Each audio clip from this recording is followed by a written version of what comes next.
Welcome back, everyone, to European Pro League. It's been a while since I've been on this little screen here in front of you, as we are ready to get it going for another group stage match.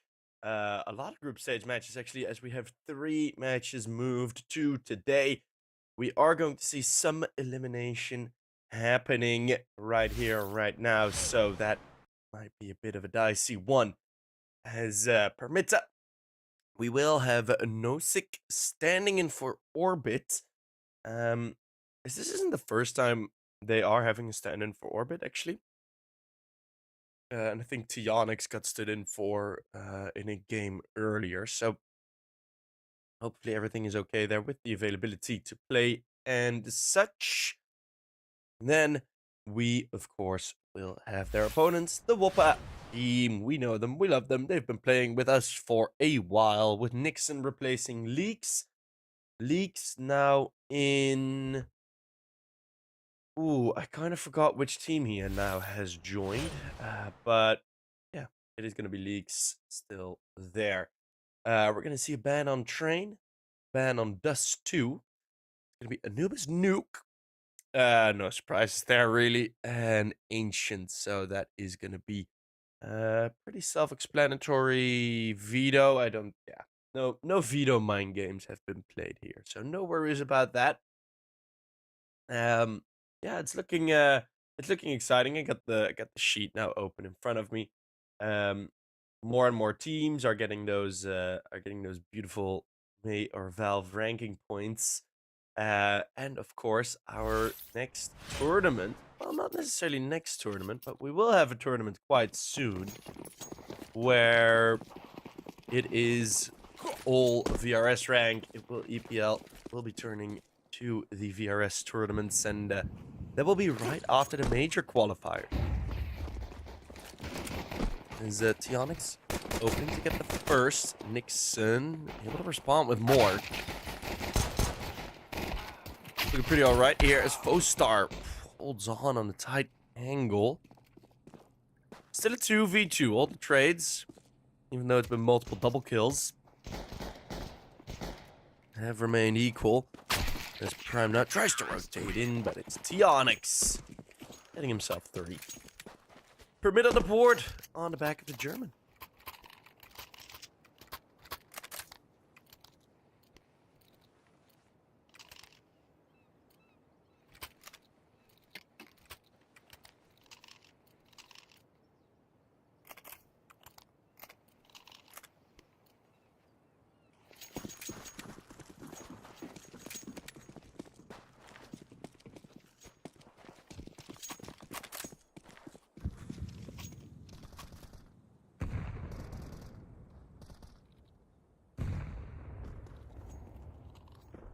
As the weather is clearing up here in the Netherlands, you have Twixar moving in for Nosik right behind him.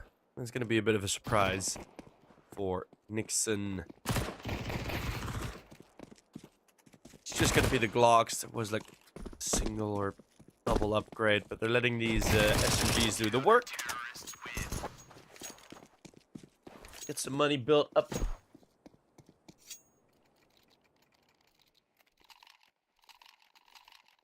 And they'll be all good for the upcomings.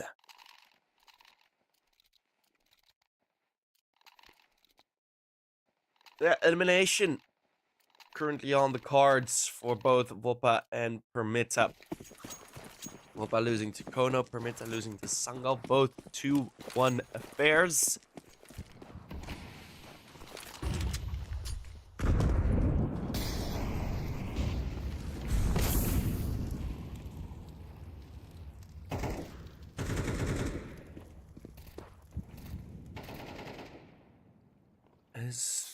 I like this from Permitta, already going for some aggressive plays early on.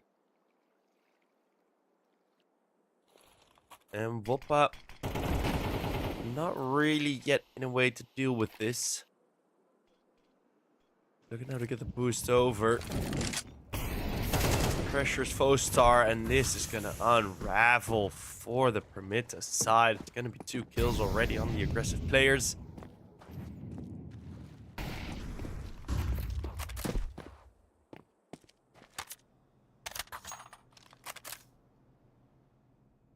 now all Wopa need to do is just go with all 5 to one bomb site. That's exactly what they will plan for.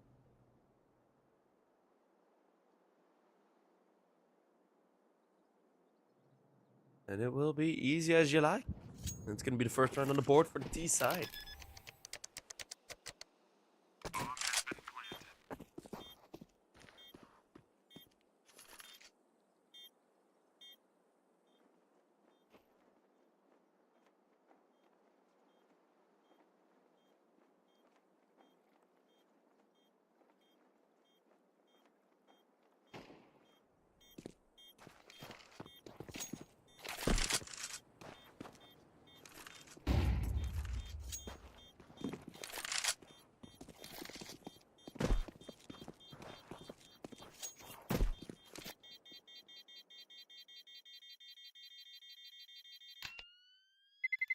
Yeah, I said a bit of silence there. I apologize. Wopa getting that first round on the board.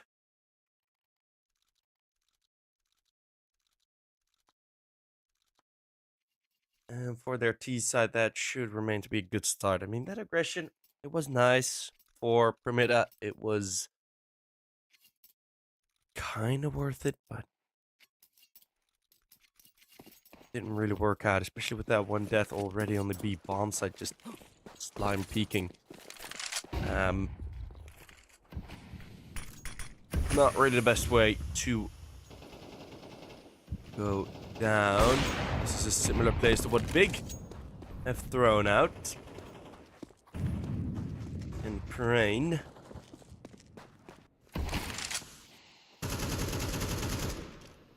Gets that opening kill with the AWP. Talk about similar play. I just saw a clip of, like, I think it was Big at the EPL European Pro League, or not the European Pro League, the ESL Pro League, where they smoked tunnels on B, and they had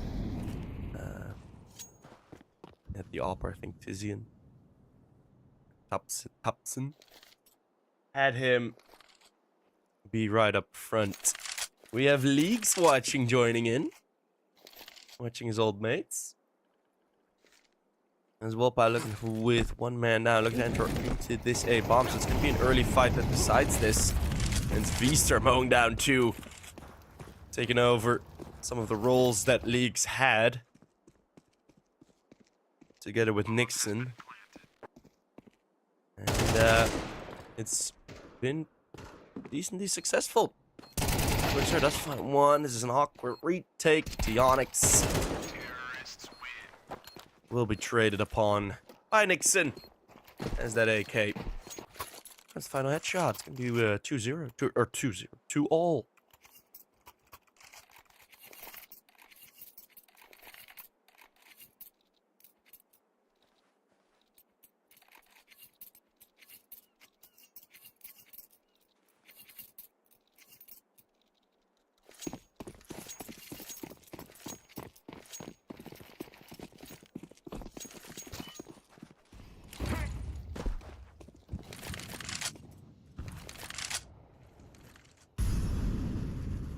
Both Wopa and Permitta have their VRS points already.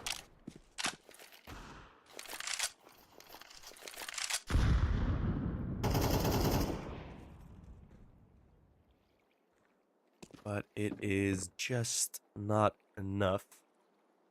Also, one thing that I do think is kind of awkward with those VRS points is that old rosters, some old rosters are still ranked very, like, pretty high. Now, for the bigger tournaments, that's not really going to matter, but for smaller tournaments, I mean, it probably wouldn't matter either, because that roster would not be able to accept an invite. That probably won't be a problem, but it just looks a bit funky. Ooh. A shot from Vostar. Not gonna be much more forward, though.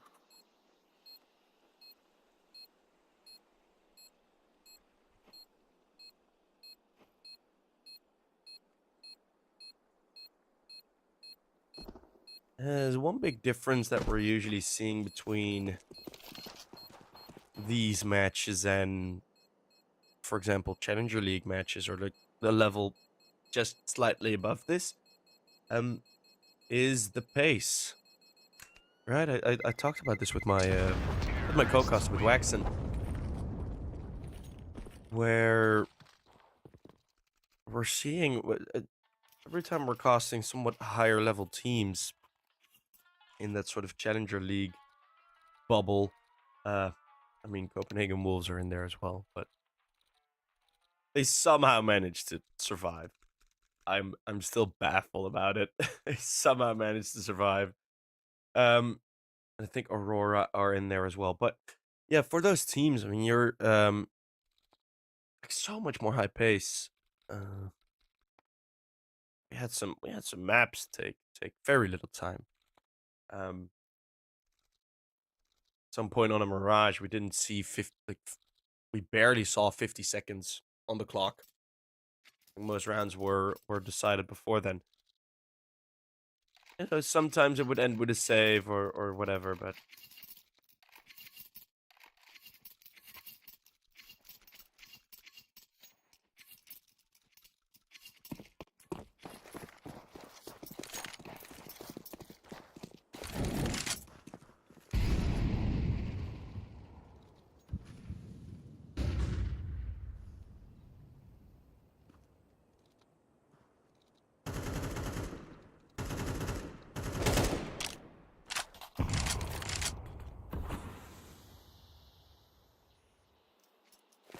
the timeout's been called. Wopa wanting to prepare themselves for the upcoming full buy. You see the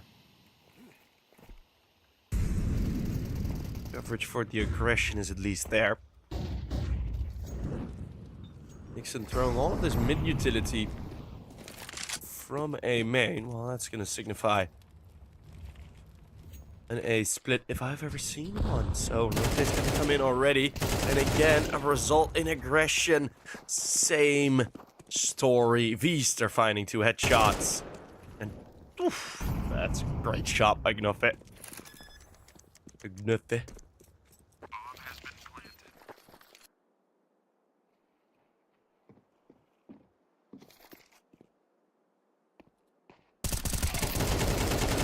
As Tionyx and Prime are able to trade that up, hopefully. Well, if you're Crane, hopefully you'll be able to save it. Don't think that'll really happen.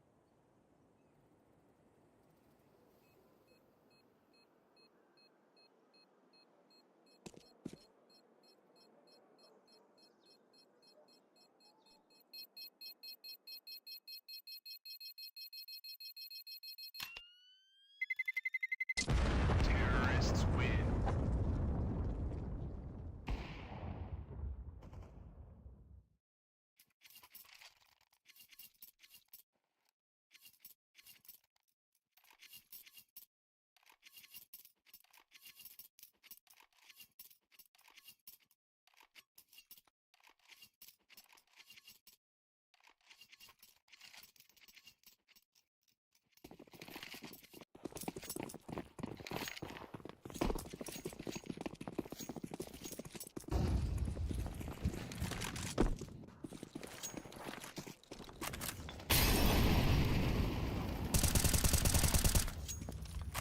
Sick. This time the aggression won't end with a Veester double kill. So that's at least going to be nice. We're seeing Nixon move in. And this time, yeah, when Veester drops, you still have Nixon to find these frags.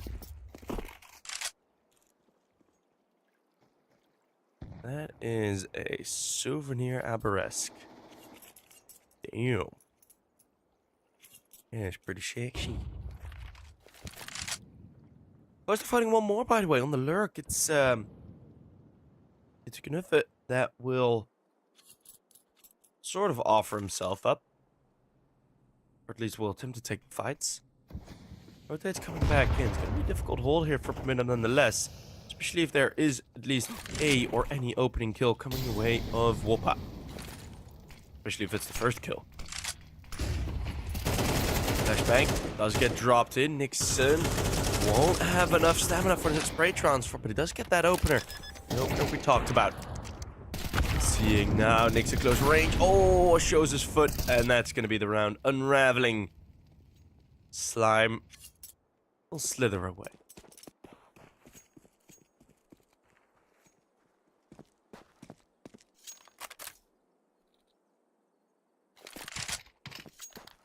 There is a slight hunt, though. Let's see if Foestar can get him. Counter-terrorists win. There's no wide switch. Oh! Ooh. Nearly. Nearly.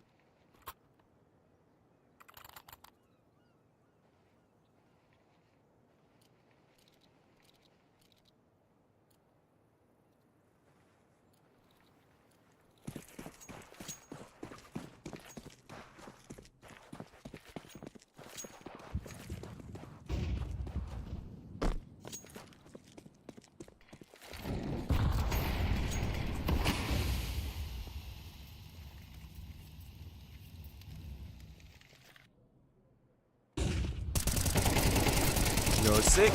Oh, nearly that spray transfer. Would have been a nice one. It's Twixar finding the walk through middle, and Wopa. This run does look a bit flat. Really hoping that A aggression would result in more, but yeah, you get peeked by an M4, and then all of a sudden there's an extra AK and an AWP available.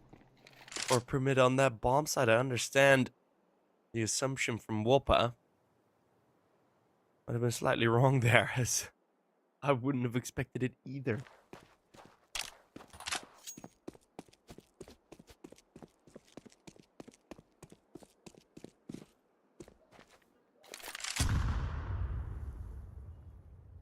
Counter-terrorists win. Foestar will hear those footsteps. And we'll be able to find all of the kills.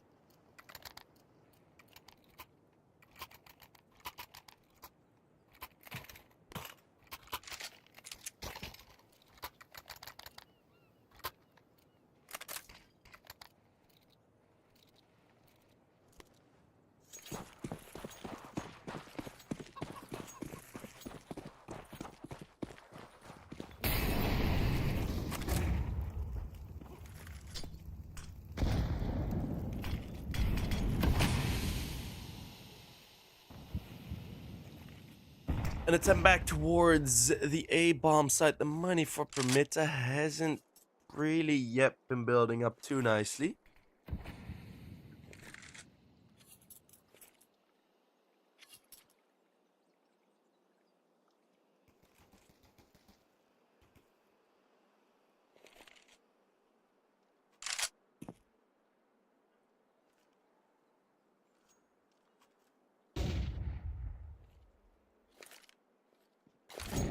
Well, let's see if a great attack towards A main will be enough of a solution. All the util, Wopa traverse it. Feaster, only finding a one. Trade from heaven is at least going to be enough for now. Oh, quick shot, but the trades are in. Train does so much work, but there's no other teammates finding any kills.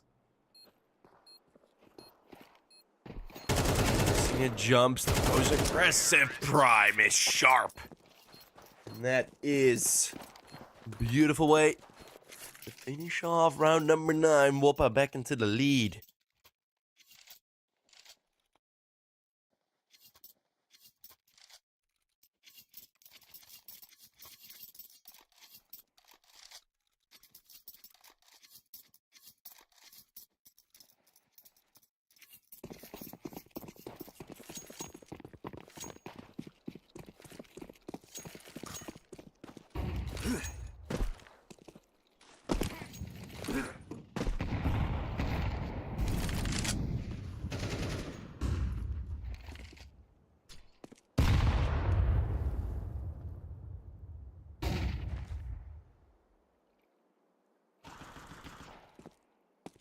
An opening attack attempted very shortly on the A bomb site, but Permitta's weapons, I mentioned it in the previous round, their cash is low, and they are gonna get caught for it.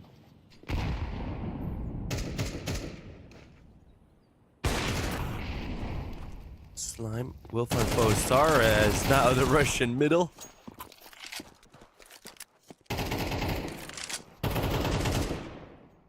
It's just gonna be a cleanup. Wopa will find 6. Permitta are gonna have to do a lot of work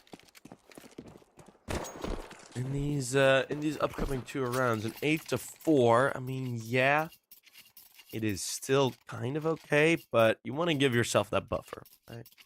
And that should be possible. They've looked good in many of these CT rounds, but Wopa keeping it a lot more simple has changed it.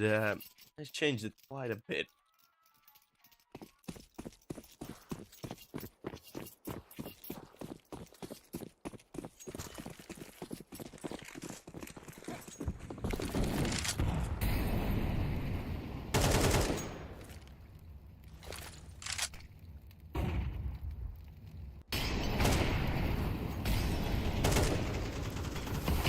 The boost is barely able to be spotted out by Nixon.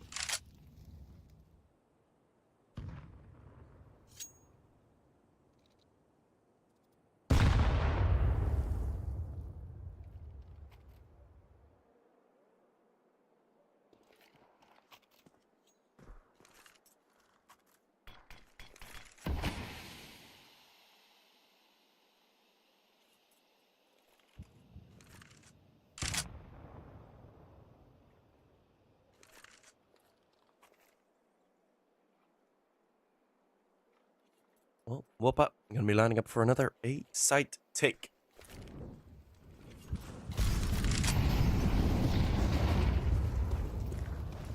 Vister lead the way, and this is gonna have to be a retake, which I don't really see possible. Well, these won't find straight through smoke.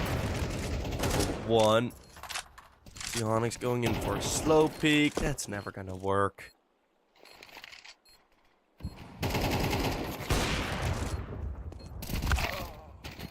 Against the AWP, and well,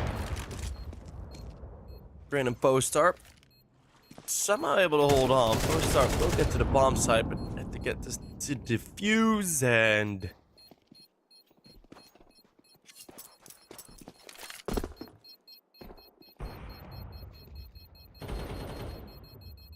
that's never gonna work.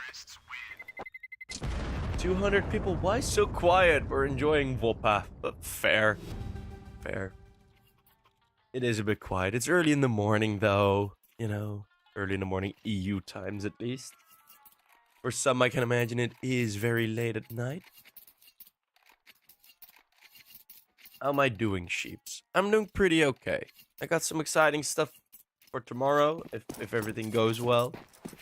I'm not allowed to talk about it yet, so I'm just not.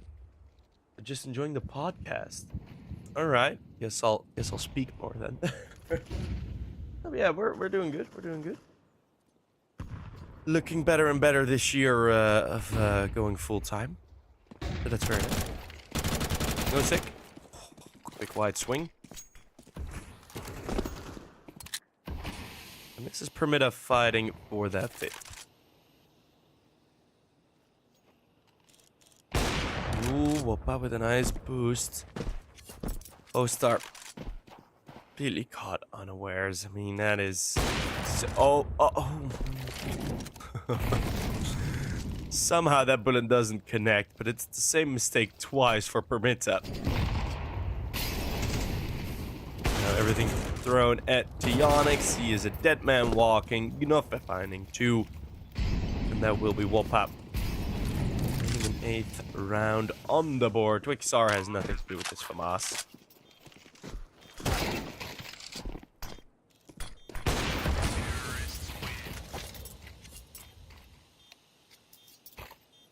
And that is going to be Wopa with that, indeed, that 8-4 half.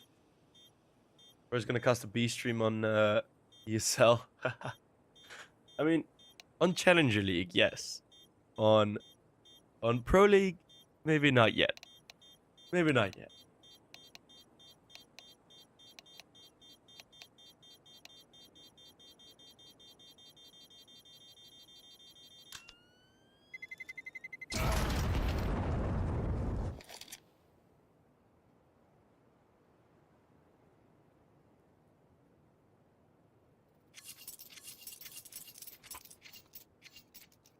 No, but I will have another fun stream, which does coincide with, or not coincide, does collide with the Pro League streams, I guess. Yeah, it does collide with a couple of Pro League streams. There's just so much Counter-Strike going on, man. It's crazy. Crazy how much Counter-Strike we have for everyone. But that PGL Bucharest close qualifier is going to be a very important tournament.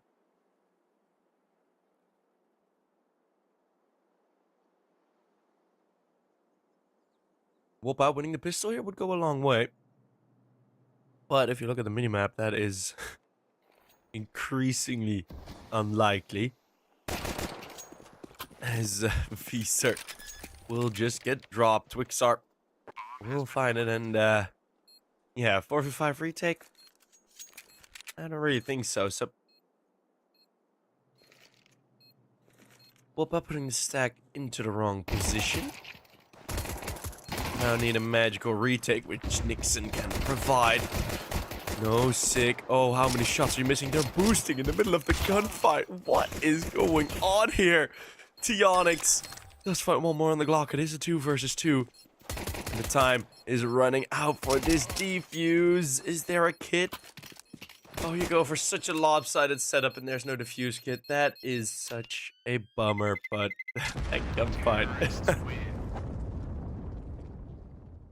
Nixon boosting on his teammate, middle of the bomb site.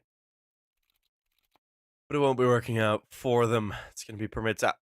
Indeed, on their map pick. Keep that in mind. It is their map pick. And it's something that I've talked about very often, right? It's where, especially teams at around this level, at around the level of Wopa and Permitta, can be very highly ranked on certain maps and not as a whole, right? That does happen once in a while. It is a nice trade, slightly costly with the Onyx going down. This is, what a flick from Fosar. That's going to keep this round realistic as Prem now has to move forward. That 5-7 will avoid.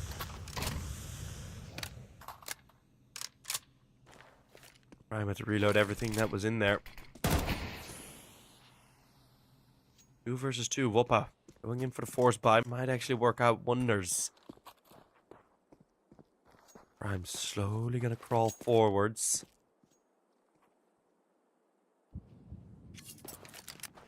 Oh, the util fake. They've gone complete radio silence.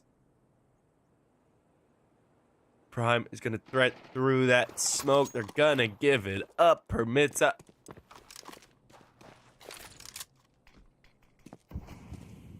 Very nice play. A very nice fake from Twixart. The value of util in end rounds.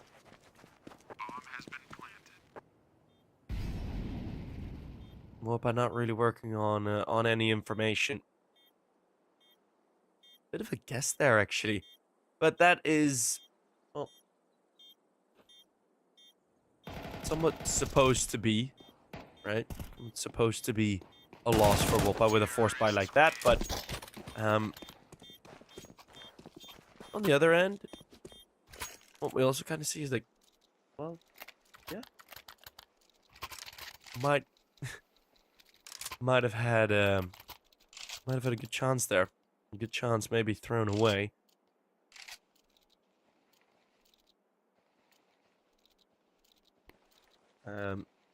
This one is specifically for Valens in the Twitch chat. This is the map pick of Permitta. This is the map that they have picked that they are better at. Just, yeah. Flash. Ooh. I don't know if that flash was supposed to hit that ledge. I can't imagine it's so. Middle stack. That one now springs to life.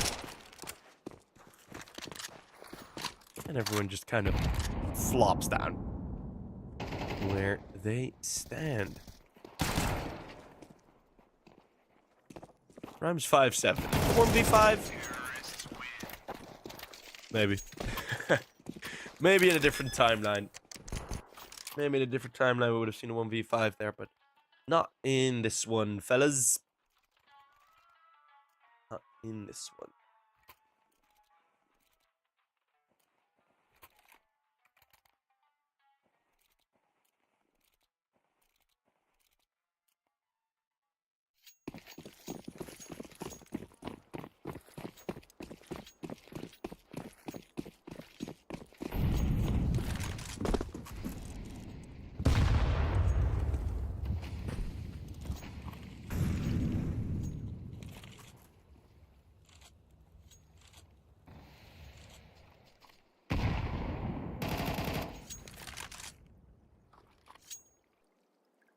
Wopa. Double setup. Previously it was Vster getting a double opener here. Let's see if Postar can do the same. Be a bit more passive.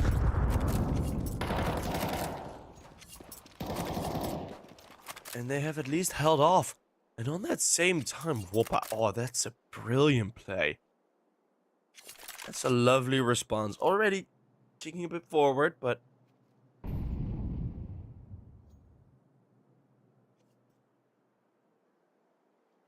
holding him off on the A-bomb side.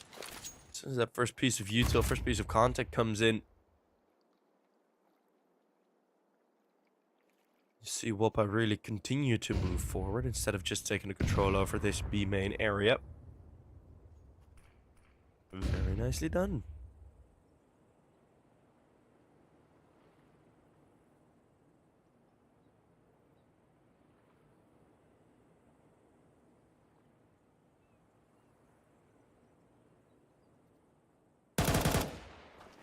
Twixarp, spot the shoulder. Wopa though, one man up, but this can be a difficult hold anyways. One trade, awkward position from Gnuffe.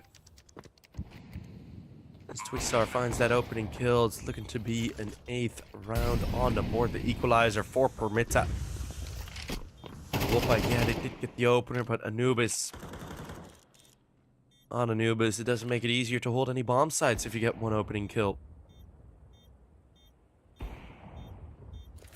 Wopa have already had a timeout. I wouldn't be too opposed to seeing another. From the CT side. As they're in a bit of an awkward position, right? They don't have that much utility. That's also, of course, one of the reasons why that round didn't really go their way anymore. They can hold control over cave long distance, right? They had to have those gunfights. That's gonna cost you. So, money now awkward.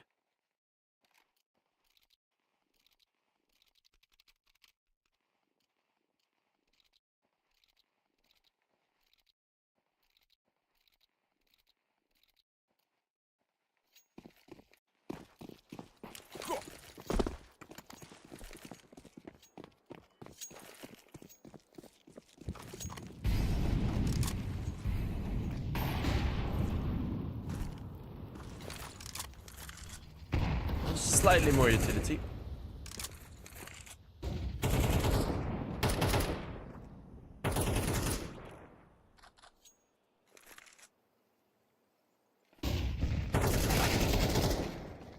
Nice play. It is going to catch one, but again, Permitta fast with the trade. Permitta looking to take over the lead here on Anubis.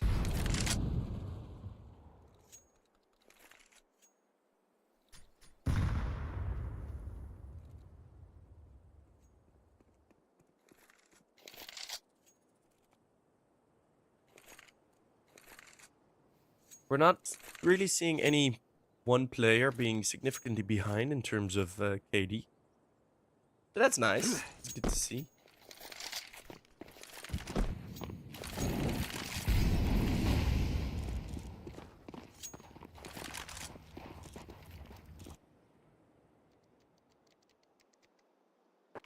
is Permitta.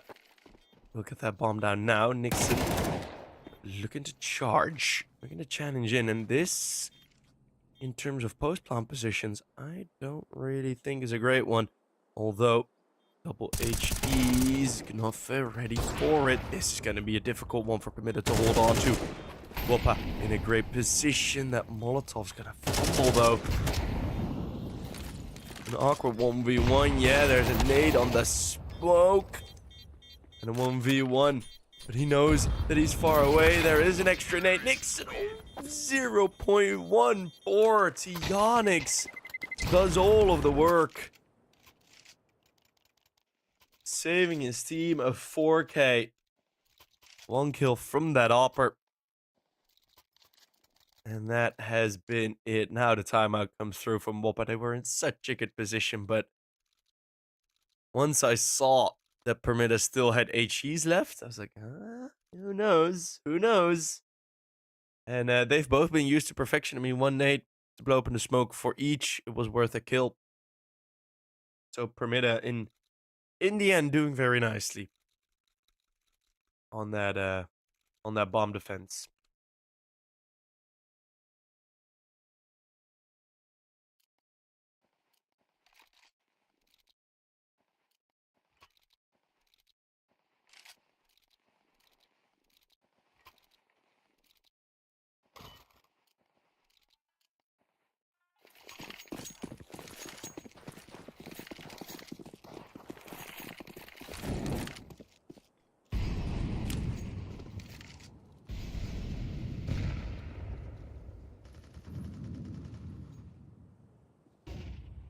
Already again an opening trade in middle. This time there will be a breach through.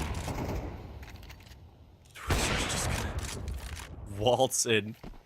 And nice play behind the smoke. Not fair. Ooh. Somehow just not getting away, but that play on its own should be enough. Especially with Vista fighting Vostar. Well, Wopa, they don't need to do that much as they get pushed pretty hard, but the responses are great. And that play from kONO, I like that play as well. I use that play on Anubis sometimes. I do like it.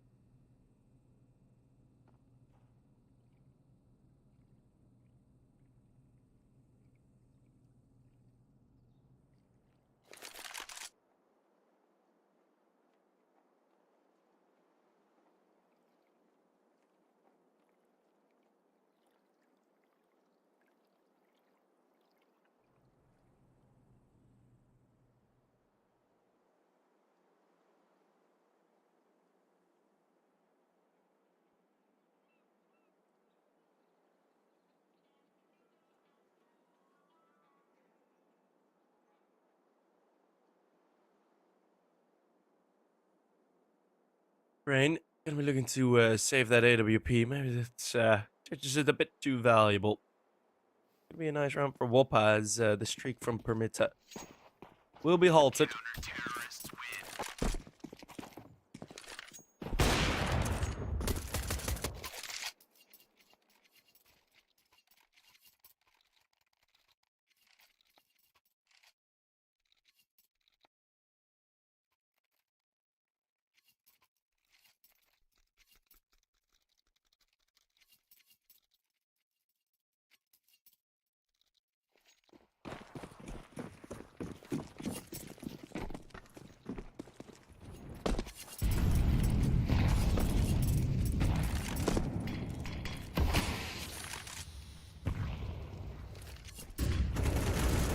Well, gonna be a more direct attack again.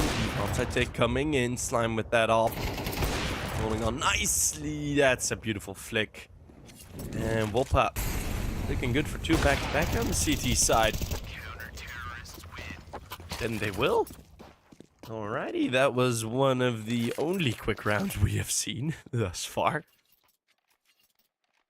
Not for any particularly good reasons. More Permitta getting slaughtered there. And these lighter buys, especially if it's an execute over towards the A bomb site, then still pose a threat. And look at all the kills. I mean, the gaps aren't that big. It's the lowest is 10. Highest is 16. That's Nixon. At this point. But everyone on Permitta is within 1 kill of each other. Gonna be a push. Gotta watch out for this. Gonna be a dry swing, but look at those Tech 9 bullets fly through. It is gonna be just waiting outside of B, waiting for that aggression. Knowing that Wopa are in search of any map control. And this should be called off, right? Slime will be holding an angle just to maybe get someone down, but he's putting himself in a dangerous position. This close to the bomb, at least. Well, I mean, Permitta are not pushing middle. The hunt for the trade, so no worries there.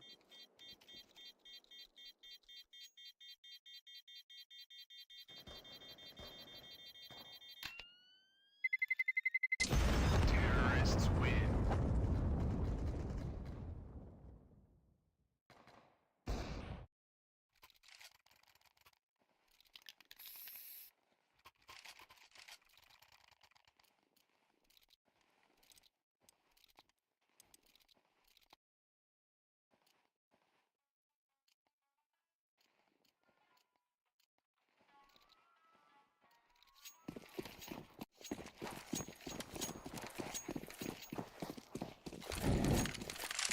Well, back to double digits. Permitta have tied it up indeed with the lighter weapons, as well foreseen. Maybe again, Slime's AWP. Impactful. These are sneaking away with that AK. I'll gladly take that. All of these opening kills, they are very clean. Once again, we've seen a similar round like this unfold already, where Wopa get the 1-man advantage. It's going to be a walk through cave. Walk through dark, whatever you want to call it. But this time, there is util, there is time to delay, there's time to expect. And we have 3 CTs now on the bomb side. One problem is 2 of them are 33 HP. So this may, after all, still go wrong for Wopa. Looking for one of those opening frags. Nuffy does not have the HP to last in a Molotov. And, well, it is indeed the case. Permitta going with 4 out of cave. Well, 3 out of cave. And going 4 towards the B bomb side is going to be enough. Flashes util used slightly too early. Like, Wopa have no option of reactionary Molotovs or smokes, or which, with that entrance being so close to the bomb site, it is difficult to do, especially when it's a dry peak. But if you're in that cubby corner where Gnuffy was at, you can bounce a Molotov off that pillar, and you can block that kind of lane from being pushed, like that close angle from being pushed. Does give you a bit more freedom. Of course, Knuffigant now got mollied himself, but point is, there is no reactionary util available at that point.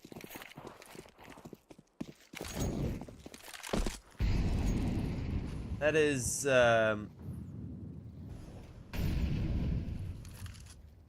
always one of the problems and one of the difficulties of an Anubis CT side. Right? It's not easy at all to play an Anubis CT side. Don't get that wrong. Especially not at this level.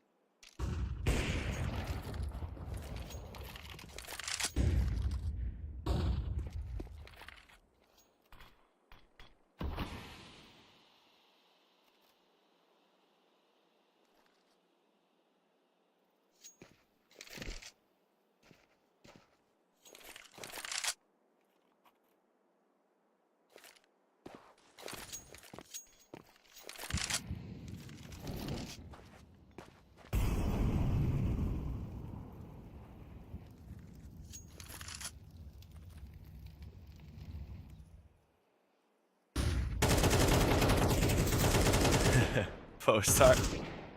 Expecting it now. But that's some good information from Wopa. Some cheap information. It's gonna be more players in middle. Slime survives.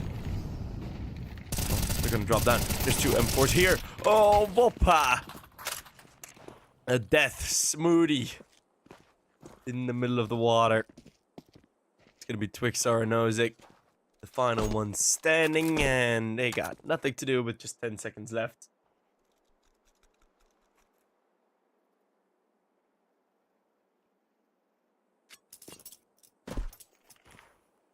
Expecting the rotates through middle to have come through temple, but no. They drop down, and I mean, it's been one of the more typical responses of Permitta that in a mid round, as soon as something doesn't really go your way, well, what do then? You bail the F out, and you'll just get back in, right? You just get back to the bomb side. Back to the B bomb side, that is. Had to be specific.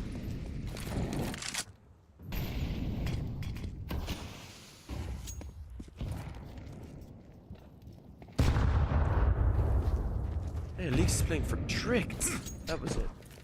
Your Trick team.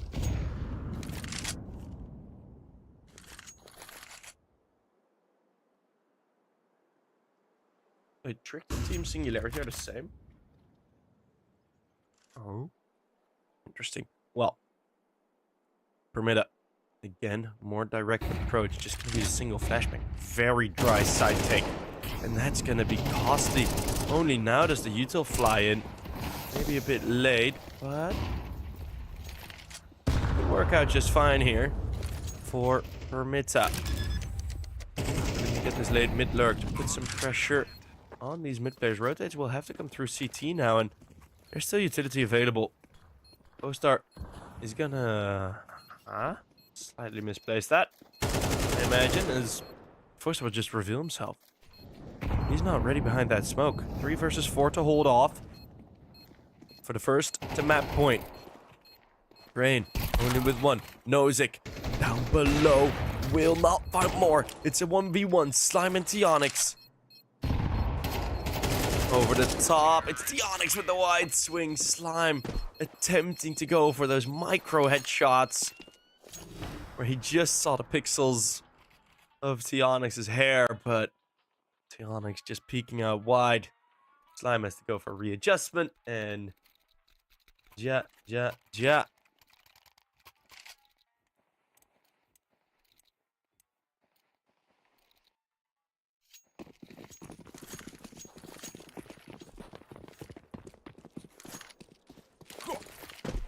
Oh, that's fun. Tricked Esports got revived on Valentine's Day this year. That is very cute.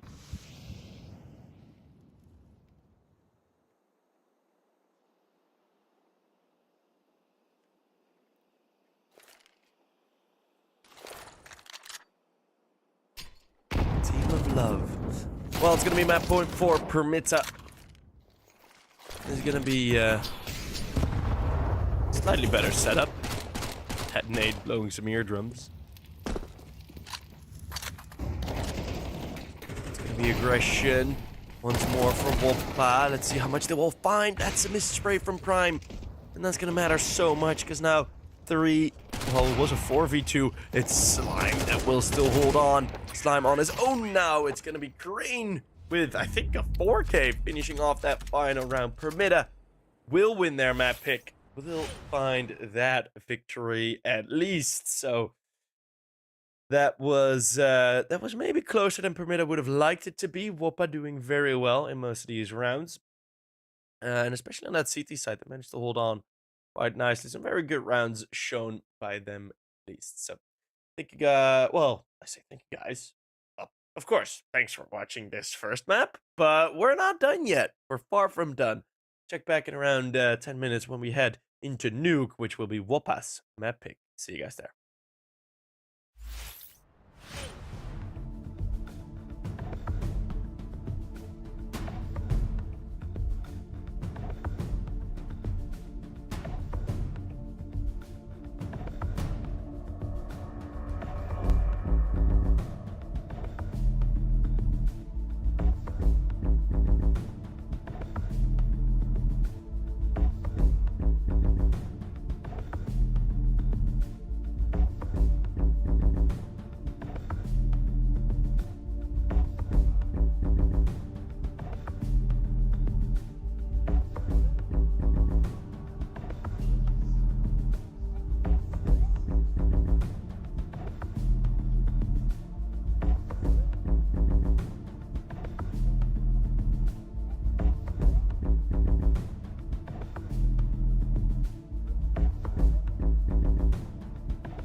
Yahoo!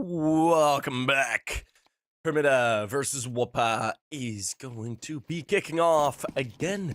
This time the battleground is nuke. And we're ready to go.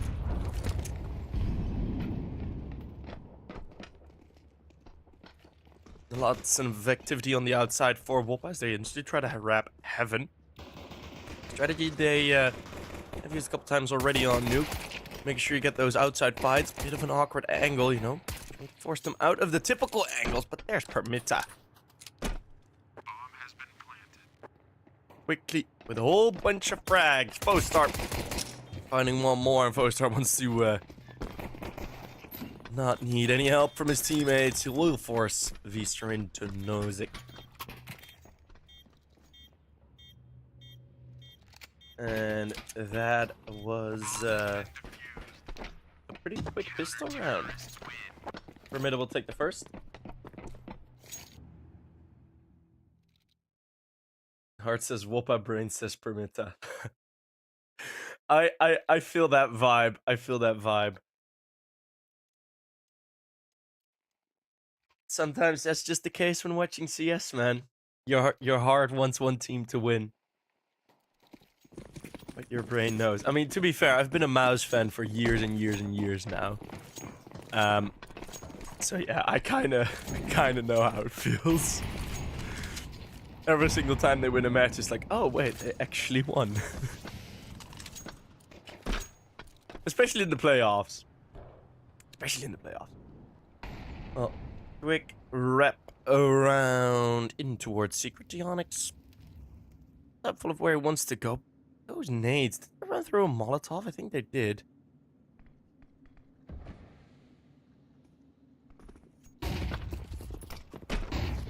One's tagged down low.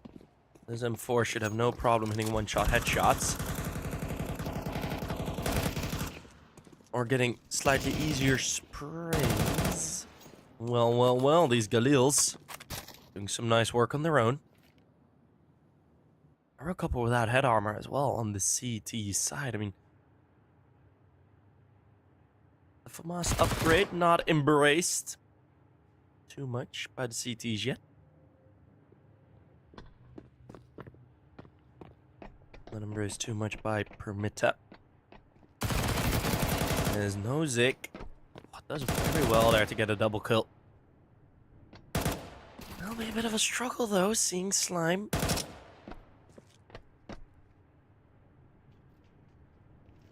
He is Foster Fostar logged in. Right? There's nowhere that Foster could go. As Onyx opening that door. Let's get one more. It is going to be an instant headshot onto Prime. Same cannot be said the other way, so that's a slight advantage that he has. And oh, it's exactly what happens.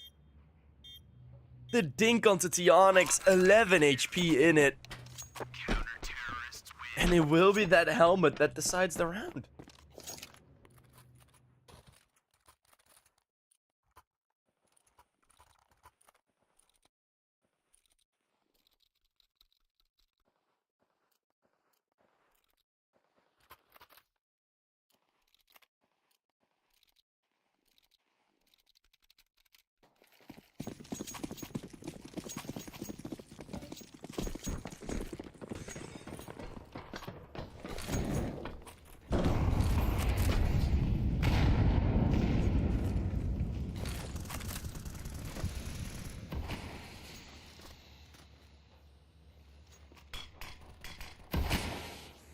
Slower round now. Wopa again will have that luxury for a force buy with that bomb being planted again. Knowing how many kills they got, it's actually Permitta's economy that is quite healthy. Oddly enough. In a situation like this, you would see some more SMGs and whatnot on the side of the CTs, but now they're gonna be all good. Nozick mows down one, but only one. Start position. Oh, he decides to move. Well, well, well. Bomb plant could certainly come in now. Doors will be swung open. Planted safely. They knew Foestar's position. Wopa look real good. Cheek away one more round. Foestar, he's in this bomb site. He's clearing a lot of it. The position could completely reversed. Foestar with the 180. Doesn't get touched by the other Galil. Then the wide swing, low on bullets, still hits the shot. Then the spray through. Train needs to connect. Terrorists win.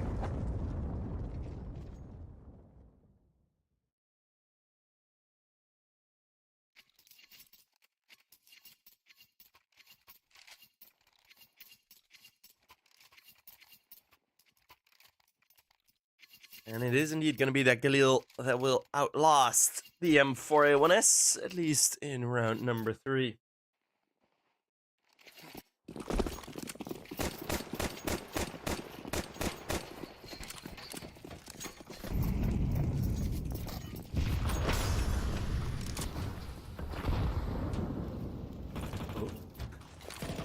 Caesar does spot 1, does not like the challenge, but that nade, Galil combo, lands right on the spot.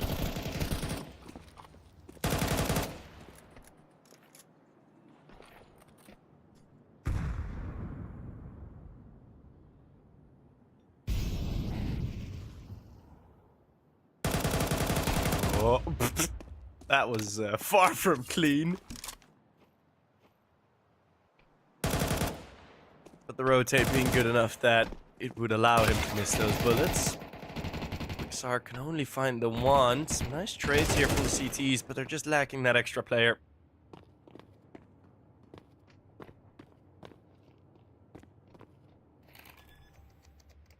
That extra little buffer to the trades.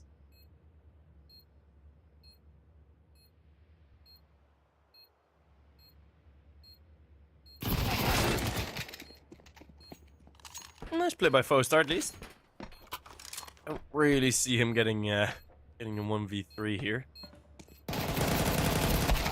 Footsteps made. Nearly finds time. 6 HP only. It's gonna be 2-all for Wopa and Permitta. Again, 2-2 on the start, same as on Anubis.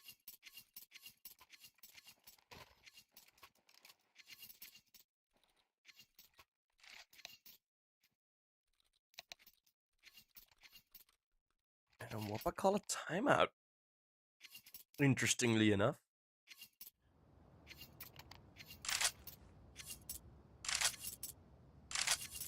I don't really know what their target is here for this timeout. Maybe just wanting to hold momentum, to calm themselves down, knowing that a good round streak could be built up at this point.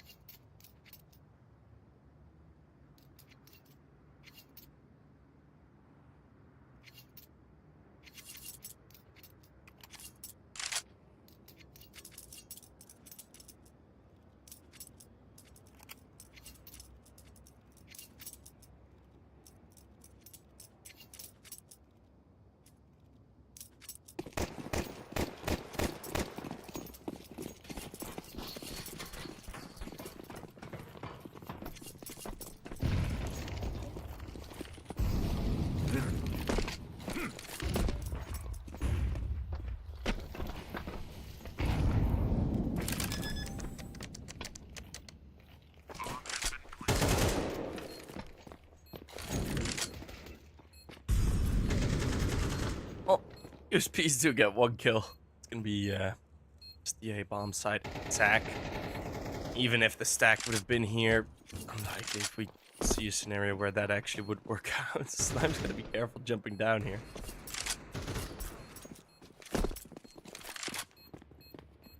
Nightbot's on holiday. Hey, we all need a break sometimes. 3 kills. Actually, pretty alright from the CTs. terms of curbing the economy.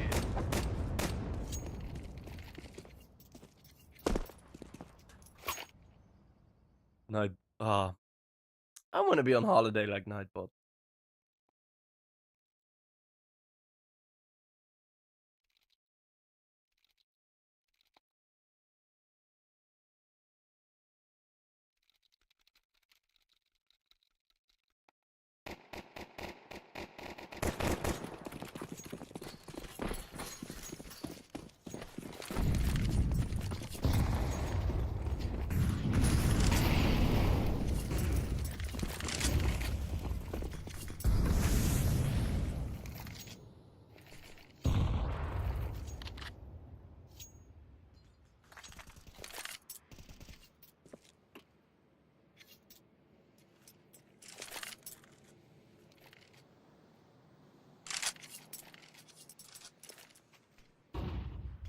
Slower round from Wopa.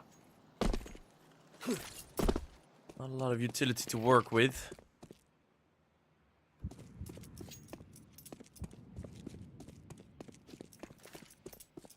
For the CT, so this is actually quite a good move.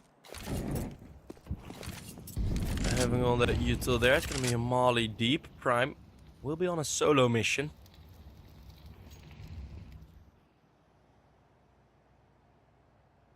Prime hears the footsteps. And Vster will find an opener. Prime coming in. He's gonna cut off all the rotation. It's gonna be clean 4v1 on this bomb site. Quixar needs to do it all well. He does a lot though. 2 kills, but that's not enough. I imagine Tionyx. What a double kill. Him and Twixar keeping this round a possibility. And Vster does have the bomb, but there's no real way to go for a safe plant. He has to come from multiple angles. Timer is low. What a play. The full house for Tionyx and Twixar.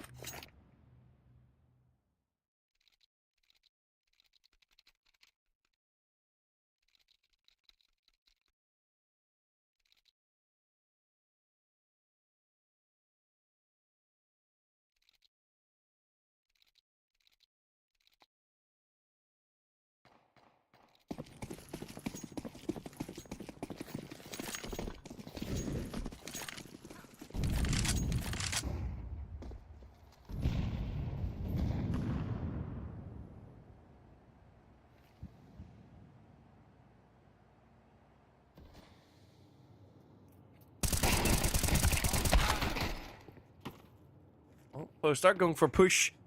Seeing Tech 9s and a whole lot more bodies in lobby. Or at least if we'd plan slightly. Tionyx gonna give away his position there.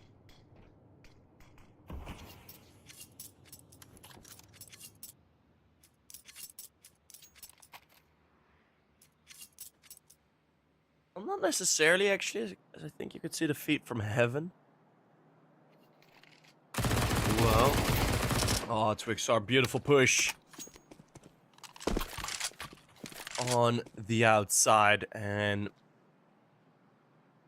that's going to make the rest of this round very easy. Had he gotten dropped, especially if he had gotten dropped cleanly, then, well, some scary stuff might have happened for Permitta, but they will get one more round at least. Wopa are on 3. The goal, I mean, Permitta made the comeback from the 8 to 4 on the previous map, so Wopa, let's keep it at 4.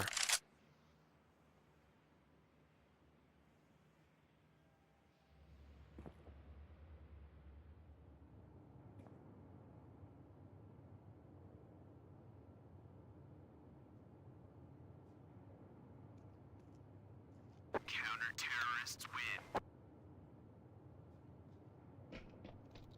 Wopa has been playing really bad CS recently.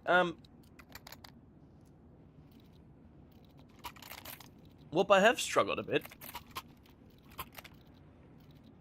but it's also they've also been playing more and more, right? So the opponents that they've been facing have become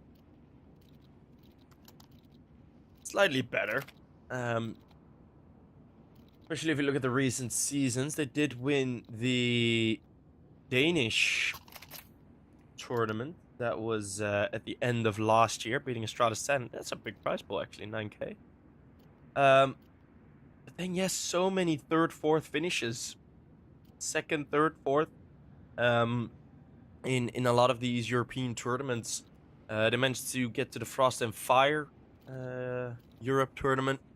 It was a bit of a weird one, wasn't it? But and they managed to get there. But for the rest, I mean, yeah, they had some qualifiers, close match versus Bait. They played in the CCT season, went 0-3.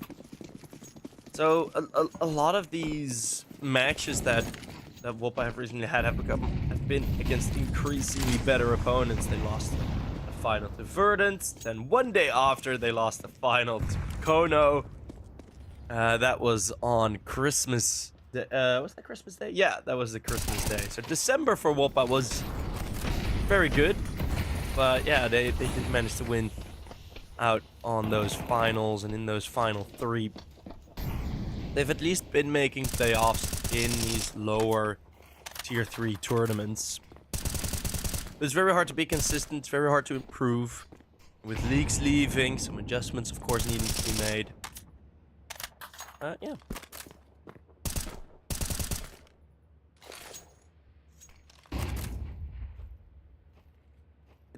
It's not the easiest.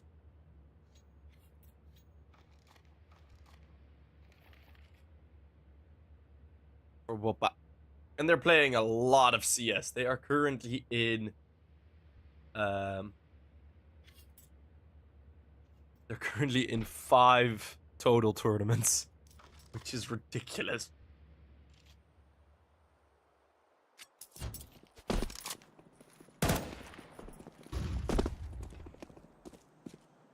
Oh, the remaining 3 of Wopa. Looking to find at least something to do here, but I think that something will be saving, as there's just would be a bit fruitless to go for anything here.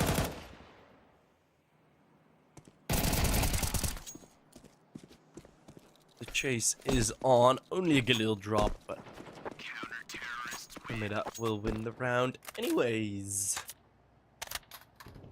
Yeah, and then in the first EPL season, they lost 2-0 against BC Game. Which, I mean, if you look at that season, right? You have a look at that season. Wopa finished 2-0 out of groups. They beat Adepts. They beat Anonymo.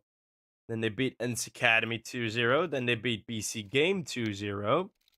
With Juan Flatro standing in. So, yeah. I mean, that puts BC Game to the lower bracket. BC Game stormed through. There is a rematch. 13-8, 13-8 on both.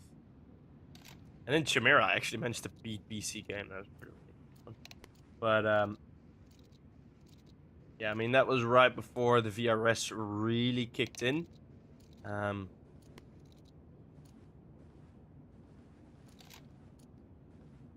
We might have to take that with a grain of salt.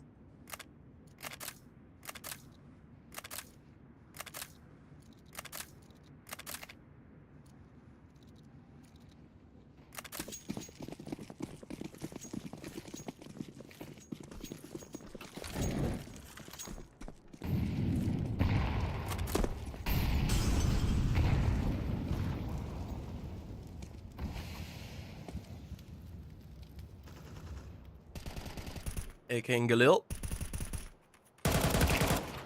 are there. Vster will find one on the lurk. And the ramp's open. So that's an extra rifle picked up. All of a sudden, Wopa look very strong in round 9. Vster won't get a kill, but 11 HP on the foe start. Should be good enough. As this play could decide it.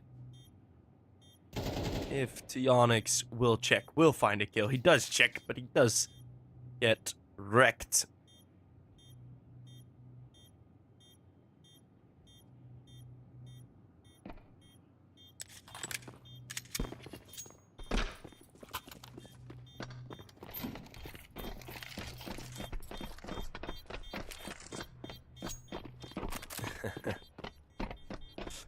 Nove deciding if he wants to use the Molly or not against the Ninja Defuse, but Wopa. Nice open kill from Vister on that mini hut, and then his prime opening up the ramp. Permitta, that looked very flat, that CT side. That was the most standard default you could go for, and it gets punished.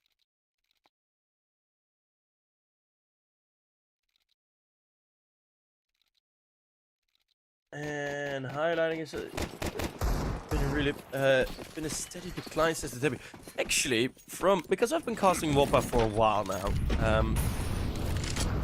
in these types of tournaments, they have actually improved. If you compare like the recent 4 months compared to, let's say, the 6 to 8 months before, it has really looked a lot better, because the first couple of tournaments where Wopa were playing in European Pro League, it was European Pro League Division 2, and they never make it out of groups. They like barely won a map. In those earlier EPL tournaments, like they were getting destroyed. This was even pretty sure this was still back on Global Offensive. Some of these tournaments, but 3 versus 3 now. A nice re-rotate from Wopa.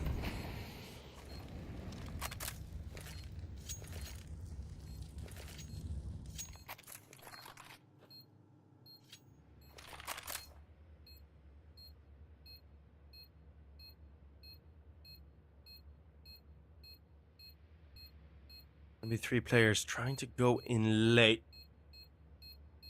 There's still some Utah, but you know on what side the bomb's planted now. Gonna be smoke on it. The defuse starting. We're looking at if Crane goes down. He does go down. A nice attempt, but Wopa were ready for it.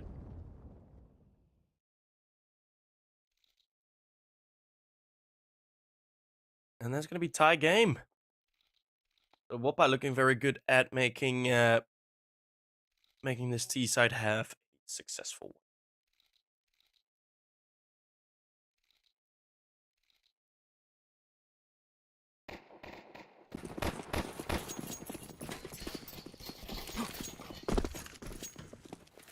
Yeah, it's been slightly worse results recently. It was the end of last year where Wopa really did well. Start of 2025 hasn't really been kind to him.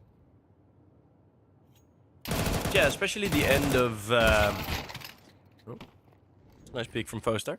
Yeah, especially the end of 2024 was really good for Wopa.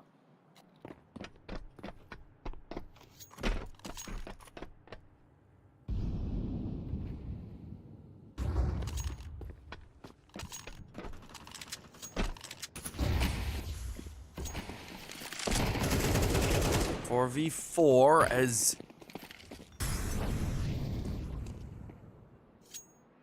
we go back, completely attack the mini area. Some Bucky rotates here from Wopa, trying to confuse Permitta.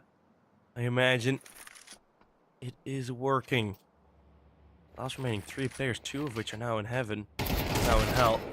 Oh, Crane, lovely angle. The high ground, not counting for it now here, and Nozick is right there behind him. That's going to be the bomb drop, Fostar. In an ideal world, you now connect with Nozick.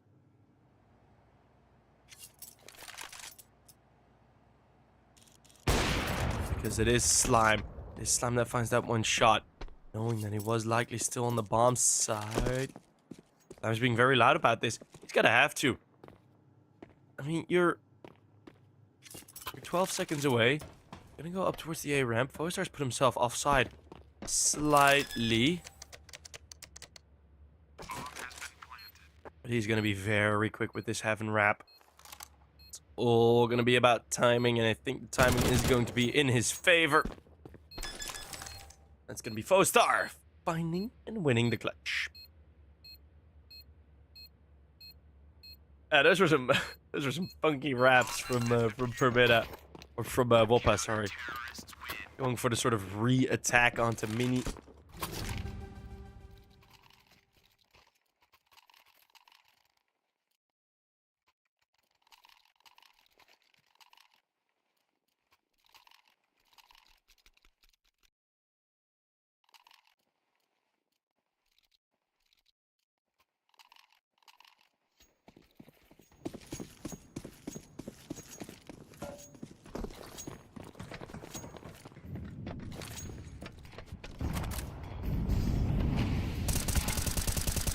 Ooh, Nozick just spots an arm. Takes down Prime.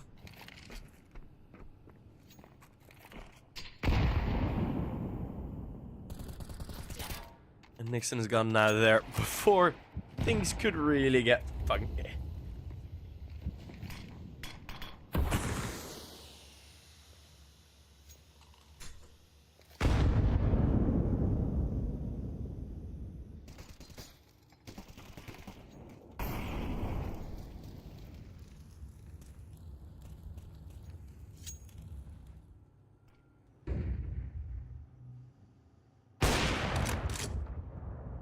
A shot from Crane as Permitta with that clutch win in the previous round. 7-5. Should be there. It's gonna be Crane and Tionyx actually. Or Tionyx playing it a bit more passive. Hearing all these footsteps from Beast, Tionyx might give himself up. But that's the wide swing. 7-5 for Permitta. Wopa on the T side. They've actually done, in my opinion, just enough. As, yeah. A 6-6 would have been really good. A 7-5. This is an obvious, or well, not an obvious. Well, this is a very common halftime score for a nuke. Yep. Could have been a lot worse actually, as Wopa losing that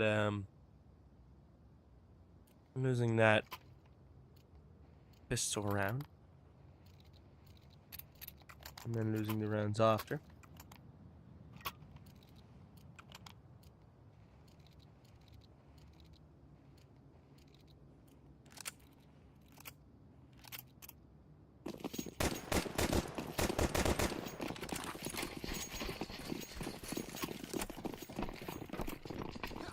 This FR for Riga.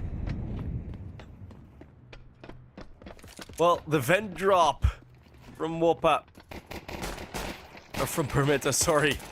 Names haven't changed yet. It's gonna be Wopa with 3 kills on this B bomb side. It's looking like another CT-sided pistol. Which is pretty against the grain. You don't see them often anymore. CT pistol wins. Biggest problem is the bomb's also been dropped. So there is very little to do.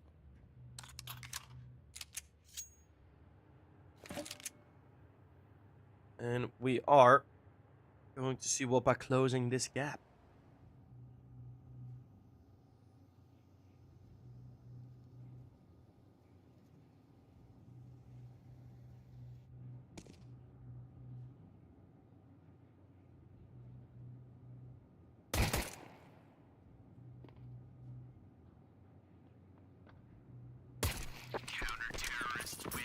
And that's a beautiful headshot. Wopa get the 6th.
As a slight technical pause.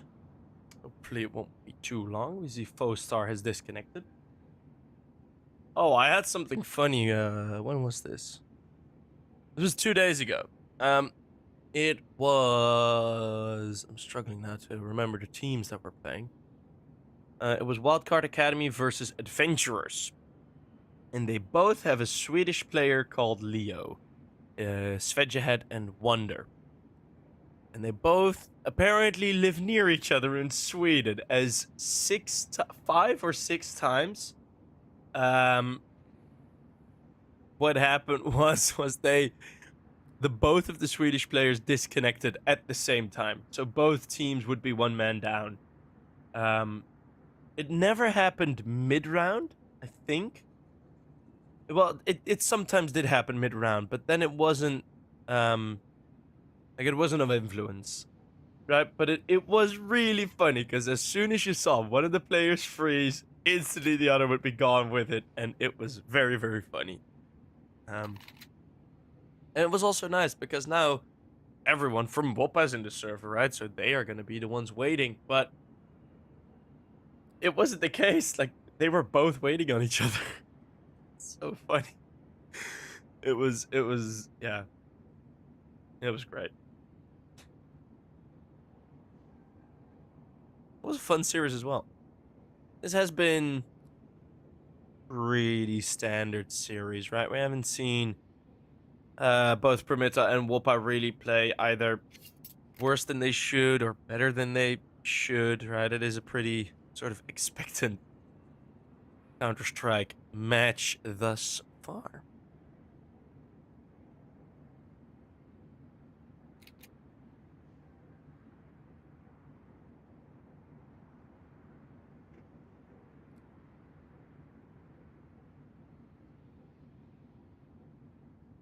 But I hope this tech pause doesn't take too long.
Foestar's really having a lot of issues. This is taking a while.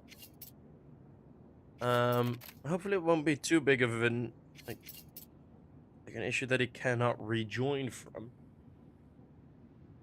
That would concern me. I haven't received any updates yet on where Foestar is, what has happened.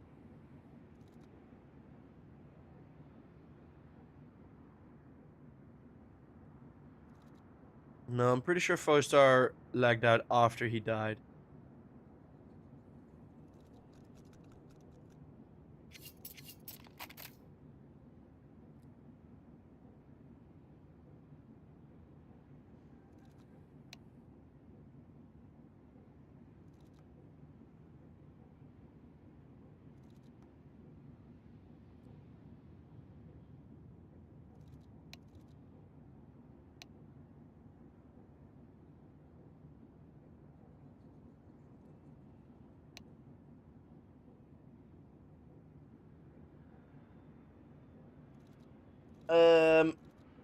Yeah, hopefully he'll return soon, but I am worried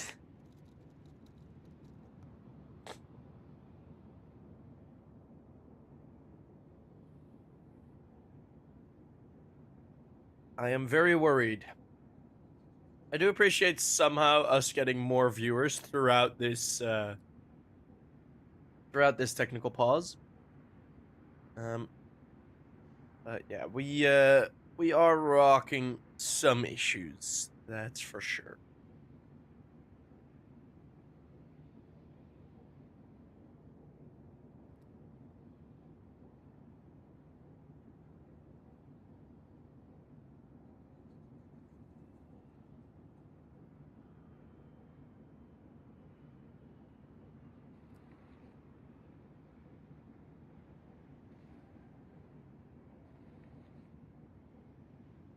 Well.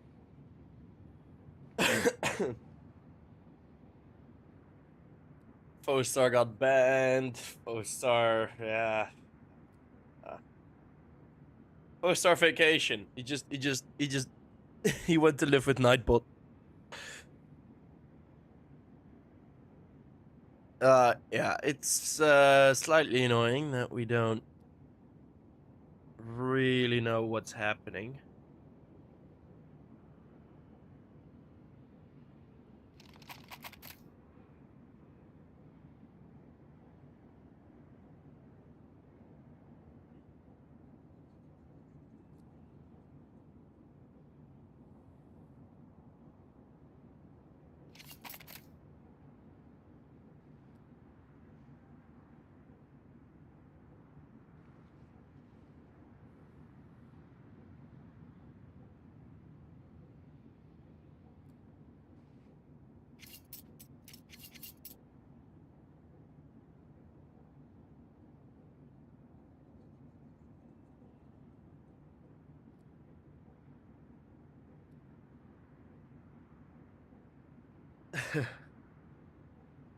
His PC has to update. Don't know if that is going to be.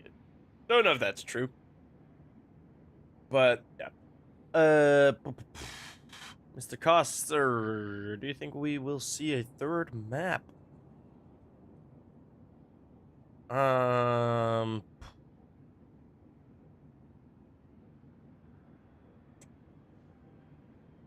I really don't know. Something in my prediction would say yes, as Wopa has been pretty okay on Nuke, but they've not been like invincible on Nuke, right? It's not been like that. So,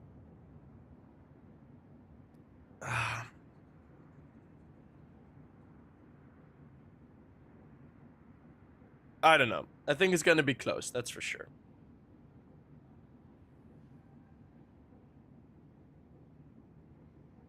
I can see the chat of the players. No, I cannot. The observer, I think. Oh no, the observer can't either. I think it's only the admin that can see it. Or you would need an observer with without the HUD on it.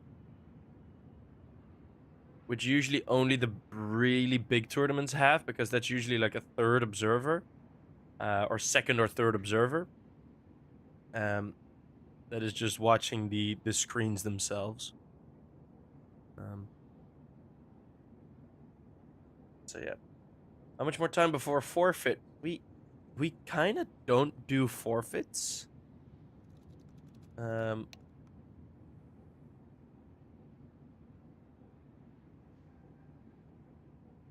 in EPL,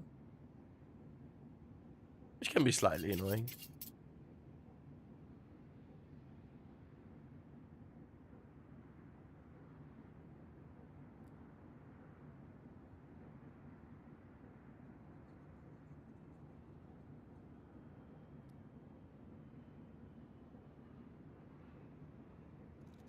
There we go. We're back. Do predictions. I actually cannot do predictions. I am a moderator, but I can't do predictions on... This widget is not available on this channel.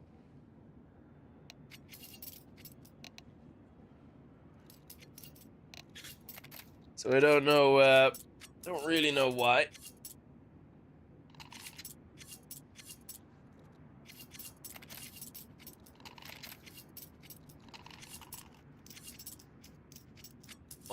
Gonna be Permitta on the Tech 9s.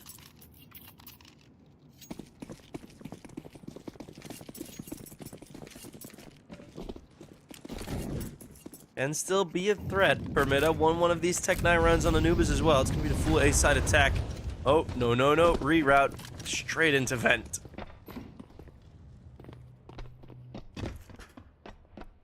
That is looking to be a free bomb plant again.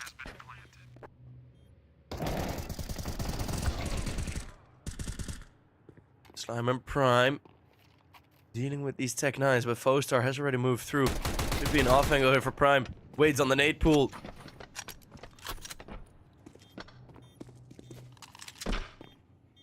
And that's all of the rifles going down. It's just the SMGs alive.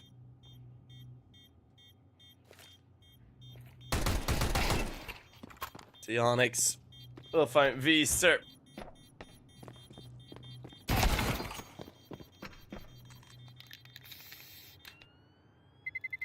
Terrorists win. And well, the Tech 9s, they do win the round.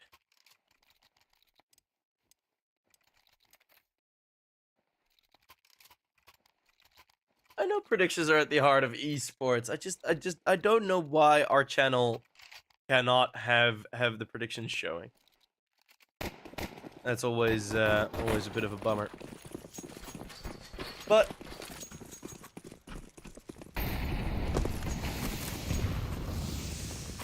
let's see if Wopa can recover. That is a tough loss.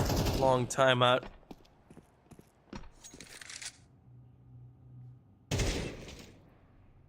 That's a great shot from Vster. If I was Foestar here, I would just yeet one of these rifles off the map. Is he not gonna think about that? They're gonna keep it there. Well, now you need to get all of the kills. He will find 2. Gonna be a 4v2.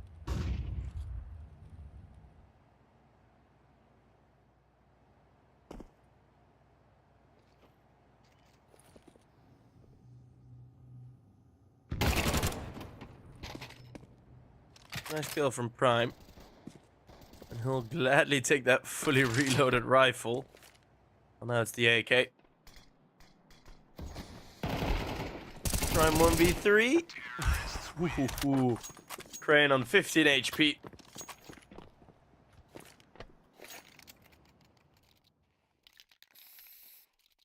It's in the heart of the E build. Is that Shroud?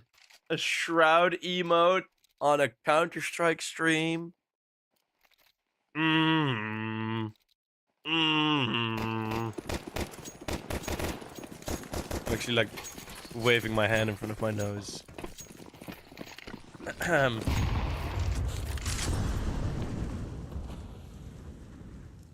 I know, it's a bummer we really can't have those predictions. I mean, with the whole channel point system that we had, it was quite the nuisance to set up.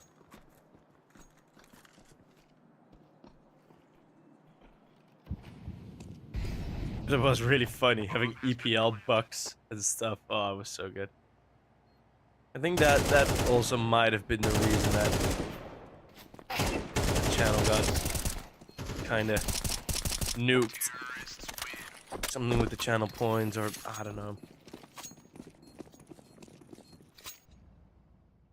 But we will have double digits for Permitta completing after the full eco. Caster reads chat. Yeah, usually when the games are kind of slow, I like to, or when I don't have a duo caster. Makes it feel a bit more connected. Makes me lose my mind a bit less as well. Sometimes chat makes me lose my mind and then I have to shut it off again, but usually y'all are pretty fun. Well, again, same play. That gets topped, Permitta. That's a shallow assumption to think that rushing vent would work again. It's not going to. Far from it, actually.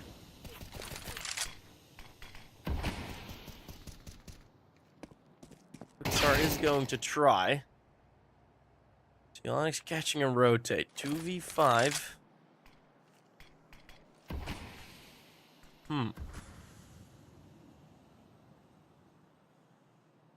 Onyx finds one more kill here on outside. We could be cooking. But that's a nice move. Great timing from Slime.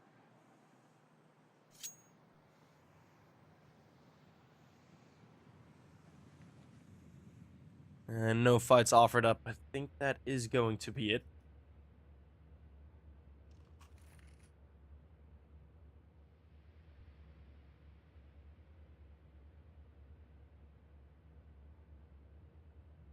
Actually going into lobby. Or are they on the roof? No, they are actually... Okay. They're going to attempt this. Maybe to at least try and get some weapons out of their hands. Onyx! Those are two beautiful headshots. It is a 2 versus 2 now. And now you need to decide where to go. It's going to be Slime catching the upper player. Enough at the perfect position. So they do deal with it. But that's nicely done. Fußballmann. Sometimes I think that you are high. It is an easy assumption to make on someone who is from the Netherlands. Which I do kind of agree with. But it's also often because it's early mornings. And I'm usually not in the most screaming and loud of moods when it's early in the morning. And my laugh, I'm not gonna laugh full out because that will burst your eardrums, likely. Speaking about bursting eardrums, Nozick. Quick entry.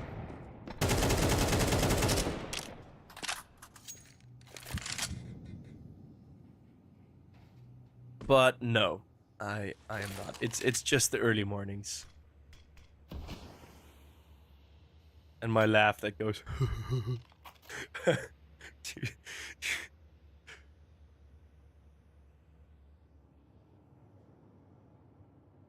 Mission response. A good awareness. I don't know if Onyx spotted all of them. Crane will walk into Prime. Now they want to trade. They will trade. Okay.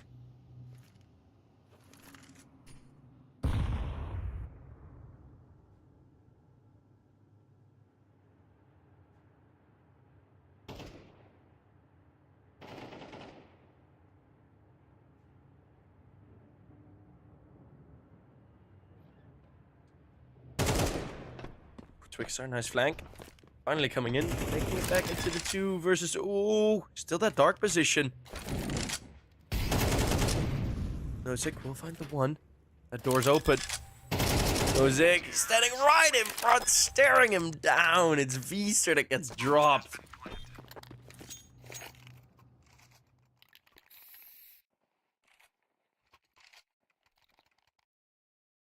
Goes for the open plant, just straight looking at him.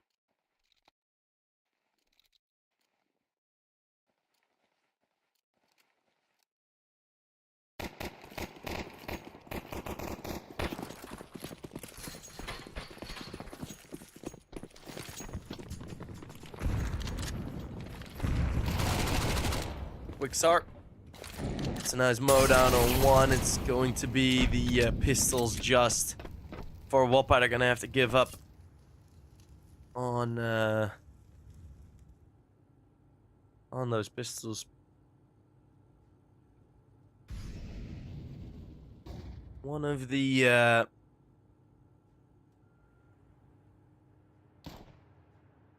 oh, Prime actually finds a nice shot on that push through lobby. Someone in the chat mentioned it earlier. Permitta do have a very strong T side on this map. Managed to beat Sangal on it on the game earlier that they had in this group stage. Or at least managed to beat them on the T side.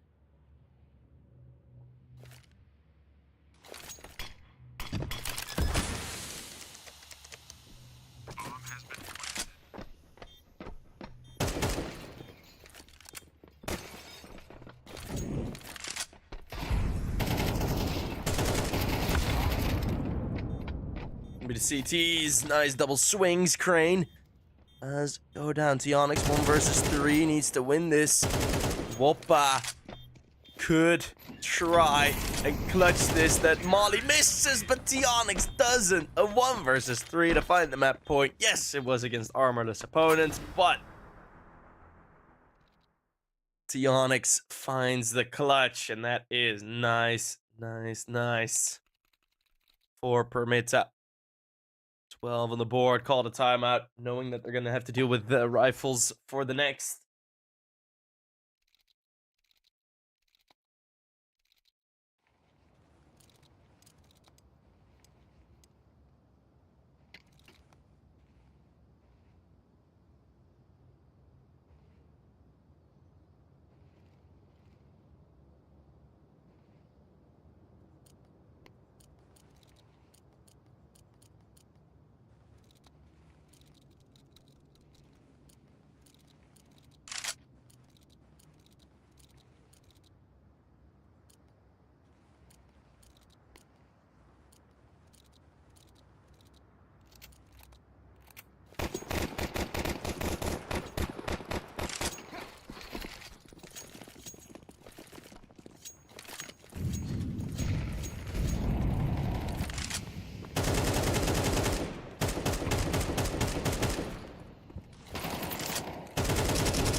Permitta going for a bit of a slower approach. Not the vent push, not the outside push, not any of those pushes, but Beaster will win that smoke fight, taking a bit of revenge from that 1v3.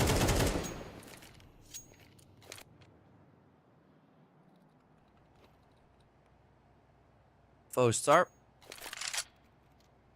He'll go solo again.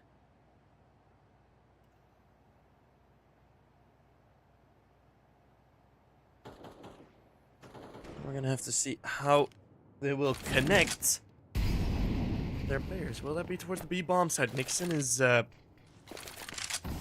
right here. Star does check it. Nice jiggle peek. That's a great job, and Viester's low. That's 2 more kills for Permitta. Nuffit under pressure. Bostar will find it. That's a flick. We saw it on the X-ray. Books are full blind, but it needs to be a massive clutch. Bostar frantically breaking open that window, and that's gonna get him caught. Crane and Nozick in the side. That's gonna be 1 more kill. And Slime now in the 1 versus 2. Has to come up from the vent. We had Crane looking for it, but he has moved out. There it is. Stuffs the barrel straight into the face of Slime. And we will have Permitta getting that 2-0 victory. It is going to be them taking the victory. Well, as I said, they do take. I'm using the same words too much. They get the win on Nuke. Of course, it was a bit of an awkward time with Fostar's PC just apparently dying. But yeah, after that, it was pretty much the Permitta show. Consistently, kONO preventing any funky round business from happening at that 7-11 scoreline, where kONO at some point was just left on his own. Win that round, it's 11-8. You've just won a force buy round with 3 alive or 2 alive.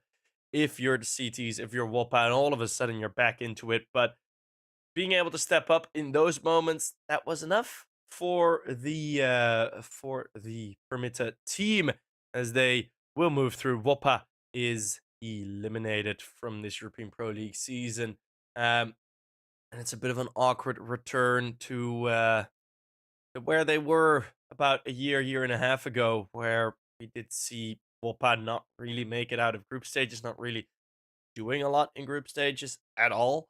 So yeah, that's always been a bit of a bummer for them, at least. So Permitta will eliminate them. Permitta looking to get a bit of a better run now, heading into those more important DRS tournaments. So we're not done yet. That was 1 of 3 games for today. Up next, we will have Sangal versus kONO, which is going to be a very exciting game, and I wish to see you guys back there. See you guys.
welcome back everyone to European Pro League as we are ready to get going with game number 2 of today. It's going to be Sangal versus kONO.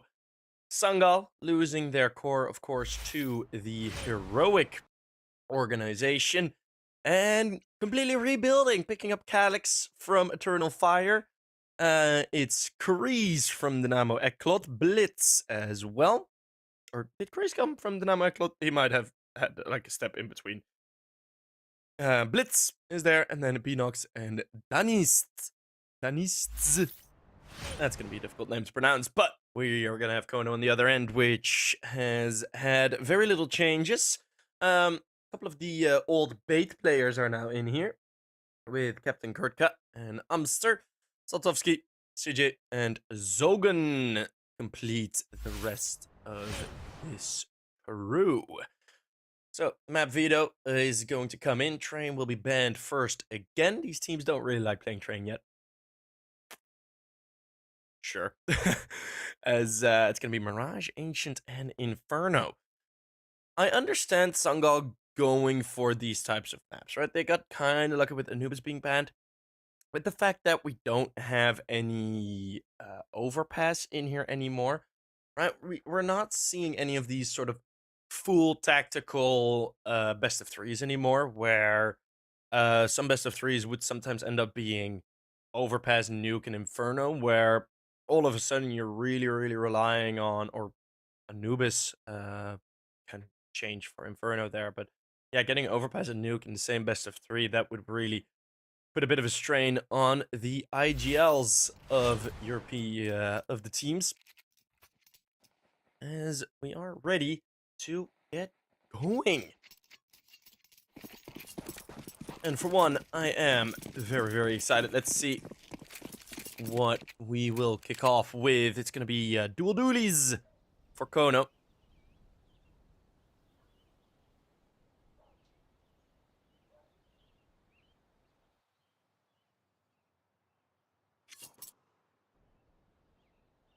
And first shots fired over toward the B bomb site. Rotate coming in quick. We do see Blitz get the entry kill. As CJ finding one more. Or CJ, sorry. Thought it was an L with the pixels. We are going to get one more kill. That's kaliX. Dealing with it. Blitz with two openers on that B bomb site. It is the man advantage that remains. That's going to be Saltovsky double with the dualies. Quickly in. kaliX is going to have to prove himself with this play, but it's 10 seconds to get towards the bomb, and Saltovsky's just sticking it. kaliX just cannot seem to hit the shots. That must be a frustrating one. And CJ finds that finds the second kill eventually.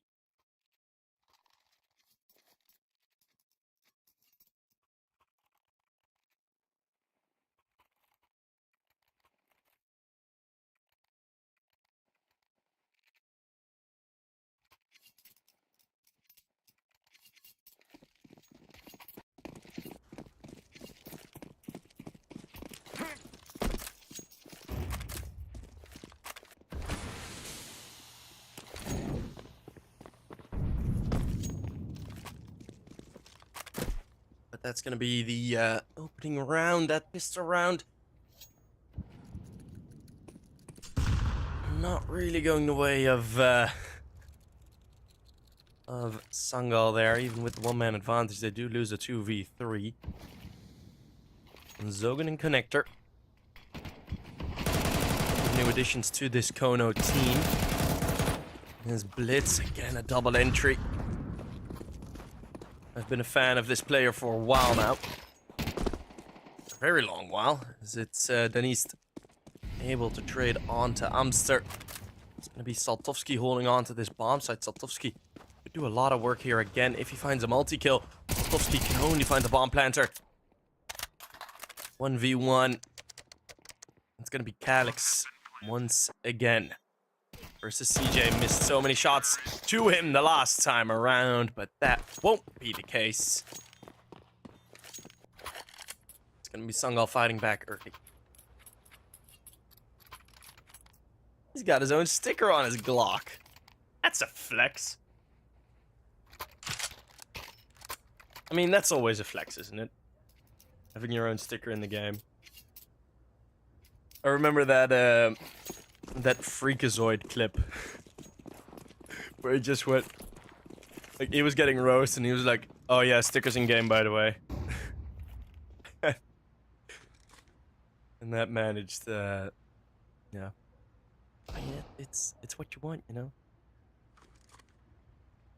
Does Onapixel have a sticker in game already? Did they honor Onapixel with a sticker?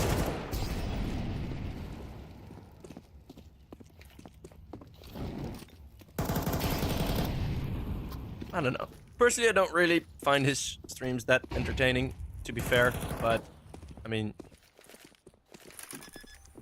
he's put in the work. He legit every single time. Right, we have enough time to talk about this.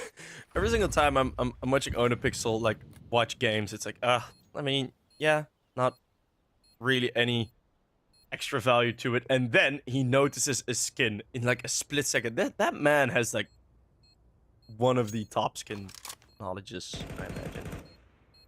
Like, he reads what skins they are very, very quick. That is actually impressive. So my respect goes out to him for that.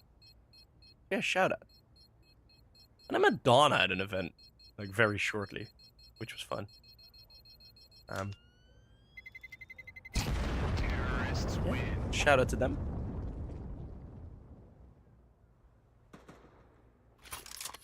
And it's fun that they, was it the yeah, it was the Katowice tournament. They just put him in the stadium. They're like, yeah, get here, bro.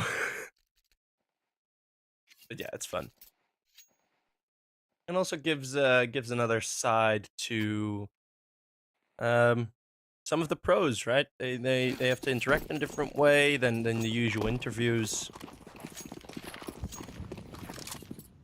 which is it's good.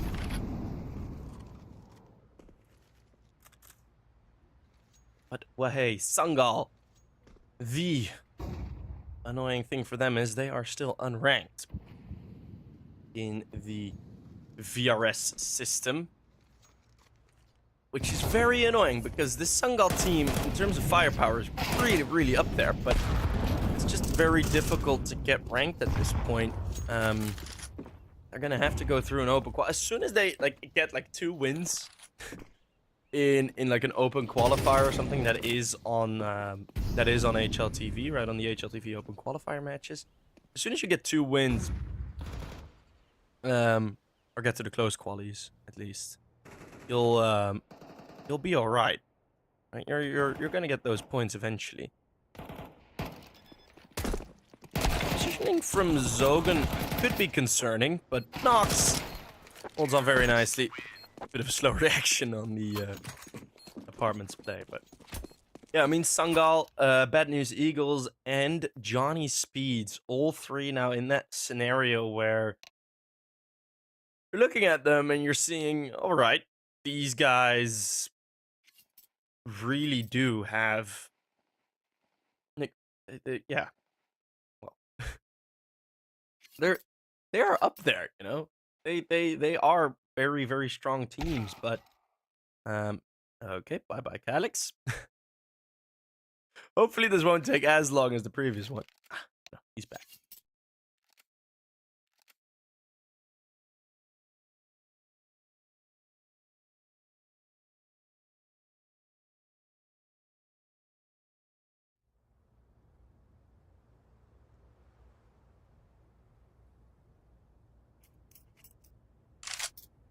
Whoa. Whoa. That's some news.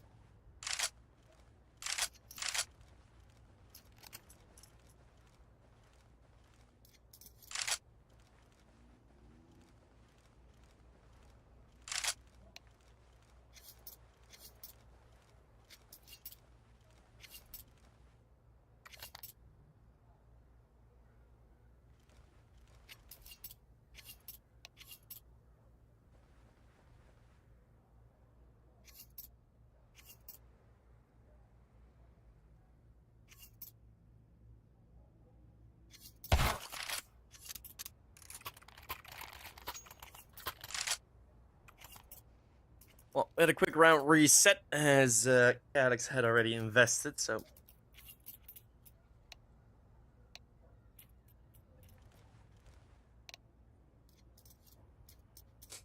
Need to get him back. So, oh yeah, the news I was reading is ESC banned a retired player.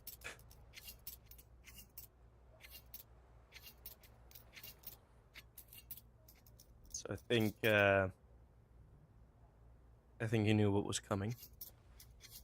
But it's good to see more ESC activity on the timeline.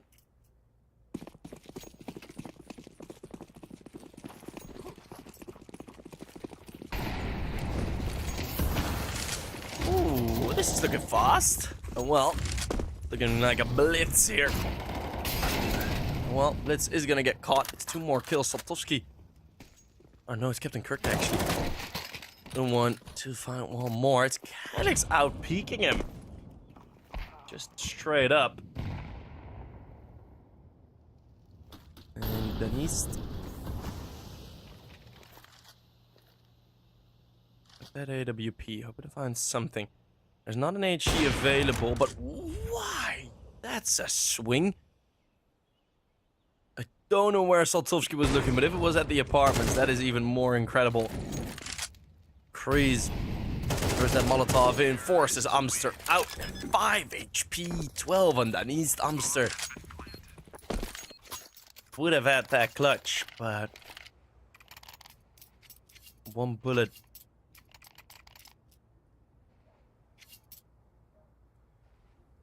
One bullet in it. Freeze remains alive. So yeah, this Sangal team, I don't know if sort of the wins retroactively would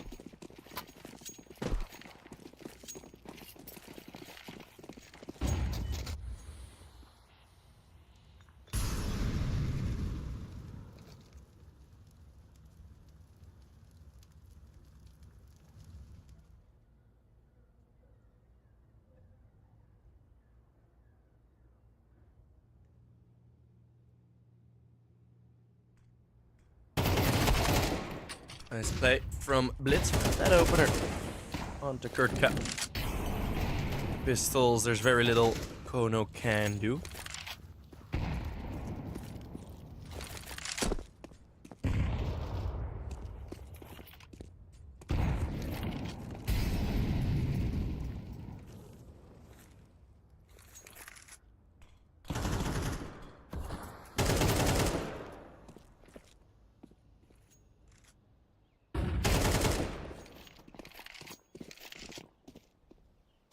His opening kill from Calyx is this round will just easily melt away.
Slow around here for Sangal. That nade. That is spicy.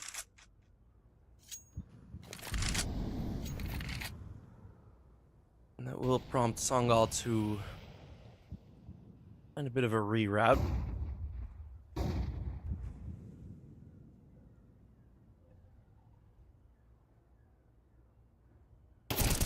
Freeze. Nice shot by Zogan.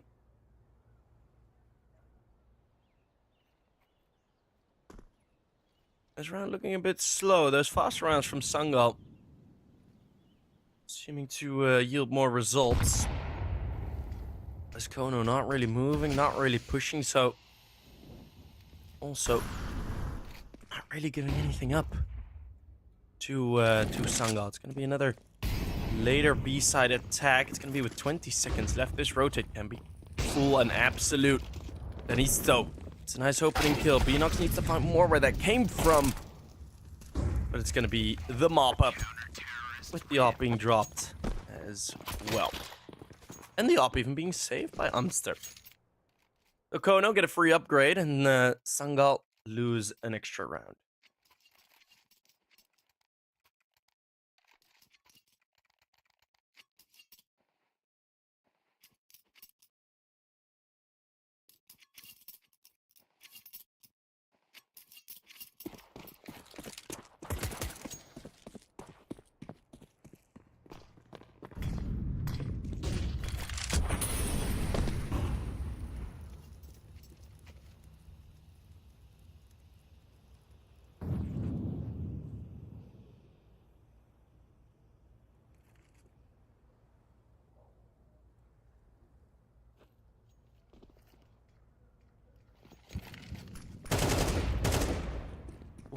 At close range on that mid play. Now kONO go aggressive. And still catching him off guard.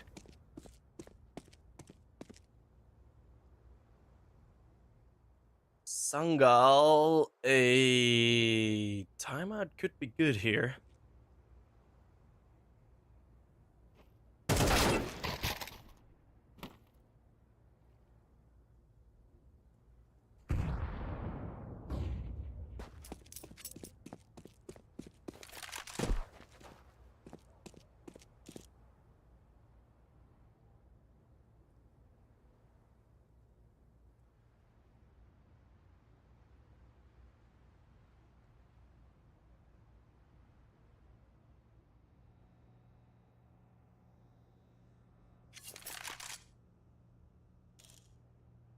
Zenitz again lost alive.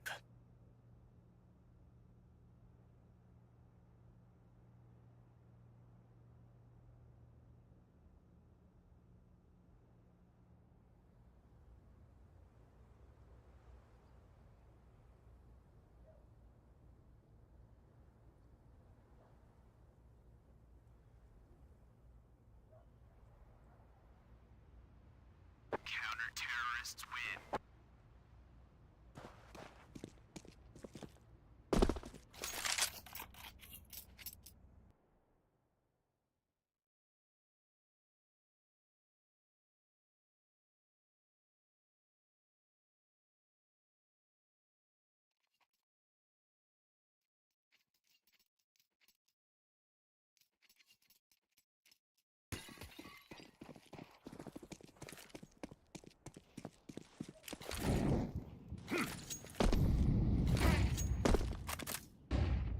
Well, let's see if Sangal will change their approach. Leaving bomb and spawn will not look like it's going to be a changed approach, but at least it's a bit of a more spread coverage for these pushes. This can be a 1v1 fight, and Zogan's gonna win that. Right in the middle of the tunnel, he's more ready for it than Blitz was.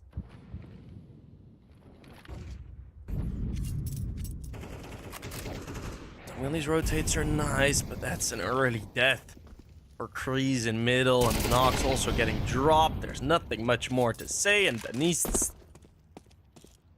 is gonna be running away again. 3 very similar rounds.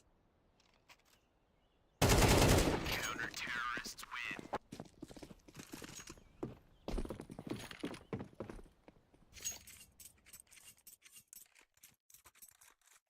And, beautiful. There's the timeout that I was waiting for the Sangal team.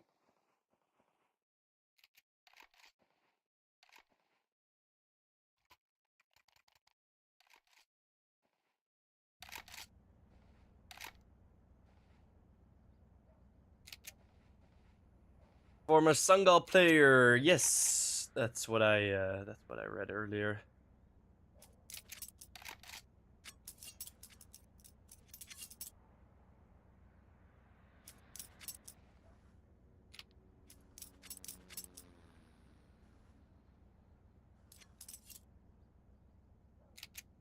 there was a problem on a Dutch website. I did not hear of that. Well, our friends might be on different ones. Because usually all the Dutch websites are pretty well regulated. Like, we can't even open cases in CS. They just tell us, like, no, it's banned in your country.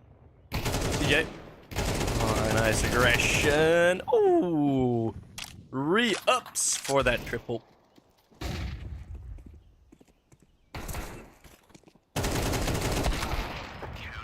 Not a quad kill, though. It's Kreese finding 2. And there you go. Usually. No, the Benelux... The Benelux betting, or sports... Yeah, sports betting, regular betting. It's all pretty...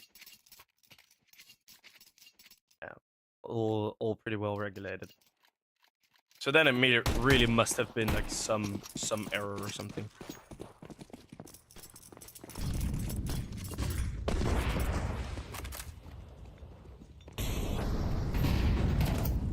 That's fun. Zogan.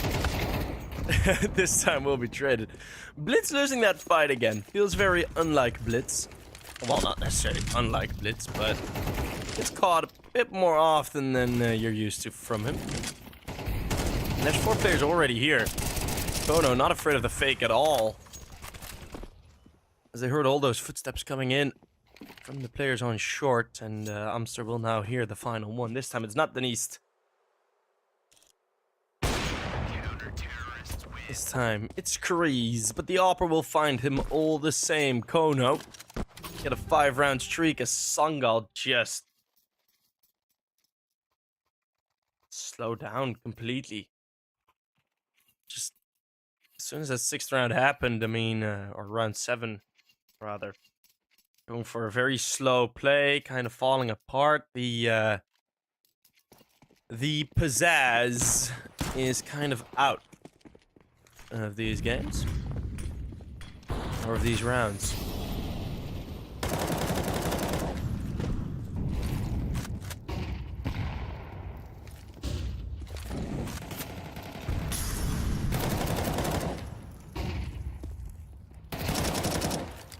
Kurtka, nice finds.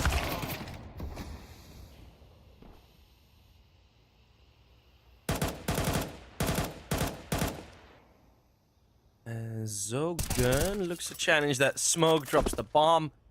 Alex and him switched places so that... Hello? What?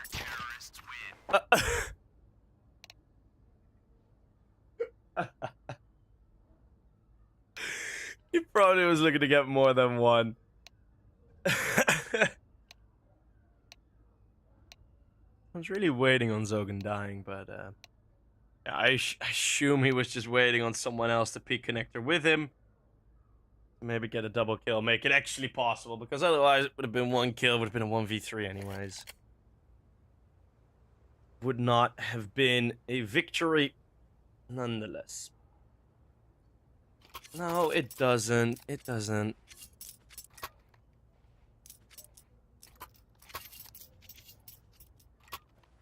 As if he doesn't check Alex, and if he doesn't see him indeed, and all of a sudden that second player does appear, Alex can find 2.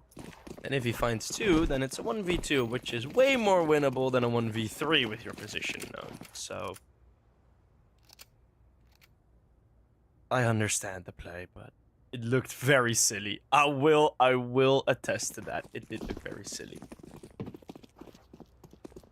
As they clear into middle, a 2-3 setup for Sangal.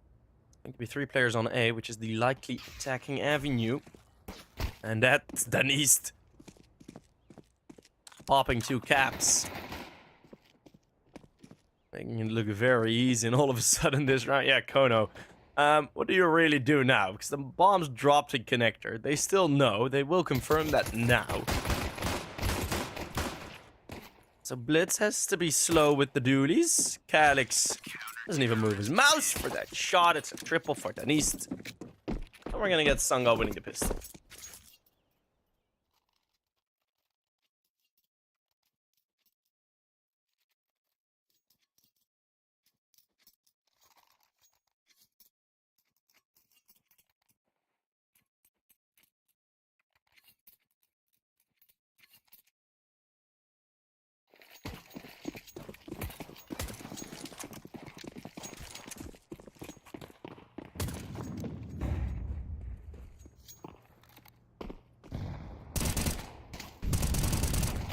Denise looking for another multi-kill.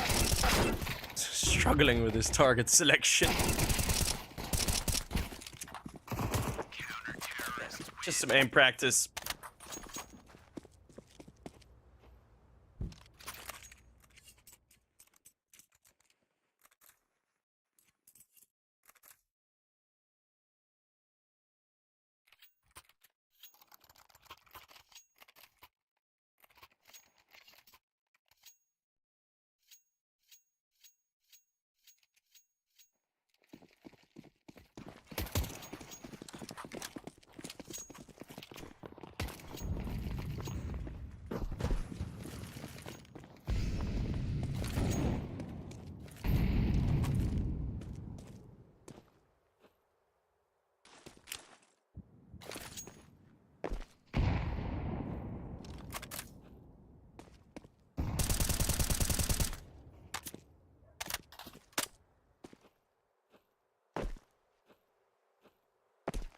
A slow round to start for kONO.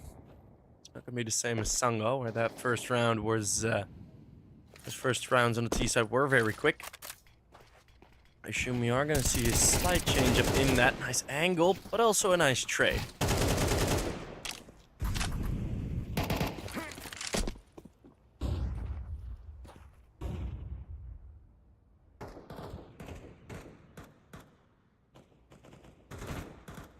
Position from CJ. Quite good. Enox has spotted him, but even though he catches the dink, that's still one kill.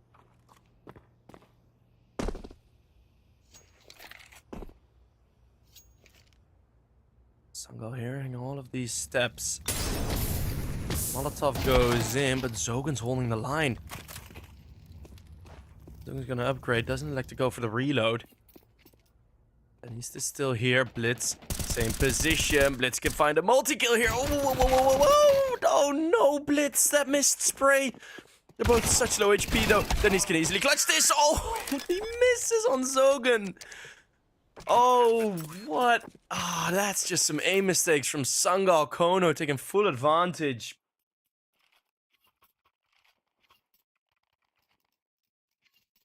And that is Blitz completely whiffing it.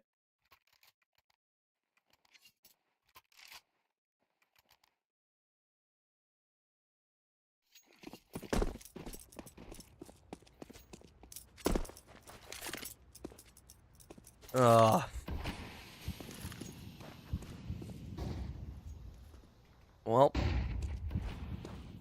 we're gonna see kONO now carrying on that advantage. There is the force buy. Blitz now on an SMG, so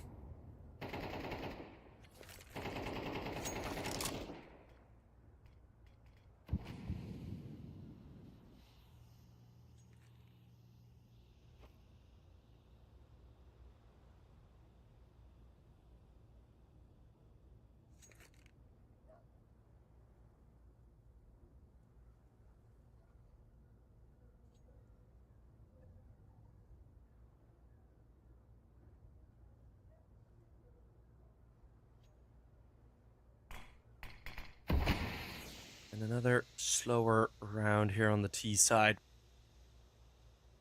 The macro was alright there for Sangal, right? All of the rotates and the plays there in the 3v3. It wasn't necessarily wrong decisions, more just missed aim. Denise not really getting with that new FAMAS upgrade that well.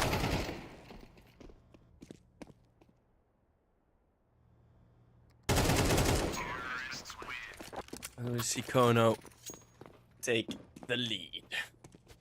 Well, they already had the lead, but now they've doubled their lead to 2 rounds.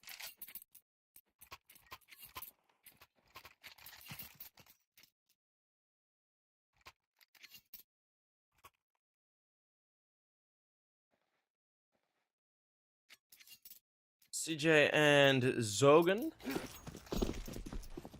2 of the newer editions.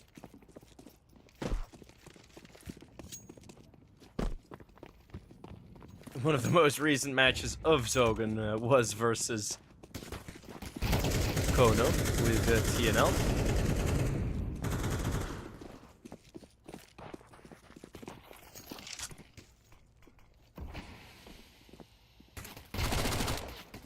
That's some pretty okay results. Umster. Let's find Freeze. It is going to be that 2v2 blitz this time. Not missing that spray. He has that AK picked up. Bomb is dropped. Don't really know what the attempt here is. Alex and Blitz, maybe a slight miscommunication. Of course, it is a very new team.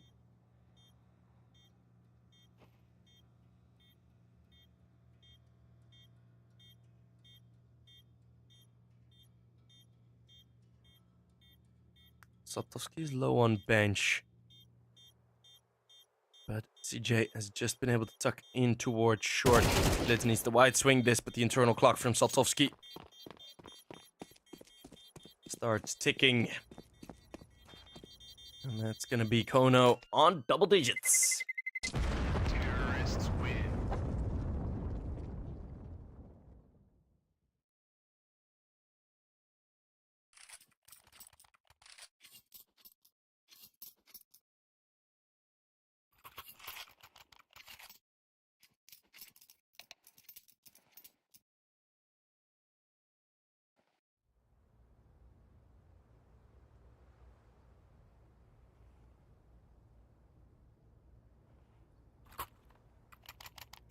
kONO calling the timeout.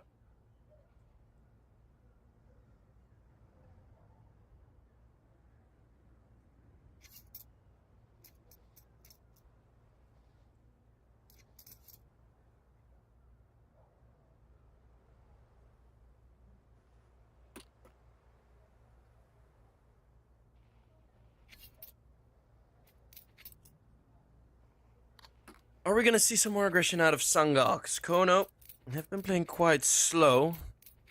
Whereas the previous half, we did see quite a couple of fights in middle. Hasn't really been the case for now. It's still not going to be that AWP for Denise.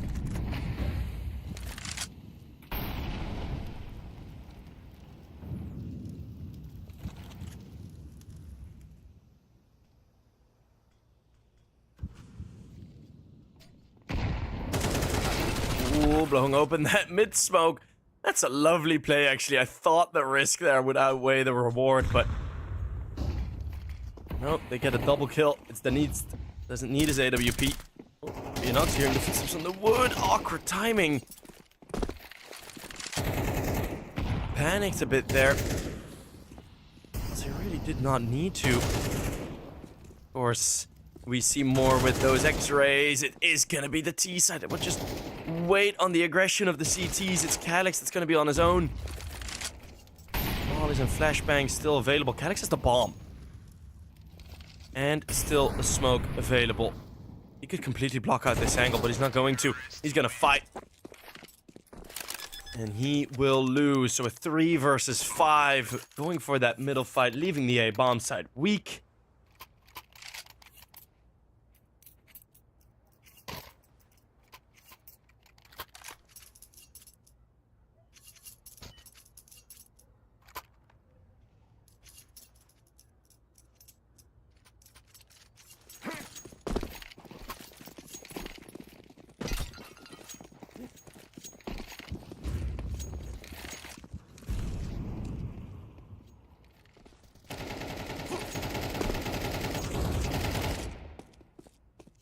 kALix and CJ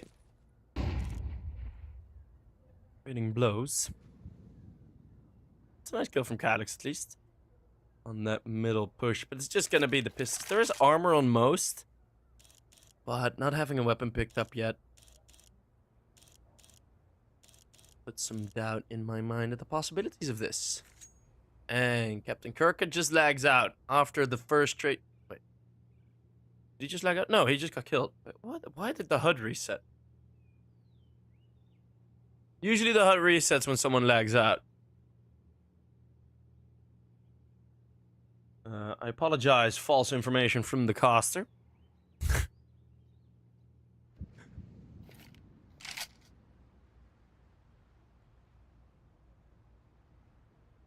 I don't know, that looked really funky. But in the meantime, the CTs have gone across middle and have been able to pick up some weapons. the AK now and the M4 close range. Beanox with that 5.7 finally bringing in some impact. Let's see how calm he'll be able to stay here. One more bullet connecting.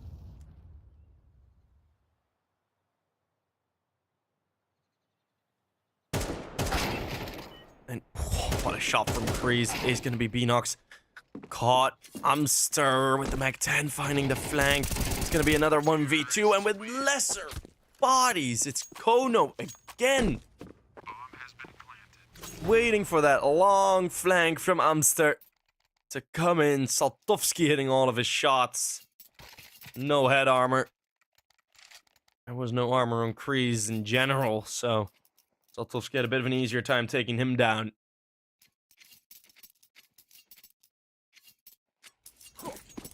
And Sangal looked broken.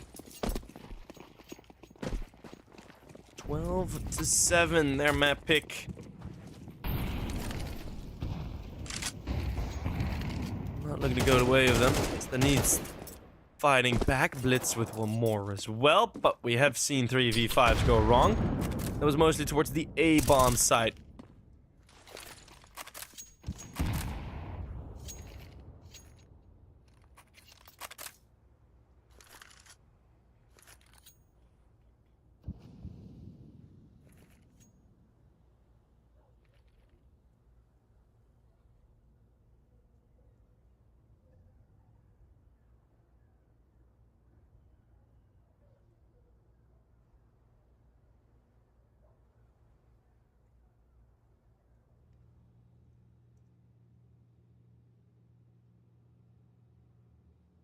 Still, after that early fight, lots of time left available for kONO.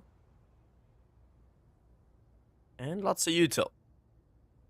If this first kill goes towards kONO again, I'm gonna be okay. I'm gonna be scared. Kreese finally finds a nice timing. That's how you deal with the man-up situation, fellas.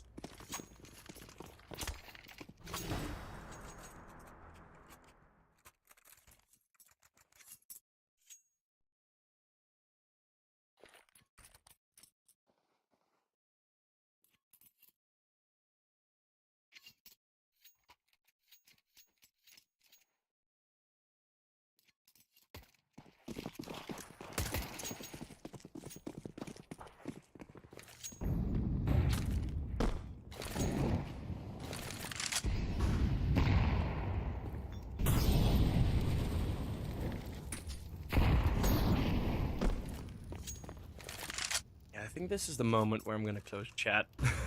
No, nothing interesting being said. As 12-8 now. CJ, what a shot onto Calyx. Need to be crouched in that position to be safe, my guy. As Blitz will find one, the trade is there off the window plate. And Sangal, just in general, have positionally been pretty poop for a good couple of these rounds. And I mean, I'm all for not changing a winning formula, but there's a pretty crucial part of that sentence, and that is winning. Right? So if it's not a winning formula, you might want to change it, buddies. As it's CJ with one more headshot on to Kreese. It's going to be the man advantage. After the bomb plant, they've done much better. kONO already on Mirage. Maybe picking Mirage into kONO just wasn't the brightest of ideas. As Pug Stars are there. Can CJ finish it off with the ace? It would be a beautiful cherry on top of this Mirage cake. It's going to be Beanox extending play for some more seconds, but I have a feeling Saltovsky will easily find him. Beanox has no clue where he's at. And Saltovsky will just wait and wait and wait. Beanox can't find him. He's gonna go save his AK for the next map as we head over towards Ancient. That is going to be kONO with a pretty dominating performance after the opening bits. After the money had returned to their pockets on the T side, it was kONO's show all around, as we did see them I completely barged through. Mirage has been pretty decent map for them. Recently beat Eyeballers on it, 13-5. Versus Adventurers, a couple good results. So yeah, um, that has been map number 1. Let's see if Sangal can fight back. Let's see if they have it in them to trade the maps, or if Ancient will be kONOs as well, and they would be our second team advancing to the playoffs. We'll have to wait and see, and I will see you guys there in around 10 minutes.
Welcome back, everyone. It is map number 2 between Sangal and kONO. We're heading back towards Ancient. Well, I say back. It's the first time we're heading here today. And it's going to be kONO looking for that 2-0 victory. Although, I doubt Sangal will let it be a stomp, as that second half was a mirage. Well, we're gonna have to wait and see. It's gonna be Blitz first point of defense, and before that smoke blooms, he's gonna nip in a kill.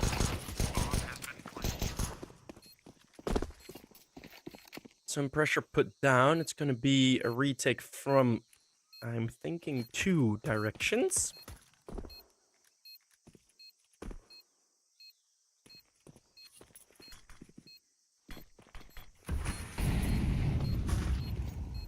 We are seeing some nades being thrown in. Saltovsky finding one more. Saltovsky has been great on the last map as well. Let's see if we can bring in some more impact into this one. Timer's ticking very low. There's no defuse kit available. So yeah, Cadix, you can hit some beautiful shots, but it won't matter. Terrorists win. Coster, who do I think is going to win? People keep asking me that, and I'm always, for one, I'm always fearful people will put their bet on my prediction, which I do not want to be responsible for. Not at all. And it's always difficult with tier 3 teams, right? The level is so close that, you know, having a good day or a bit of a worse day, right? If we look at Blitz, for example, he's had a couple of terrible rounds, and that made Mirage a lot more difficult. Well, I say terrible rounds. He just missed a couple of sprays, and well, that's 2 or 3, but all of a sudden, all your big opportunities to really make a game close all kind of wash away. So,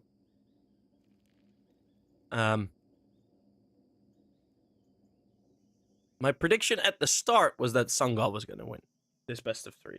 Let's just put it like that. Hamster. We'll find that shot first, as no spray transfer, but Binox. 5-7, at least getting 1. He's gonna move upon the flashbang, but that's gonna give himself up. Danis.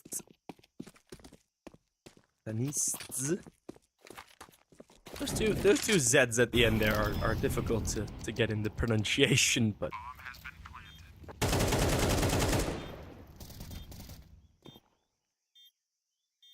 yeah, 1v3 is not going to be happening here. Although 2 players are low HP, these are a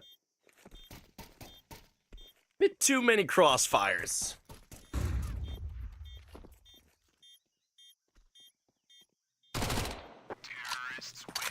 Gonna be the Mech 10 getting the kill, so some more cash for Saltovsky.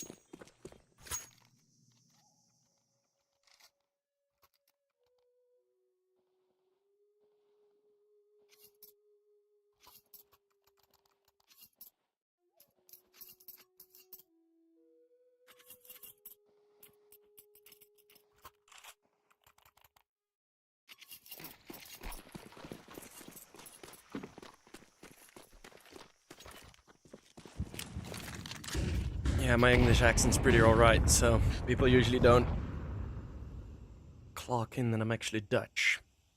People know that I'm not from the UK. Most of the time, people know I'm not from the UK. But I've had pretty much every single European country guessed that I was from. Well, Saltovsky, this is a nice move, and well,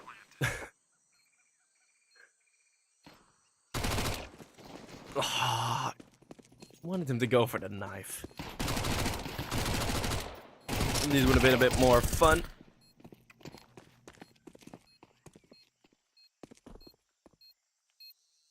If Blitz had had the defuse kit.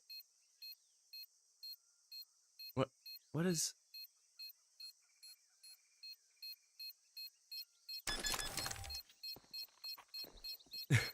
He does tempt the bomb. Imagine if they did buy into a defuse kit. That would have been a round win. Oh my god. Well, he does get one more kill from it, so that's at least effective.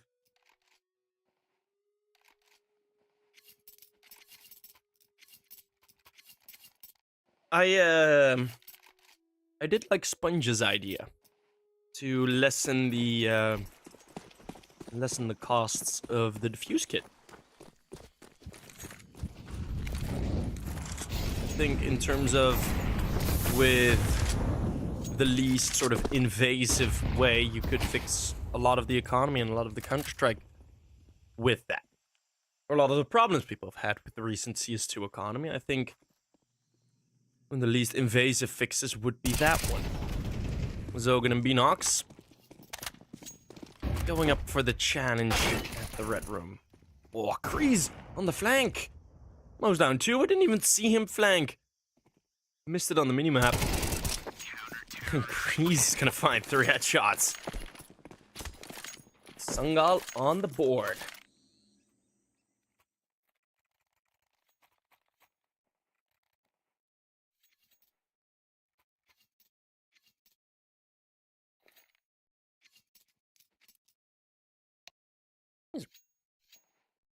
Nice rotates from Kreese and kONO. I want to stop this before it gets weird. Well, the money's not great. Far from it, actually.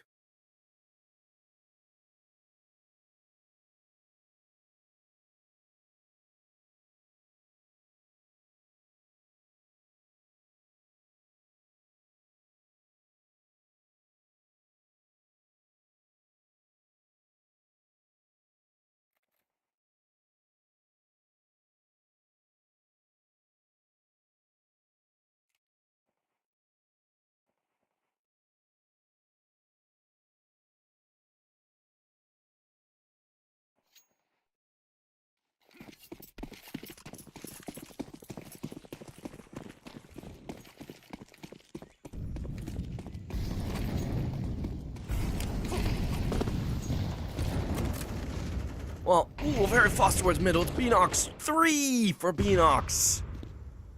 At that smoke and the 180.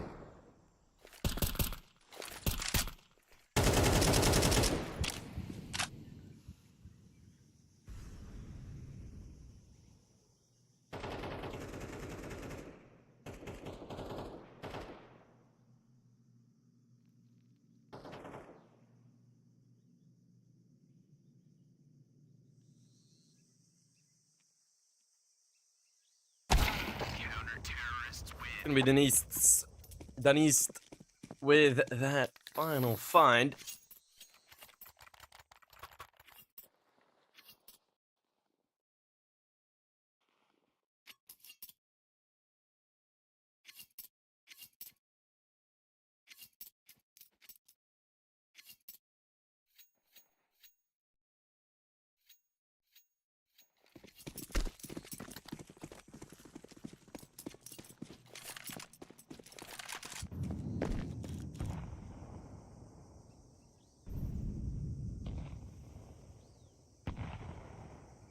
And it's going to be a very clean round for Sangal. kONO now indeed broke. So that aggression on the CT side working out for them. Going to be pistols versus the AWP.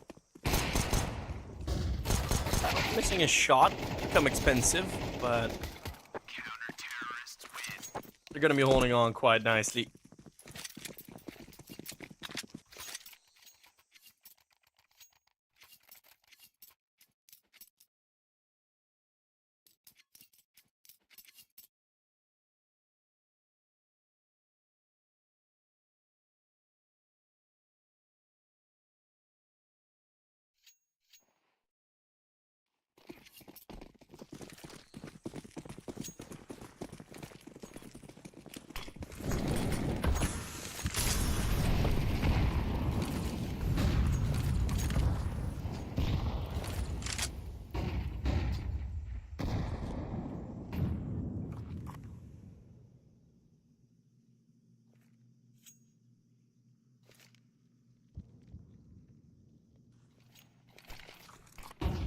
approach towards A, assuming the op will not sit in the same space 2 rounds in a row.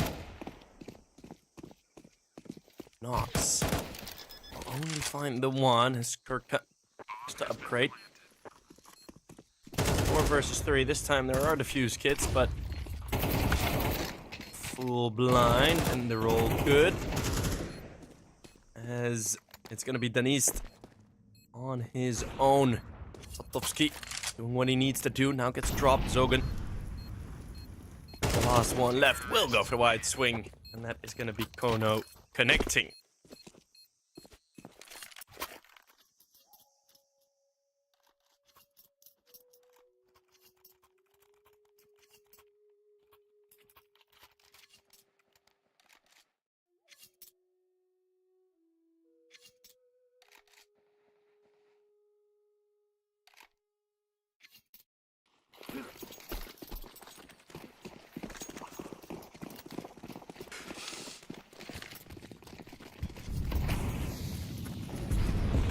kONO fighting back, and that defense of the bomb doing pretty well.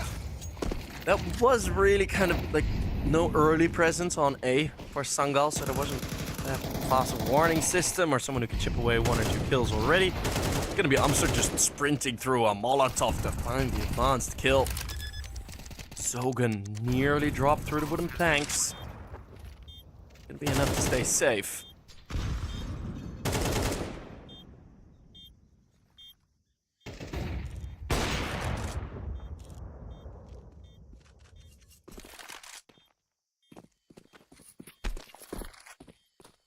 It's going to be kONO changing the pace in the previous 2.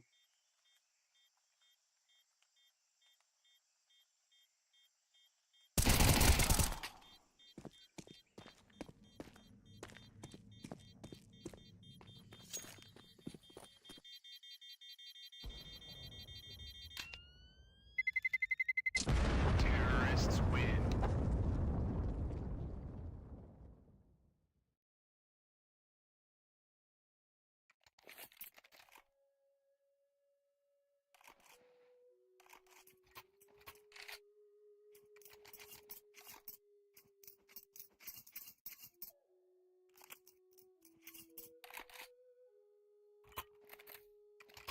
But yeah, kONO doing what Sangal kind of failed to do for a couple of these, for a good couple of these rounds, or yeah, well, previous map as well, is sort of change the pace. It's not going to be a bit more aggression.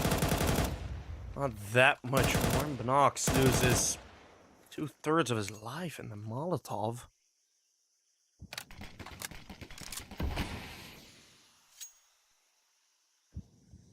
Deeper smoke coming in. And again, a result of this aggressive play is that the A bomb site's open. A very good read from kONO.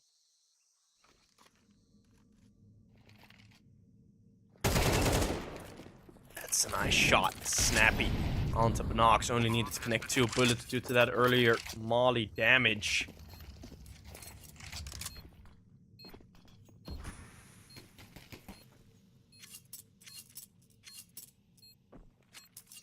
And that's looking like it's going to be another save.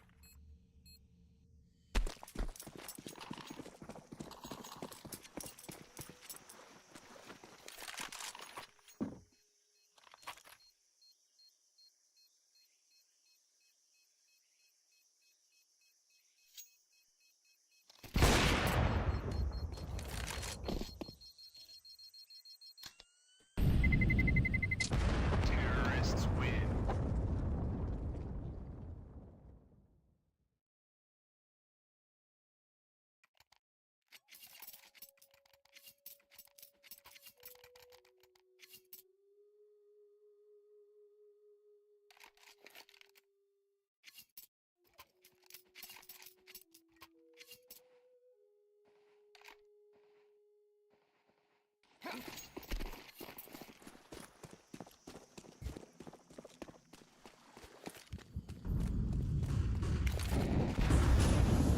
kONO keeps on winning rounds. Not enough for you till the hold back CJ.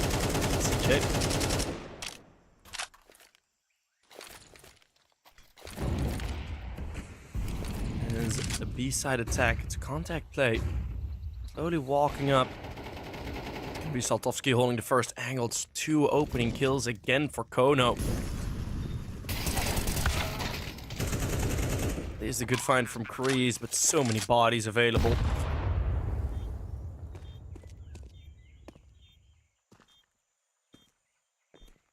Not gonna be much more than a 7th for kONO.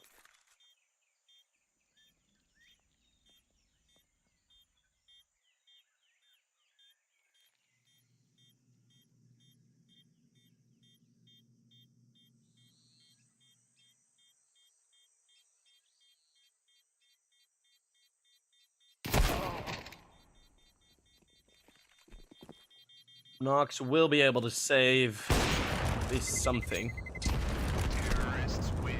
It's gonna be Denis Saltovsky takes him out. Sangal's recent results. Was this already the new Sangal team versus the Perfect World Shanghai Major? No, that was already the old team. So, yeah, I mean, there hasn't really been much for Sangal recently. I mean, their current win streak is 1. They have a 100% win rate over the last 3 months on HLTV. This is only their 2nd HLTV match. As I'm still will find headshot upon headshot.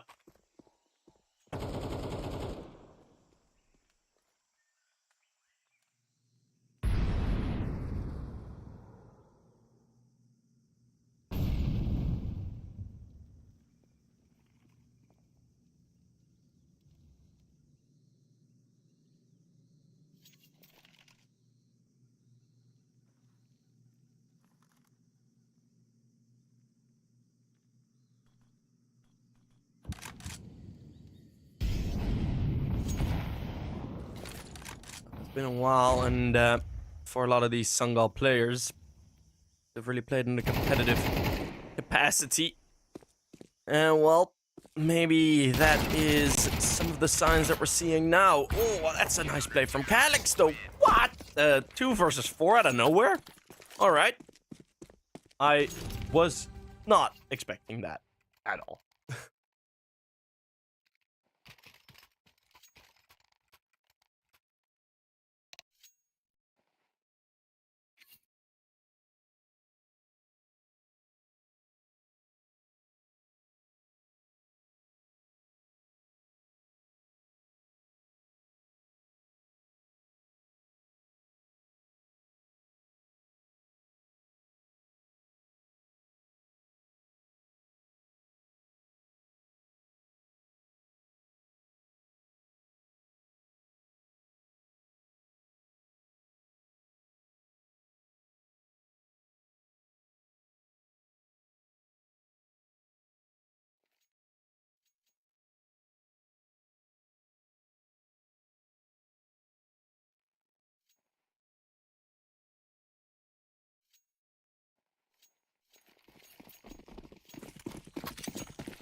Got the card cut, looking to challenge middle, and fully gray screened. kONO having to deal with a loss heading into the final round of the half. Sangal probably going to be happy they were able to hold on to their weapons. Expecting another ace side play. And Kurtka also expecting the double up. Yes, Somali thrown in, but Nox is on his own.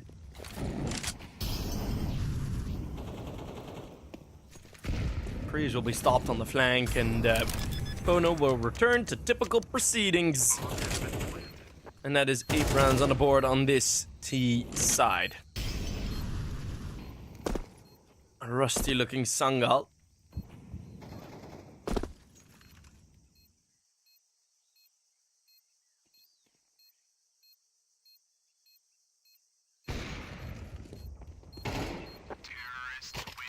Will be dropped.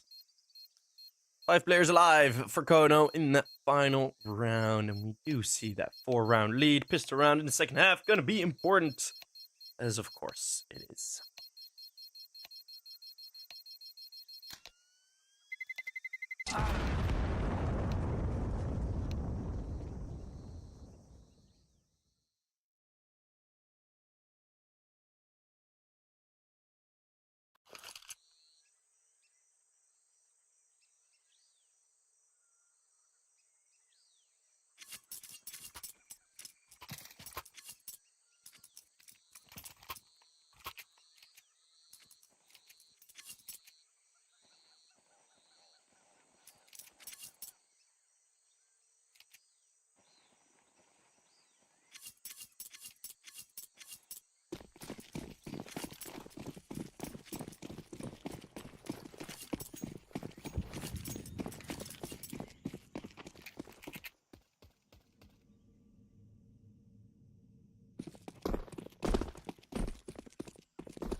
Well, gonna have Beanhawks charging through middle. It's gonna be the one player, Kurtka, on this A bomb side and through red room. This red room presence can cause a lot of issues for the CTs. Sotovsky is gonna be attacked from 2 angles, and back into Donut, Umster goes, but with that smoke being there, Calyx will have no issue finding this timing, so yeah, it's a quick rotate, but it won't matter much. Umster does find 2, though. There is a defuse kit for kONO. It wasn't there for Sangal. Let's see if the USB can do something. It's Kreese so clean with the Glock.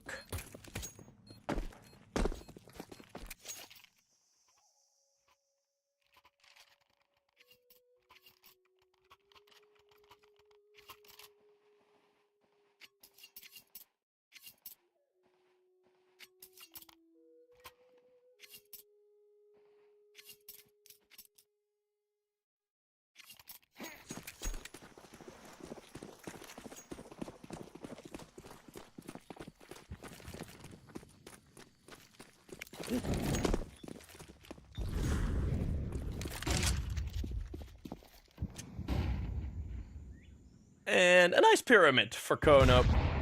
So they will,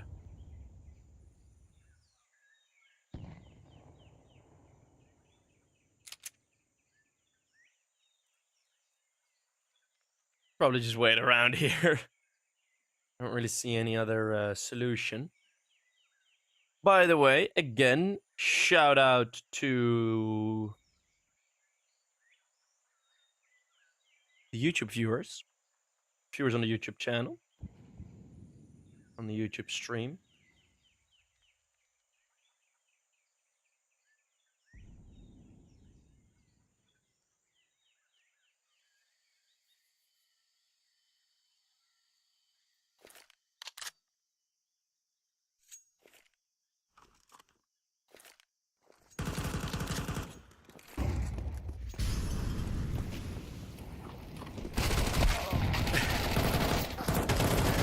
The pyramid does reveal itself. Just gonna be the one kill. Nothing more to speak of.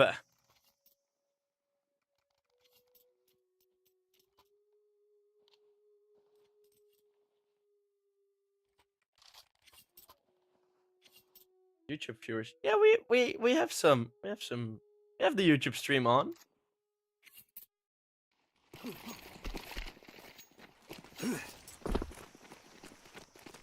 Mr. destroyed Heroic and Sangal. Heroic had a bit of a moment where they did look quite good, but no, that's kind of not the case. Kreese is fragging.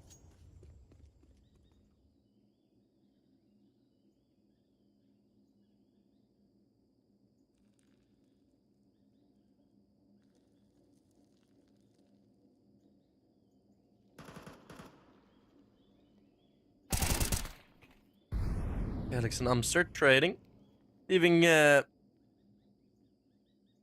CJ all alone. 3 kills only for CJ. He's had a bit of a slow one. He had a very good Mirage. Some very impactful rounds, but for now it's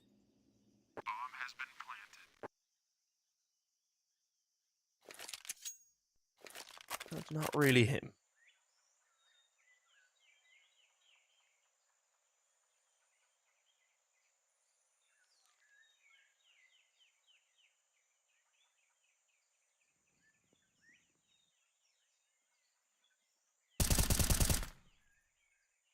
He's gonna stay alive for a while, though. Don't think he's gonna save his weapon. No, no, no. Knox is there. We nearly have a tie game.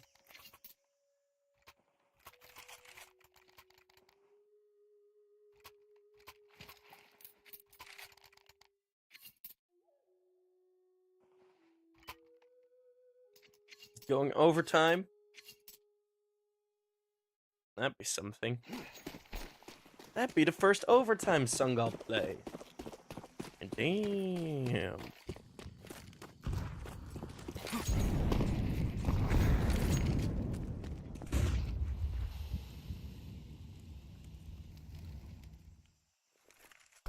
Since this is just the Deagle round, and I assume it won't be that competitive. Lots of people spotted already in middle. For a second there, I thought Freeze really just wanted to challenge that. He's gonna be wise and fall away. Wait, hold on. Before I start yapping, these Deagles, oh, I saw this brewing. Oh, they still remain close towards middle. Sangal will have Kreese that's one bullet away from death. It's effectively a 2v4. Captain Kirk has a single point of HP.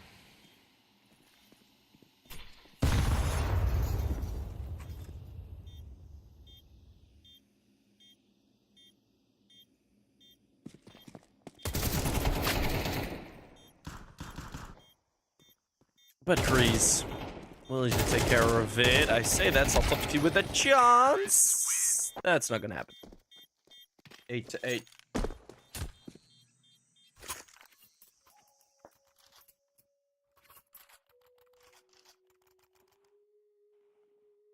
Is the score. Yeah, but never mind. But even I don't care about what I was about to say. Ah.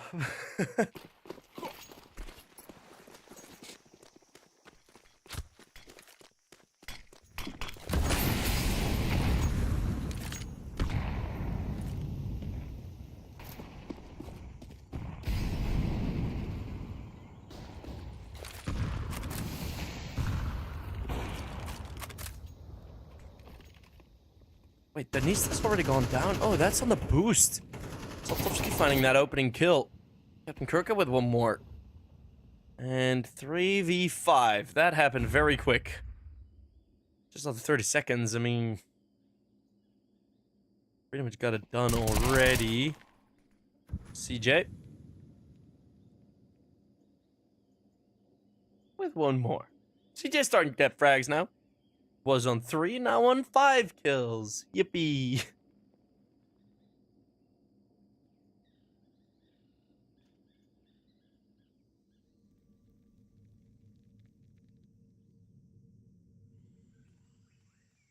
I want to see some more Sangal timeouts. I want to see them have a bit of a chat after rounds like this. Just to, you know, calm the nerves a bit. Just have something.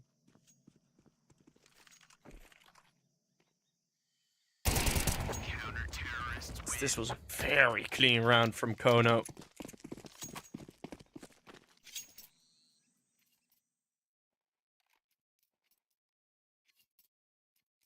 And I imagine we're not going to be seeing a timeout.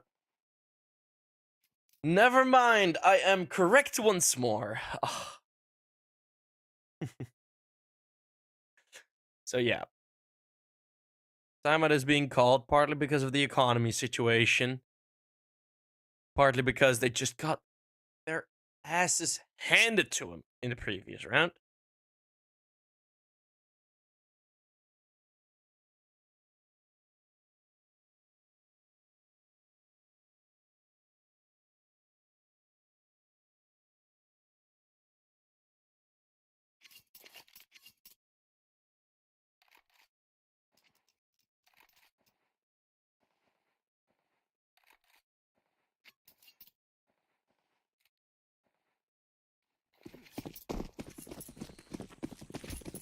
Gonna be playoffs on the line for this game.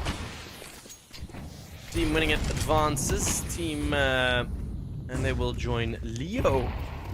Gone 2-0-2-0 to get through. Zogan. Gonna have a big fight here. Oh, I switched to the knife. Tried to get away. Or maybe to the utility. Want to drop a molly in so he could have escaped. Flung open that smoke is going to give Amster his opportunity.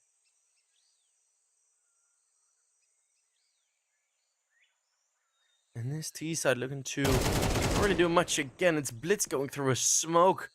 Hoping Captain Kurtka wasn't watching for it, but it was just a retake setup for A.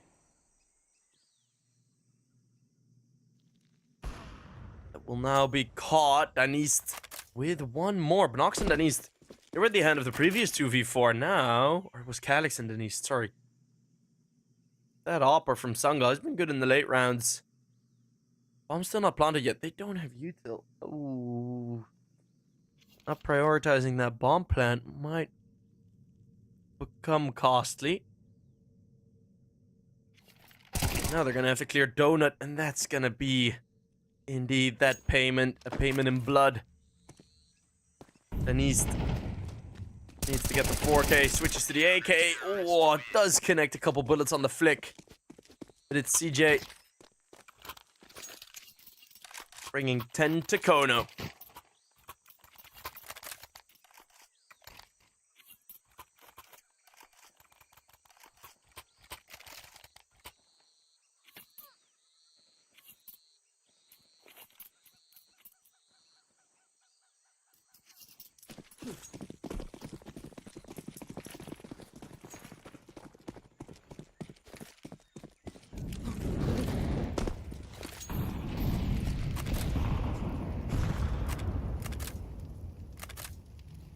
Just the Glocks, 11's gonna be given up.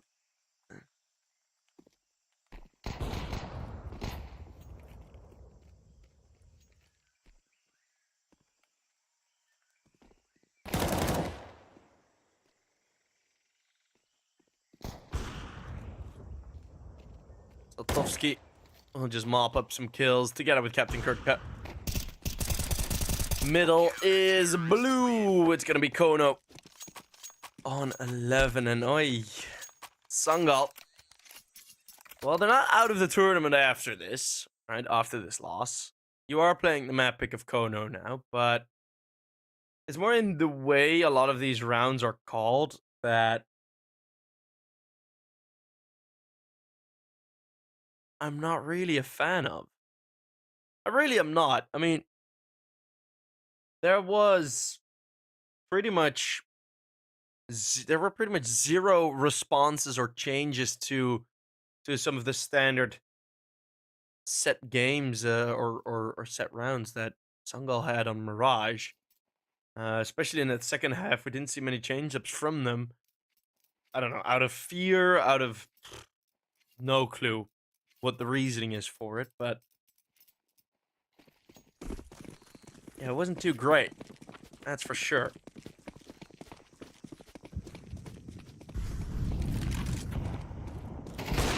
Well, gonna be an aggressive push. Saltovsky as his bullet whiz over the shoulder of one of the Sangal players.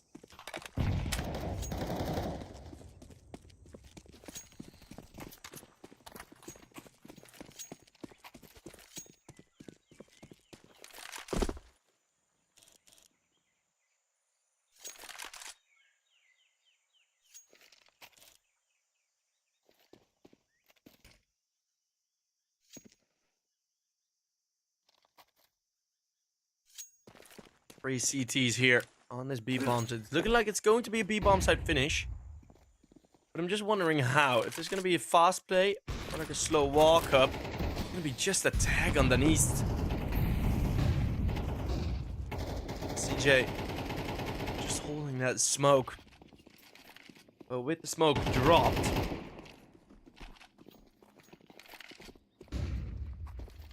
It's going to be a reroute.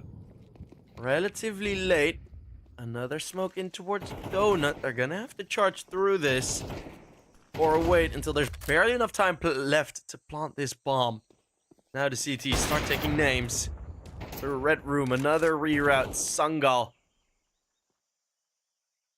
Still not really clear, but this bomb site could still fall. Skeptic Kirk got stuck in a corner. Zogan, the only CT left with full HP. Went to hold the flank. Does find one, but loses a lot.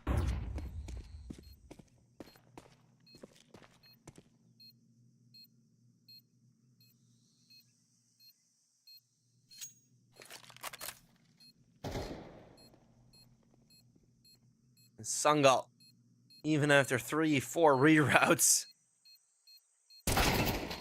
your GPS stressing, it is still going to be another round victory, which does prevent kONO from getting that map point. Terrorists win. At least for now. And I think... Oh no, the money is alright. I read it wrong. The money is still alright.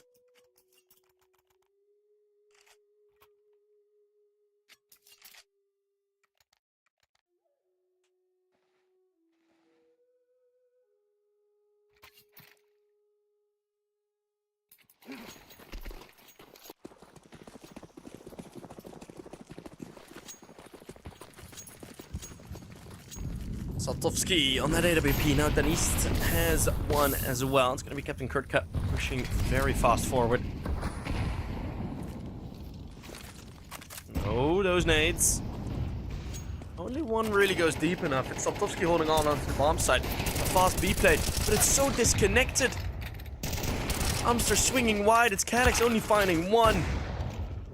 It's going to be Kreese on his own, found by the flank. There must have been a molly thrown in there in between or something. I didn't see it on the minimap, but we also weren't on their perspectives.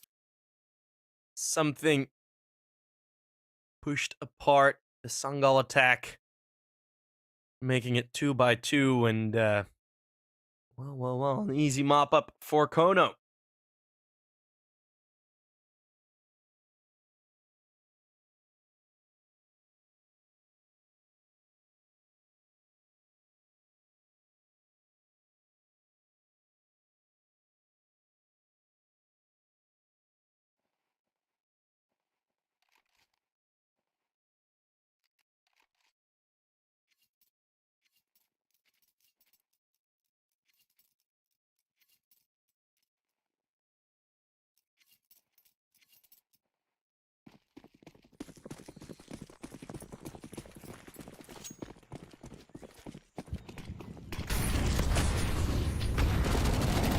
Kreese leading his team and, well, getting 2 openers, so he might lead his team to just getting one more round. Saltovsky, don't know if he spotted that jump. He's gonna stand right in a molly and take one more scalp. Gonna be Bnox. Already up ahead of this. Saltovsky was unaware, so apparently did not see Bnox running across. It's gonna be 2 versus 3. This would be a devastating loss. Well, now even worse. We lose it in the 1v3. Pretty sure kALix just spotted him. Sangal will stay alive for just a bit longer.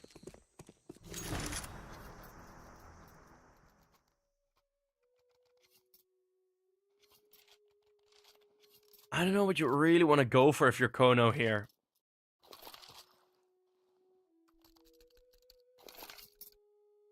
Saltovsky's gonna go for the scout, meaning he has enough money for that AWP in the next round. Zogan goes for the M4, so they will have 2 damage doers. For kONO 5-7. That is going to be it. And that M4 from Zogan, charging forwards. Gonna be CT's finding 2 kills. Oh, that's a shot from Saltovsky. Maybe in this half buy, in this patience buy, they wanted to go for the 13-11.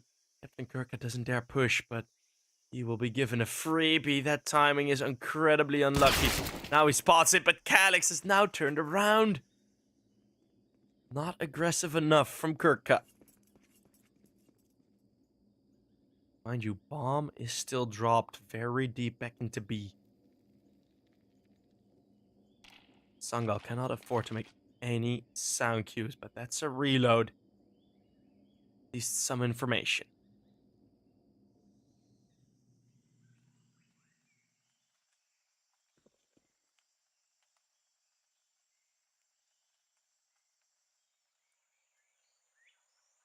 But what do you do now if you're Sangal? Are you instantly going to go back to B? It's going to be Zogan with that scout on him. Switch with Saltovsky. That scout not getting a tag. Sounded like he didn't even release a bullet.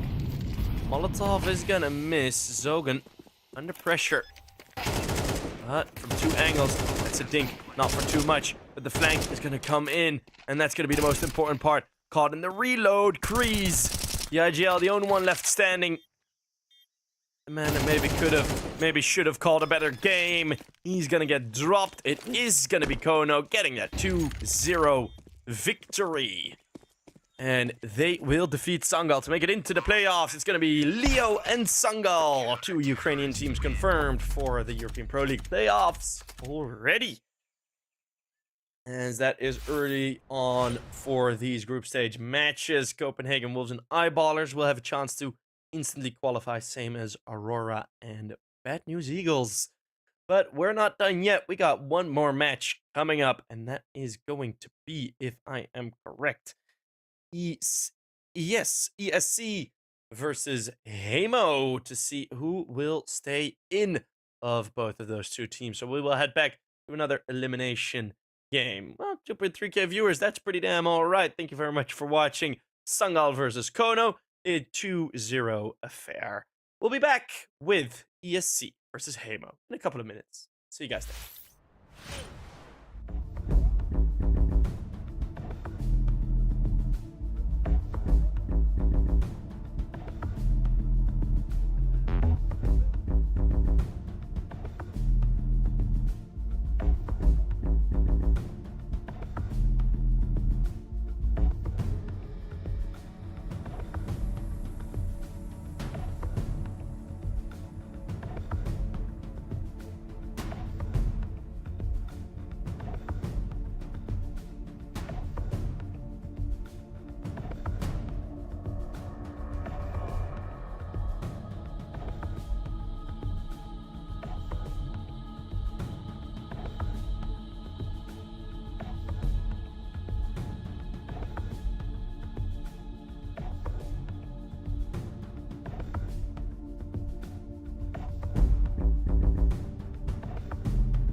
Welcome back, everyone, to European Pro League, as we have ESC taking on Heimo for elimination. And that is going to be a dicey matchup. Both went down 2-0 against their earlier opponents. It's a pretty tough group for both of them. And even if they make it through this match, I'm still going to be somewhat doubtful that they'll be able to make it through the next match into the decider. But we will, of course, have this battle first, as ESC have picked up that old Permitta roster, making some changes here and there. So they got Semi from Sangal, who was kind of left out of that heroic deal. And then Tien coming in as well to join up with that core from Mast, Mary, and Bajmi. And then Heimo haven't really made any changes, except for new shirts, which look very nice. So, yeah, the Finnish team had slightly increased results, in my opinion, kind of in the same position as Wopa were for a very long time, considering sort of the level within Tier 3 that they were floating around. We're going to see Ancient picked first, then we're going to head to Dust 2, and then Inferno if we need it. So Dust 2, an interesting pick. It wasn't the favorite map of most of these guys, especially when they were at Permitta. It wasn't picked that often. It did get floated quite a while, so having it as a first pick is actually pretty interesting. So, yeah, no, usually it's ESC going for Nuke most of the time, Nuke and Ancient. So, yeah, actually a pretty interesting pick. The picks from, oh no, wait, those are the picks from Heimo, who go for Nuke most of the time, and then Ancient. I'm getting very confused now. ESC is yellow. Yeah, so they have picked Dust 2 a couple times, but it's very spread between Ancient, Anubis, and Dust. And for Heimo, it's pretty much only Nuke and Ancient, so we will see Ancient now here. So finally have that straight. As an attack at the B bomb site expected, but we do see all of those guns start to fire off. It is eventually going to go towards the B bomb site. Oppi finds a triple kill. That's the round over. Whoa! With that helicopter view, we do get a very, very quick first round. I don't know why Mary has a clown emoji behind his name.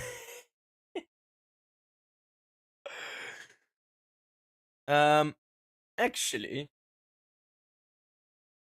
looking at most of these names, wait. So no Tien, no, apparently not. And Reiko is also playing.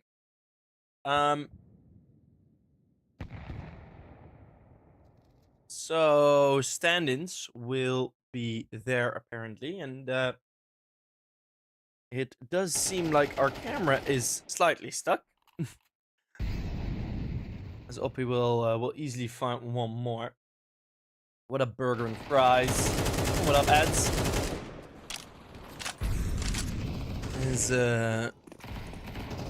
There we are, back to the POVs. Oppi getting blocked by his teammate. But as soon as that's cleared up, they're back in. Rico replaced Tien, and Mary then replaced Bajmi. Oh no, wait. Not Bajmi. Bajmi still playing. No, Mary is correct. Whoa. That just really confused me, not seeing Tien in there. I still don't know why Mary has that cloud emoji. I'm high off this being my third best of 3 of today. Then, yes, you could say so.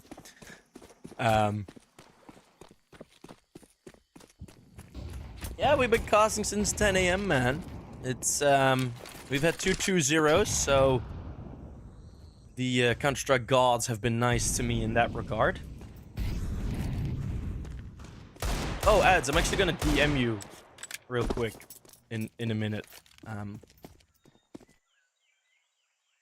But yeah.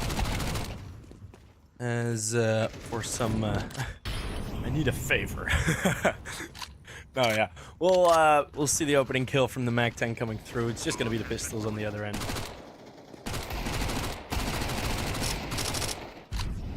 As Jappy and Reiko getting through. Wello. Will. Oh no, it's not Willow. Okay, well, Willow does get dropped.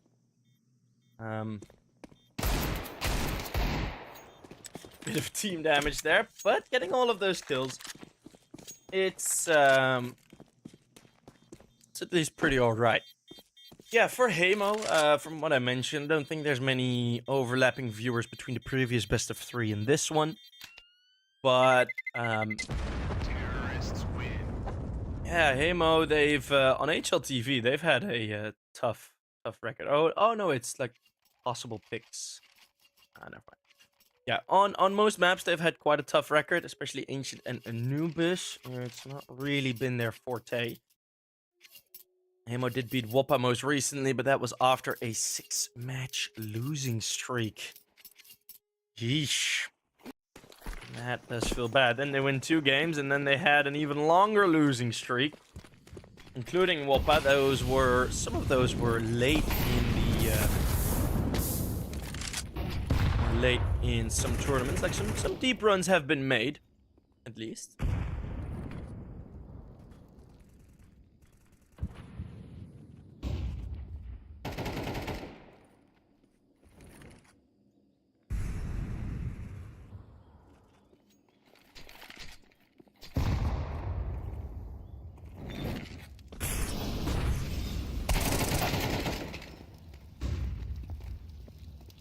Trade onto Reiko. He does get away with one more.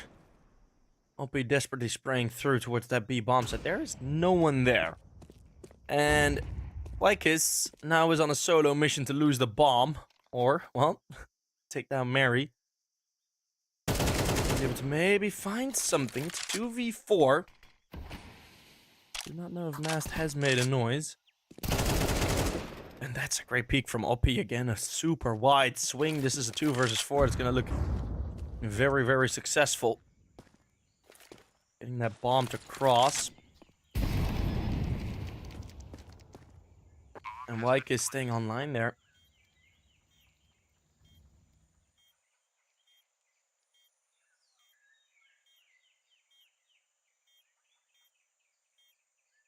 And that 1 versus 1. That's going to win him the round. Sammy, he's not going to throw his AWP at this. Why would he?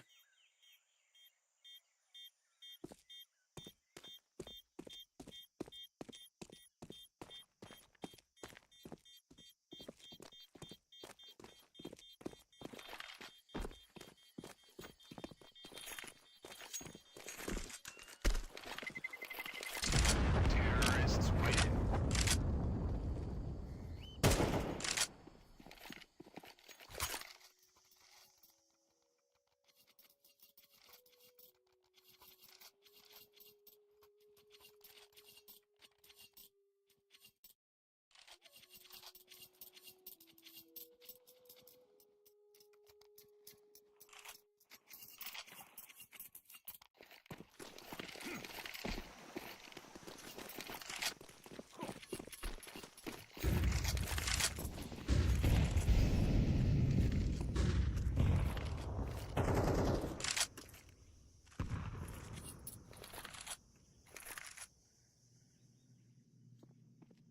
Again, this pretty upfront play on the A main area by Mary.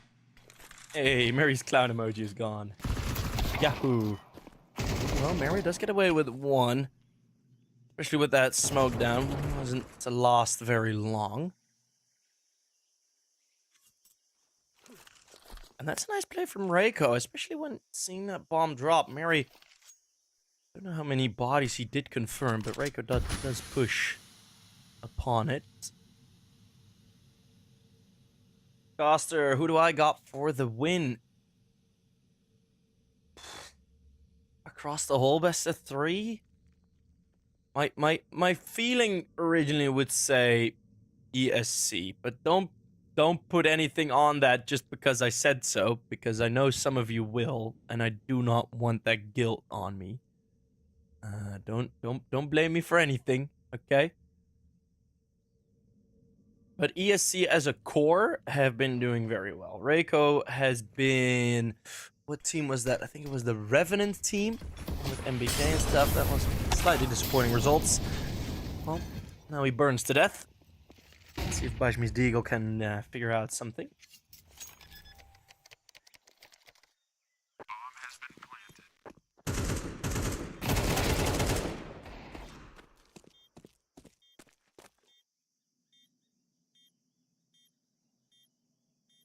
Bomb 3v2, and it's looking like Sammy's gonna go for the save again. Call him Savvy. Ha ha ha.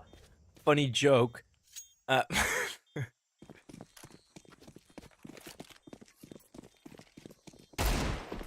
Deagle will be able to at least stay alive. Well, it's an AK upgrade. So I'm sure, why not? Jeppy and Uppy are going to look for the hunt, but they are going to get dropped as well. So there will be a slight money cost.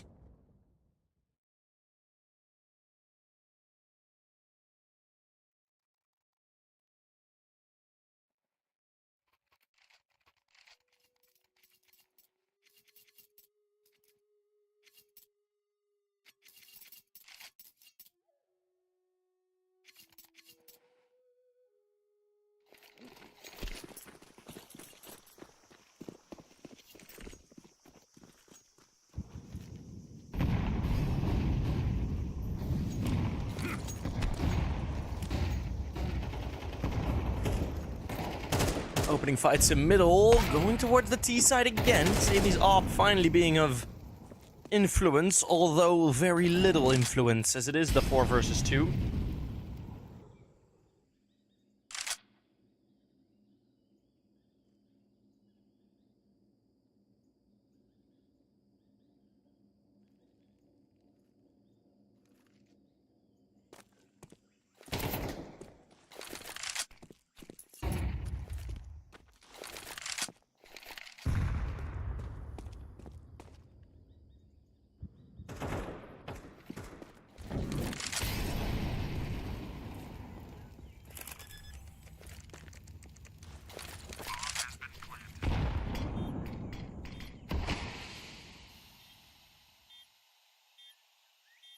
And with the 2 versus 4, we're gonna see a save again!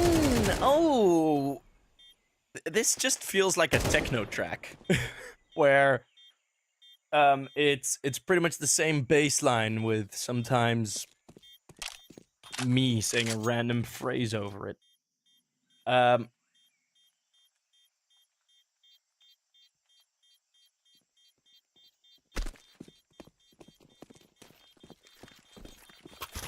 Don't know if there's any techno fans in the chat, but they should be enjoying this game then, as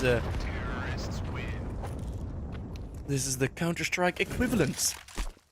6-0 for Heimo. I mean, ESC, they haven't done the greatest on recent Ancient games, but I mean, this is really something. Somehow, ESC managed to beat Ninjas in Pajamas, by the way. 13-11 on both map wins. So yeah, ESC's most recent win was against NIP of all teams. And then having pretty terrible losses versus OG, Tricked, and Johnny Speeds. Where they all got kind of stomped out. Mary, at least with the first down.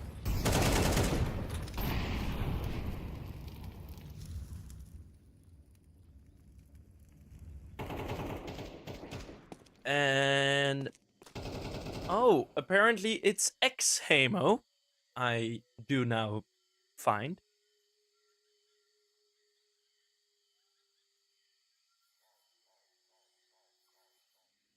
As one trade has been returned onto Reiko.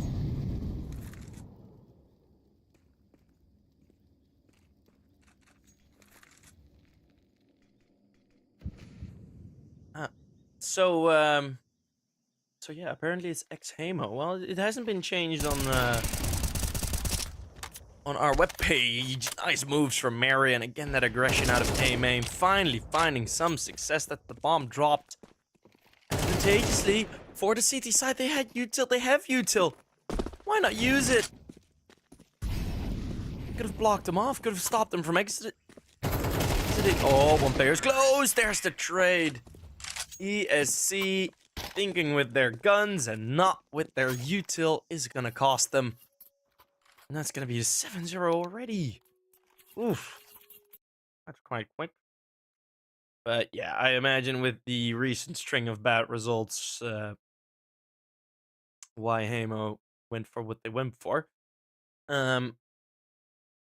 Maybe they're looking to pick up another Finnish organization. Who knows?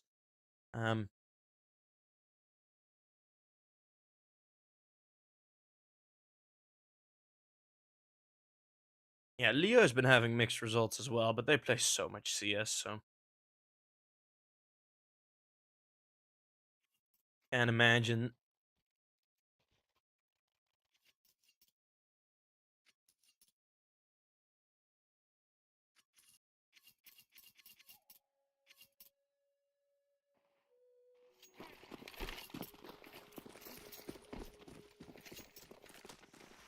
Did I recently cost on Frag?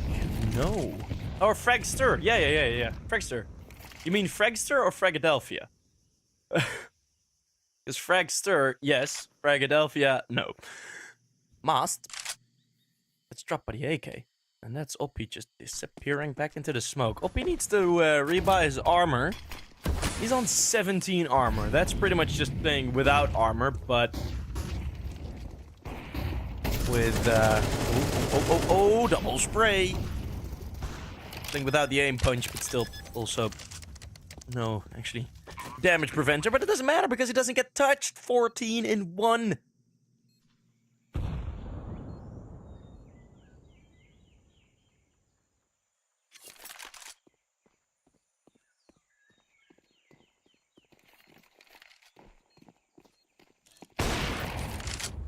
Sammy, again, saving his AWP, which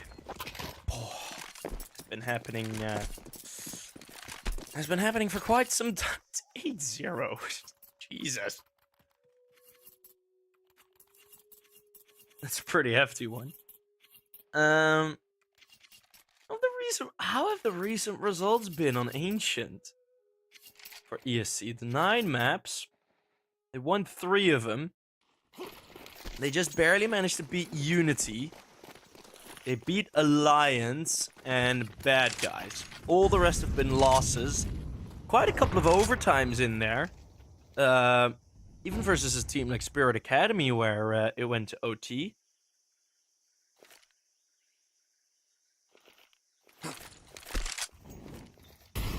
Great pistol round win percentage, but without that momentum, it doesn't really feel like there's much happening. Again, it's Mary. And this time it's masked with the play. And it's going to be the first 2 kills for the CTs. Will this forced buy finally be a bit of a revelation for ESC? Or not? Well, here we go, Donut. Let's find that SMG in a 3v5. Well, somewhat lopsided for a 3v5, considering the weaponry that's on both sides. Bomb has been planted. It's Wykiss on that AWP, and easy as you like. ESC, they are getting destroyed. Absolutely. I'm gonna say it's been 2 rounds where I really think we've had situations where ESC should have won. Right? Or not necessarily should have won, but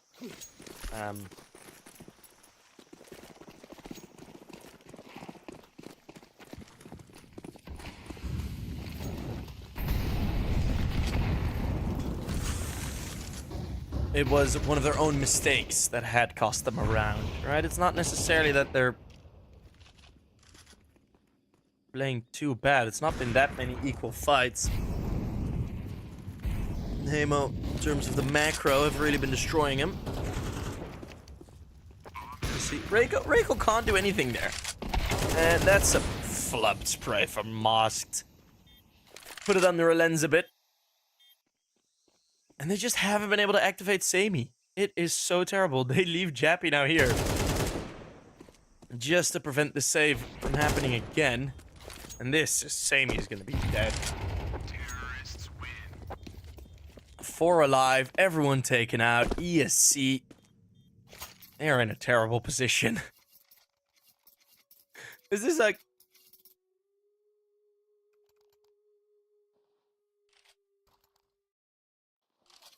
Is this like a GG go next?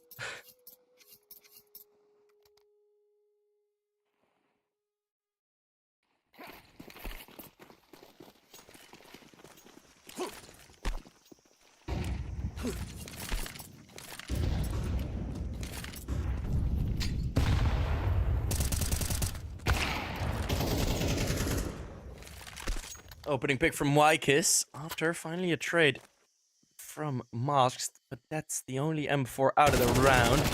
We do see this FAMAS investment. Ooh. Equal trades all around. Every single kill traded.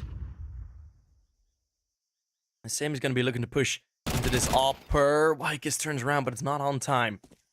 Maybe. Far too late. But still maybe the Polacks will be able to win a round. Or Jappy will destroy all hopes. That's a... Whoa, that's a quick shot. Because now he's just versus the FAMAS. Sammy swings out wide, forced out wide by that Molotov. Of course the clutch goes their way. 14 and 4. Jesper Svensberg. Near unstoppable together with Oppi. 14 and 16 kills, 30 across the both of them in just 11 rounds.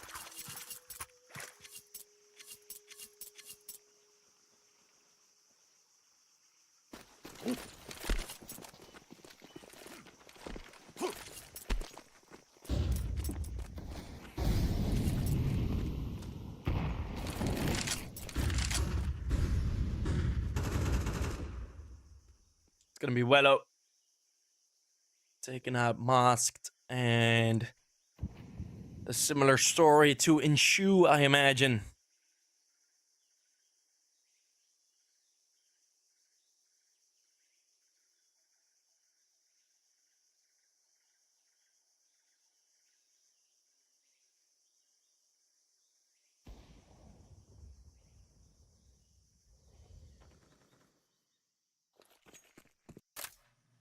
Mary does take down Jappy. So, once again, we get into these sort of equal trades. And Arvid gets completely timed. And this time, no clutch. They win a round! Yippee!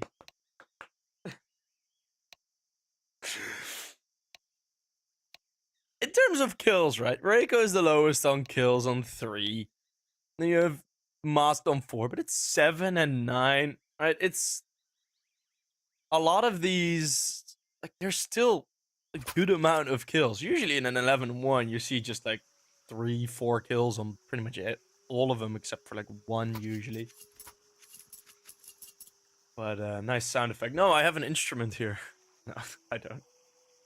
I've never learned to play musical instruments. Sadly.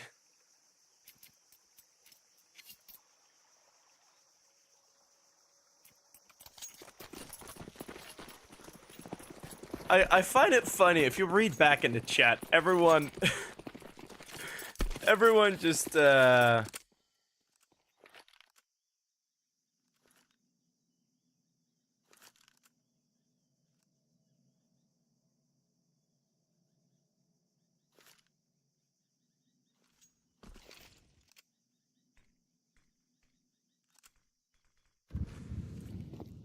everyone just kind of being surprised at how incredibly big this scoreline is.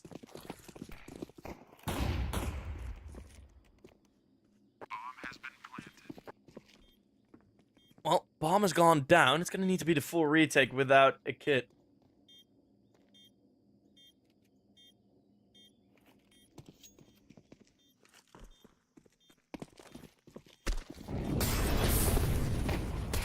Chappie. Let's find one. They need to hurry. They need to really hurry. This flank could be it. But capitalizing on it seems to be a struggle for Heimo. We're still fighting, but we're fighting for nothing. We're fighting over scraps. Is that... Oh my goodness. Oh my... we're not fighting over scraps. We're fighting over Arvid now being able to just go for a full eco together with his team and then have an op in the next round. Or screw that plan and screw the caster. We just force buy, because why not? We have the buffer anyways.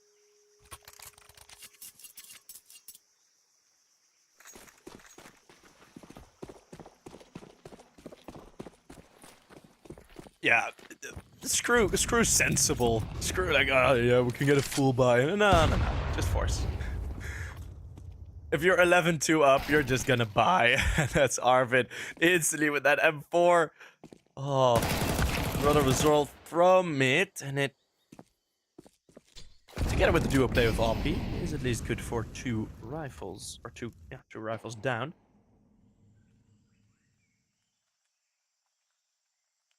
Wello. Hoping for at least something here with the 5.7. His long range Moss gets caught mid jump. Man difference this play out of cave. Mary could be on for a double kill here. Oh, wrong target. Chappie was just moving out. Wykes was just moving in. Sammy looking to challenge in towards cave. But Chappie is there. This is Heimo. Heimo is cooking. Cooking hard. Some Polish sausage on the barbecue, and then they go sauna. Well, Uppy and Jeppy, they're a bit hotter than a sauna now. Dragon.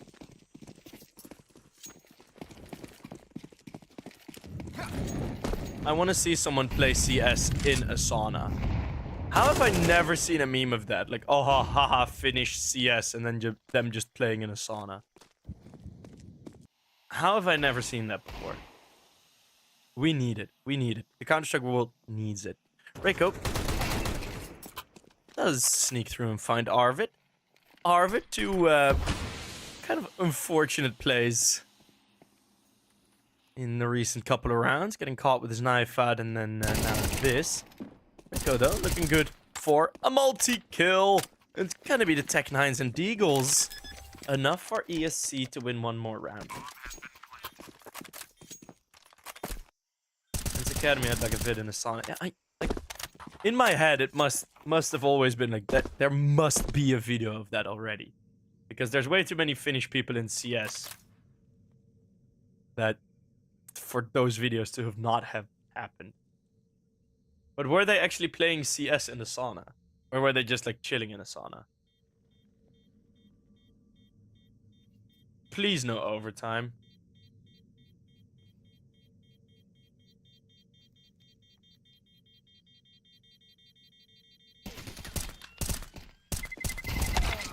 Terrorists win.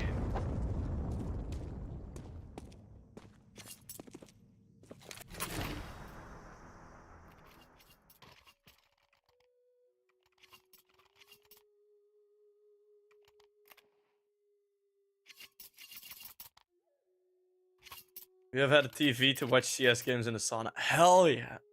See, that's what I'm talking about. That's culture, man. This goes to OT. I'll rob a bank today. I'll keep you to it. We got the XM Galil 5.7s. I don't know what the plan is here. It's gonna be at least one kill. That Galil from Wyke is the only weapon long range, and a Molotov to make it more difficult to re-challenge. In the Molly, it's Sammy that gets dropped, and it's a 1v2 for the game. It's a 1v2 for Reiko.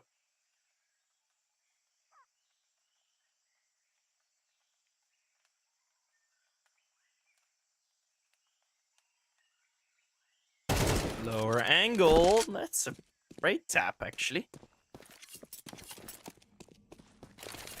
Now we're gonna have to see if Oppie is going to be able to clutch with the XM, or will he trade weapons? Yes, he will. Boring. Let's see if he can do it. Making noise. He has a smoke now. He's not planted for Reiko. But Oppie doesn't want to take a chance. He needs to stick it at some point. Otherwise, having the fake, not really going to be there. He swings out wide, gets close range, and Oppie. Ooh, don't know if there's enough time.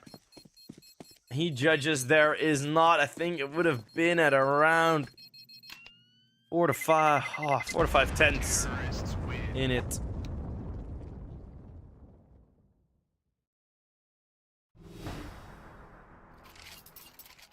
So we have one more round for ESC. Oh, God. There's a watch party. University for Copenhagen major in a sauna. Bro, I love Finland, man. I want to go back. I've been there for like 4 days only. Like, we traveled through Finland. It was great. It really was. But we didn't have that much time to really, like, talk to people, and we just pretty much explored parts of the countryside, and that was kind of it.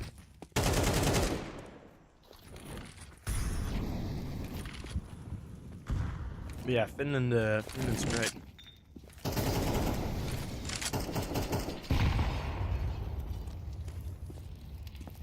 Not talking to people is our culture. Yeah, fair.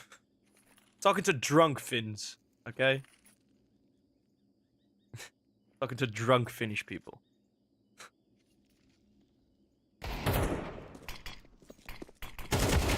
Reiko.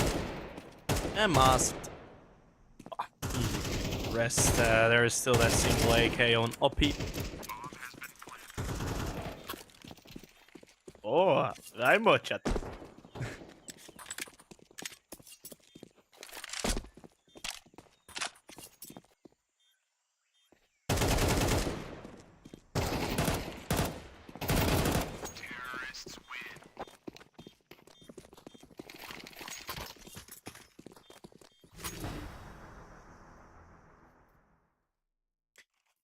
Yeah. I don't think anyone is actually believing that ESC can can win this. At least I don't believe ESC can win this, so we're all just kind of waiting on this map to end. But ESC, of course, they're gonna go for winning as many rounds as possible. Because why not? It's Counter-Strike. Get those averages up.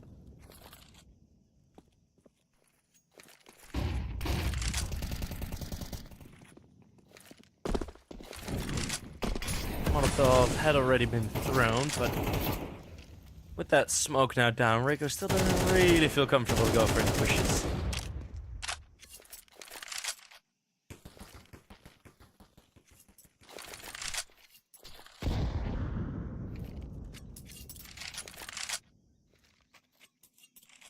Voy.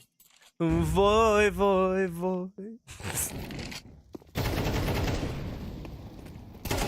Bajmi will take a headshot on his teammate and onto Arvid. Kiss is forced out wide into cave. Still connect the headshot. And now can reconnect with Oppie. That reload will be just in time. Yes, it will be. Jeppy swinging out that smoke. It's going to be the 1 versus 2 for Mast. Flank. It's been found out already. Well, won't find that kill. Will this, again, be a 1 versus 2 clutch? It's going to be Kiss. Tucked in the corner. Lost. Does not have time to go to another bomb site. It is pretty much full open plant. There's one angle that he'll be safe from. And the timing is good from Kiss. That game is over. We'll have the 13-5. Which could have been a lot worse. Had Heimo won that pistol and then just kind of played slightly better, won the 1v2 or something. You know, who knows. But All in all, it was not a close game at all. Heimo looked way, way better. ESC, honestly, I think there were only like 3 rounds in total where they really had a chance to at least make it a bit more possible. But saying that, of course, when you win one of those rounds, some others might become easier because you have weapons ready. So it's not just 3 rounds, but 3 moments where I'm looking at it like, okay, with the right play here, you probably would have won. And the rest were just pretty much Hamo stomps. So nothing else to say there. We're gonna head for a little break, and then we're gonna get into map number 2. See you guys there.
Welcome back, it's map 2! Let's see if Heimo can do it in 2, or if ESC, their minimal increase in form near the end of Ancient there, can be enough.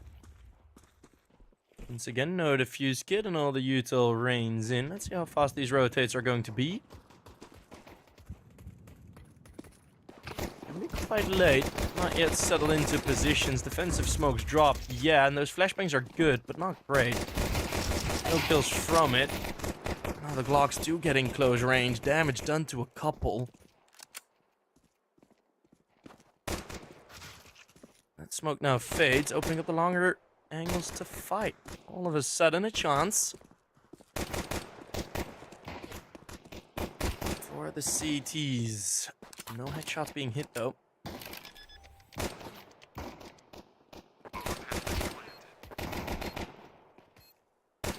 OP will finally get dropped. That's Reiko with 2 very quick kills. 2 very quick shots, I should say. And there's a second headshot. That is going to be ESC. Finding what they need to find, and that's the pistol round.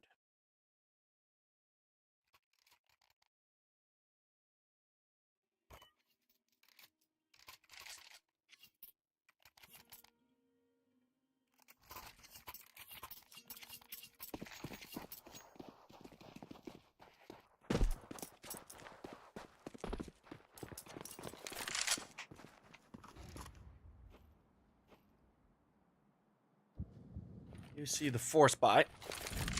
Everyone on long. A bit of a filled Molotov in there as well. Heimo needs to stay mobile to make sure that the strongest part of their defense is actually in the correct position.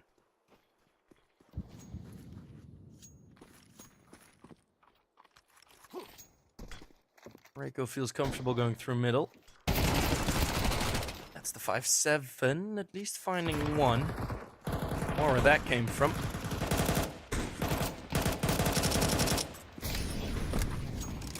Illil's really trying their hardest to find any sort of damage.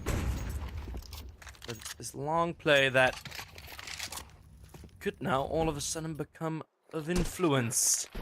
Depending on the timings, Oppie's gonna get dropped. How well is the timing going to be? Moss just is gonna check behind him.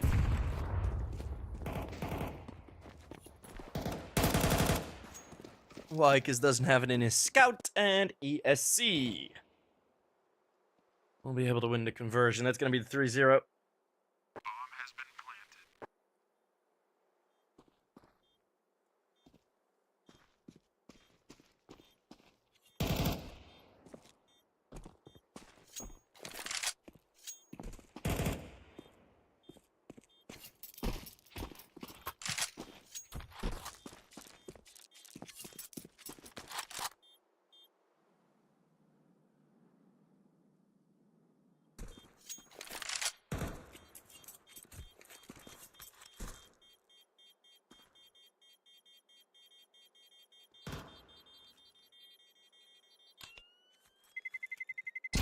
Terrorists win.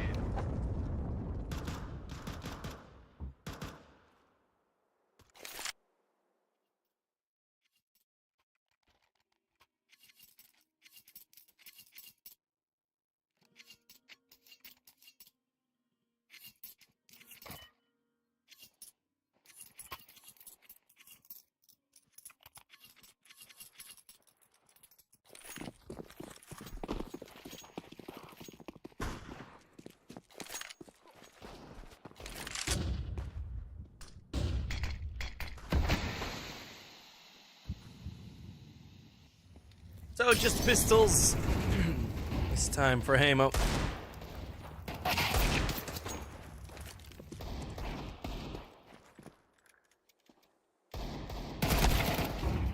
Good start, absolutely what ESC needed after the slightly embarrassing previous one.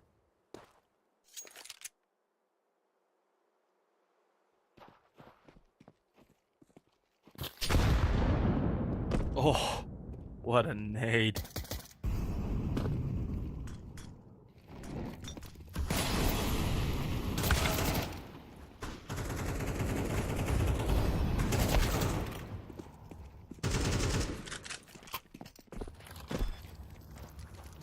Bajmi cleaning up those two damaged players, and just gonna be that pistol.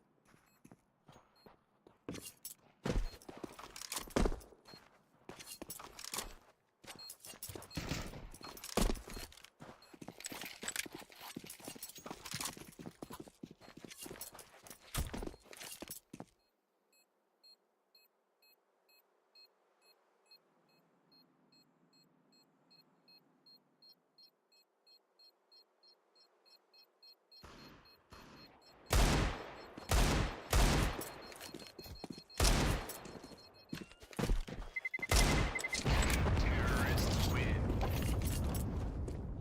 And as that bomb goes off, it will be the 5-7.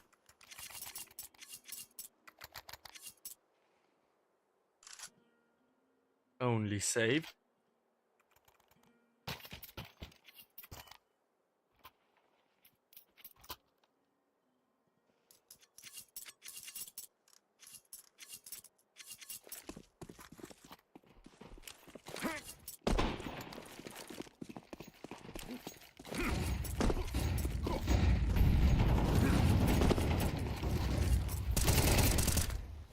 Nice play from Long as 2 kills, another missed smoke. And Wykus looked frozen there against the peek from Reiko.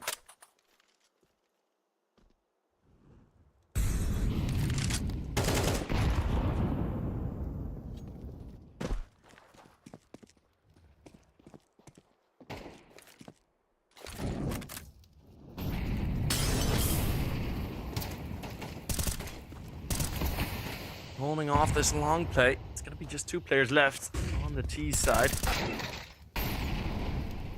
It's going to be Bajmi. Long range shot does find it in Jeppy. Be careful through these smoke shots. Wopa and Jeppy.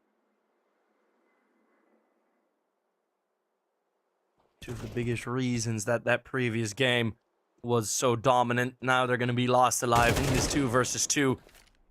Reiko knows where to challenge. That bomb is dropped way behind. He's gonna have to get it at some point.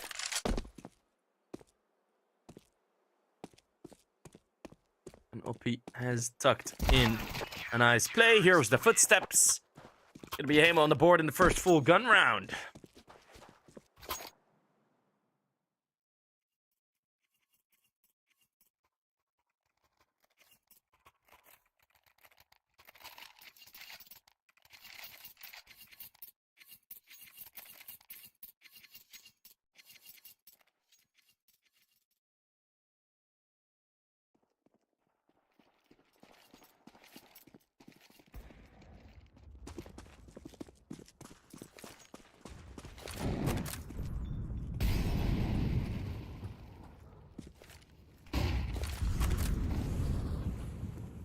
Util on B, but nothing much. Wopa has pushed up from lower middle under pressure here.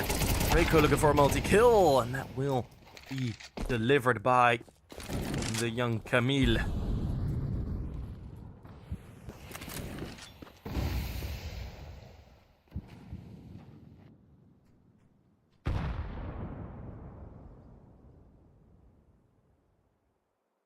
Bomb has been planted.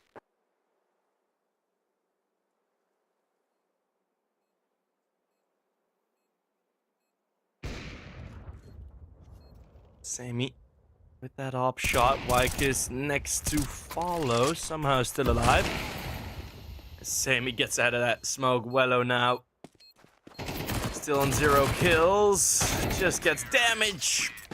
And then gets stuffed. ESC. A return to winning and a return to saving.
Like this, only the single flashbang. ESC, look, do you have an easy conversion into the upcoming round?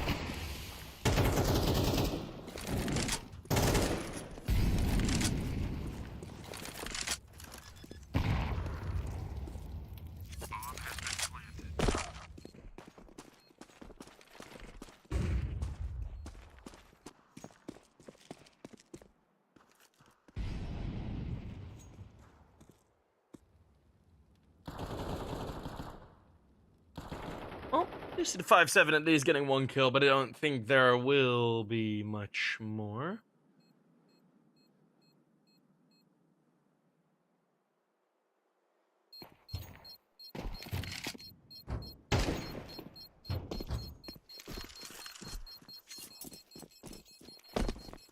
Is just gonna be a save, a pretty uneventful round here.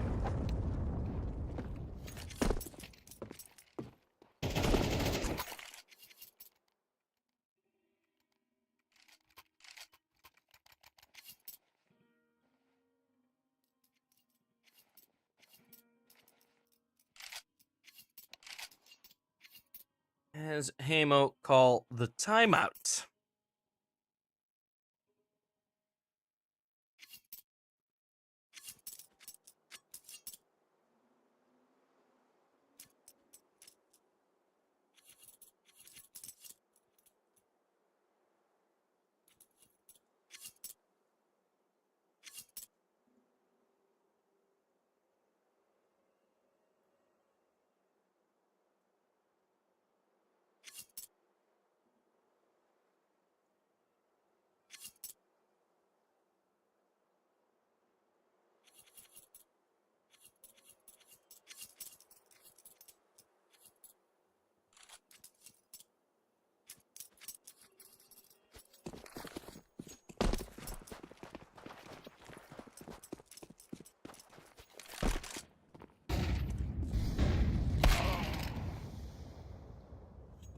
Sammy, another opener. On that AWP, Heimo.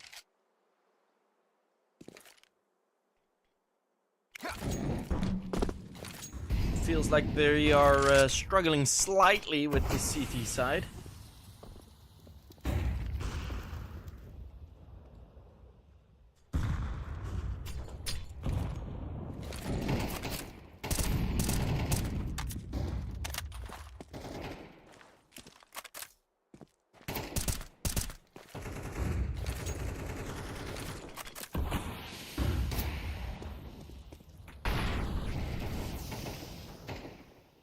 Well, 3 versus 2.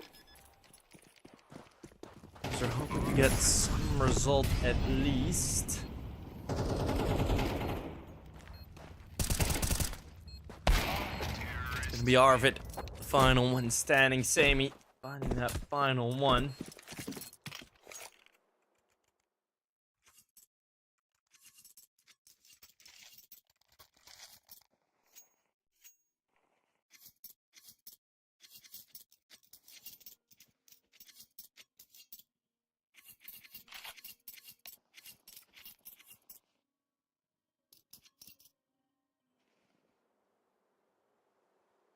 And Heimo call another timeout.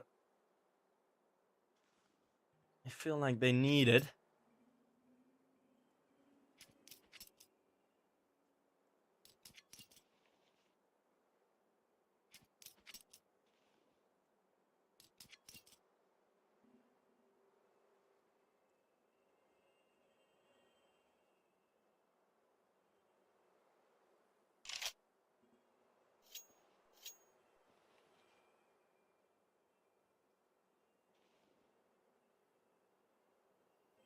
As 1-6 is the score.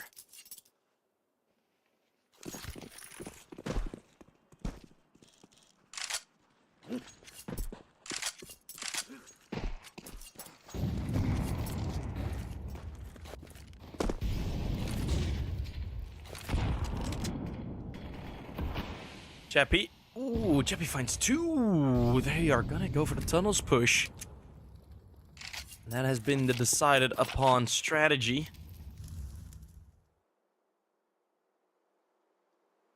I mean, two-man advantage. Quick shot from Sammy. There's Reiko. It's the other. Gonna be Reiko wide swinging, but that smoke provides just enough coverage. Gonna be 2 versus 3. Still very possible. This for the T side for ESC. Yeah, there's a man advantage, but positionally, they're in a terrible spot. Reiko is in CT. They know this, so they're looking to challenge Reiko, but he finds both on the spray transfer long range. Up, it's going to be the 7-1.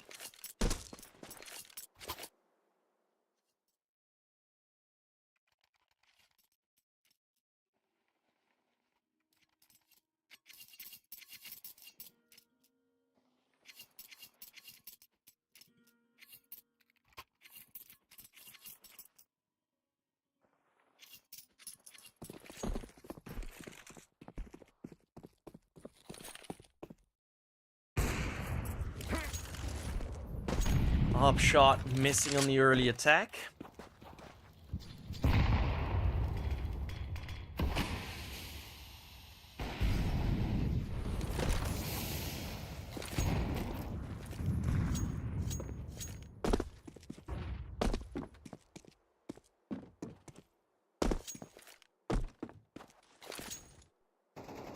Close range fight. It's OP that does win it. First gunfight of the round happening 30 seconds in. Wello needs a multi, but he gets cleared fully. And that op hold the corner of long, and then the rest can just clean out the potential aggressive push.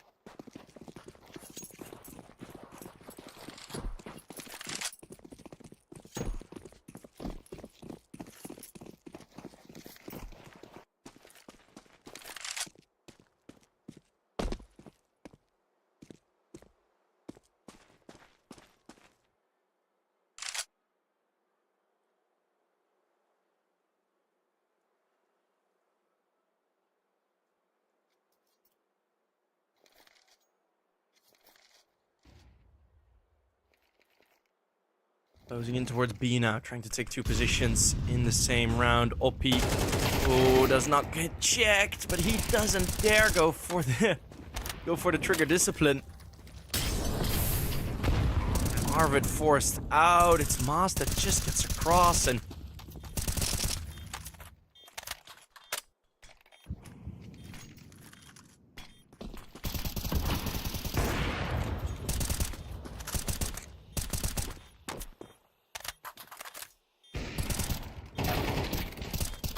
this retake is increasingly impossible. ESC doing what has been done to them on Ancient. It's gonna be an 8-1 scoreline on this T side. Terrorists win.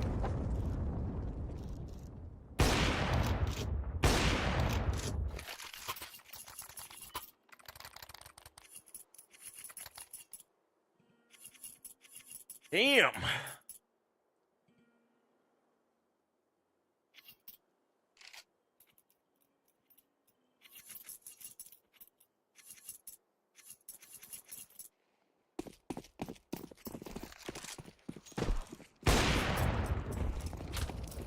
Sammy finds Jappy.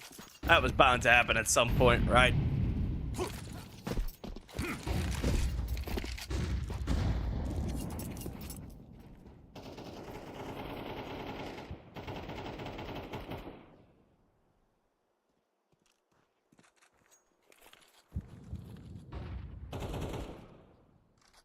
Well, oh, let's respond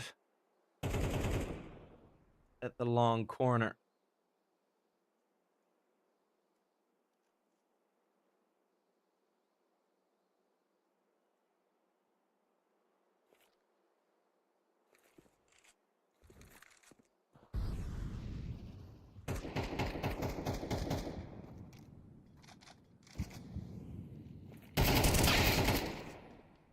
Is he masked? Find Oppie. Still kind of stuck here. They can escape. That's no issue. Flash goes out, doesn't really touch anyone. Still, the approach here does seem to be long. We do see that B-lurk on the minimap. Maybe Bajmi will be able to find this close range kill. It's going to be Samey on the spot of a mere elbow to find it, and they're going to let this flank come in. This flank's going to be useless. This is a 4v2, but it's under the pressure of time. But for 15 seconds, Arvid should not be able to survive, and it's the Glock to finish him off. 9th on the board indeed.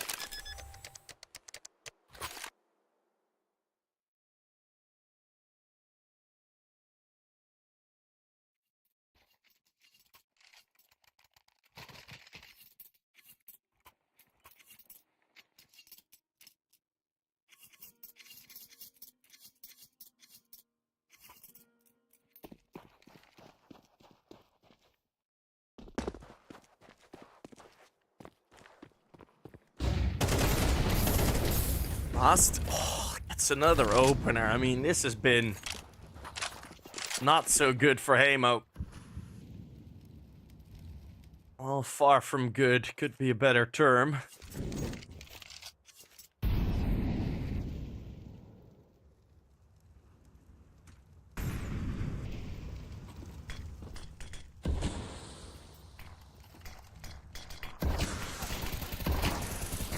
As Arvid finds one. Finally, the crossfire is set up in the correct position. Samey, though, another kill with the Tech 9. That's bomb dropped, and Mary hasn't been the top fragger of his team. Still, should be filled with confidence to win this 1v2, which will be prevented.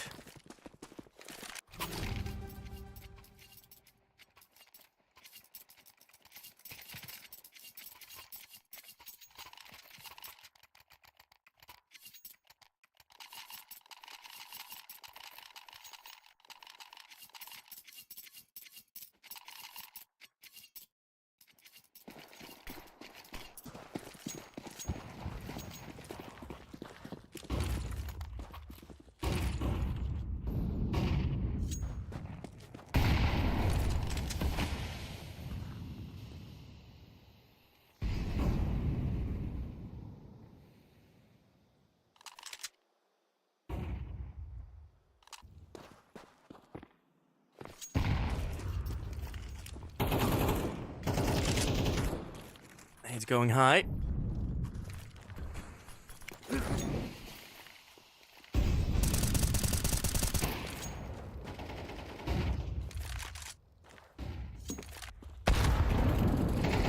Ooh, and Nate's going deep. It's gonna be Arvid that does get tagged up. Oh, what a running shot. Maybe a 9-3 recovery.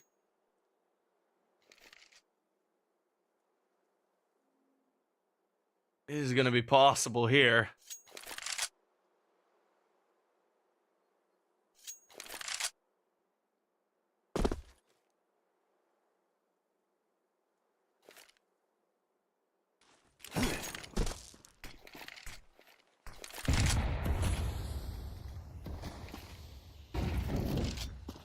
It's a 2v4. Bajmi misses his first opportunity at a headshot. Molotov goes deep, which means Oppie has a free time to peek. And he will get the final one. So it is a third, which makes it already more possible than the previous.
gonna be the B rush. Jeppy hoping to get that opener. Will connect. And the Molotov goes deep.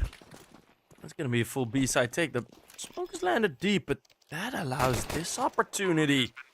Oh, what a lovely smoke. It's the first time I'm seeing this. Oh! Jeppy, that is nasty. To get through. That is some nasty stuff.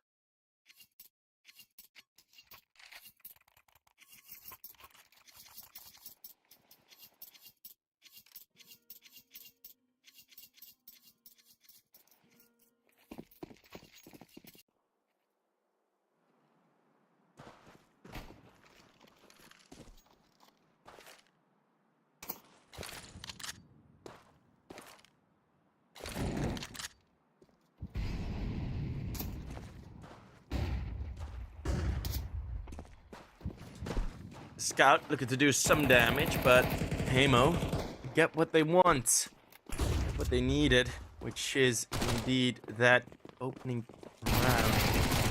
I'm gonna have to be careful here. These CT pistols don't mess about. As they keep walking into Bajmi. Low HP on Jeppy.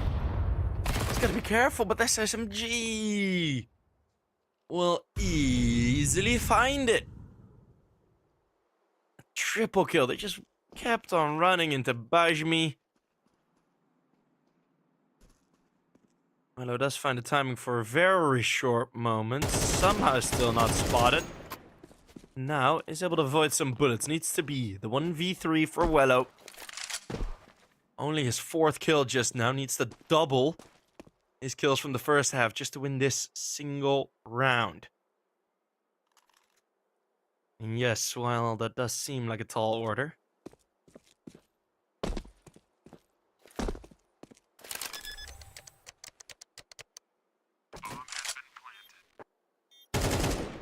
nice swing wide. Oh, it's the spot for free. It's Most on that SMG. Could still find it. Wello holding on. Flash goes high. Stuck in this corner. Can't get out. Can still hit the shot. It's only 1 bullet left. Wello, what a shot. What a bullet connection. 1 versus 3. Lost in the magazine, and it connects.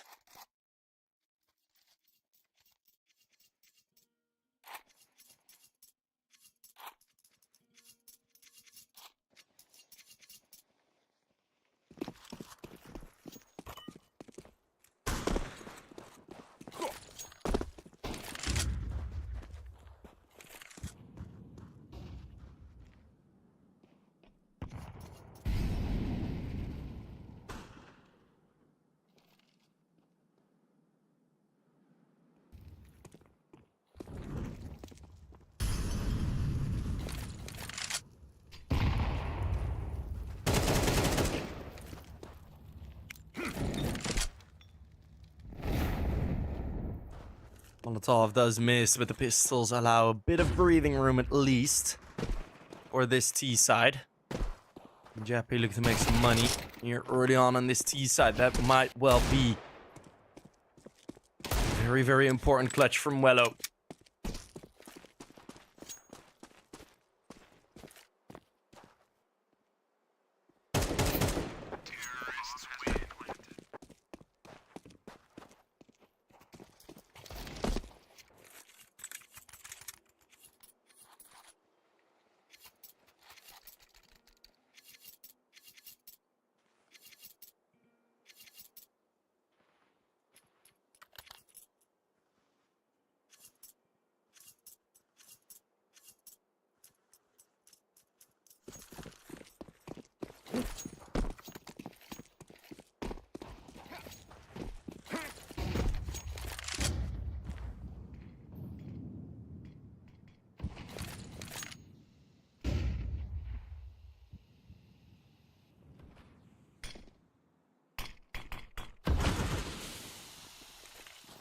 Now the full guns are out. Samy's AWP has been very good. And AWP won't surprise him. It's the scout, though. It's gonna get that revenge kill. Response towards short, expecting more players here. But it is all gonna be the same. Jappy will have to run away after finding one more kill. It's gonna be this attack from long. Mast will try and put himself in a position where he can work with this. Oh, it's Arvid. Tracking the sound. Getting the headshot. Bomb has been planted.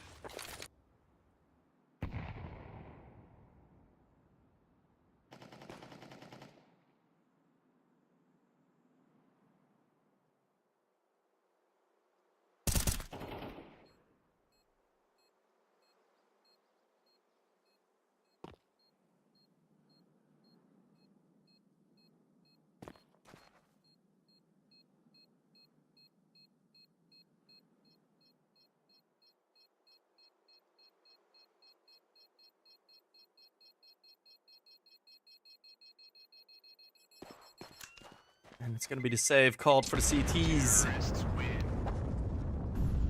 Not much more to do here. The gap nearly whittled away.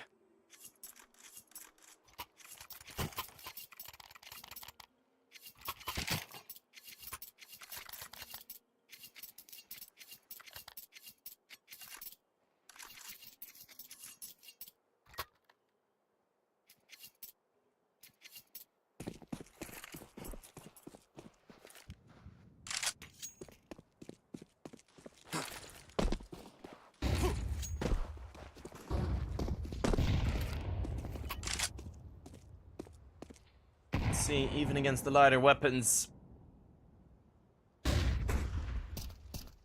On a couple. There's gonna be this aggressive play. This tunnel fight, again, gonna be the most important. And again, it's gonna be an SMG from the CT side, reigning superior. There's this bomb just waiting here. Whoa, total collapse for the Heimo team. It's gonna be double digits for ESC.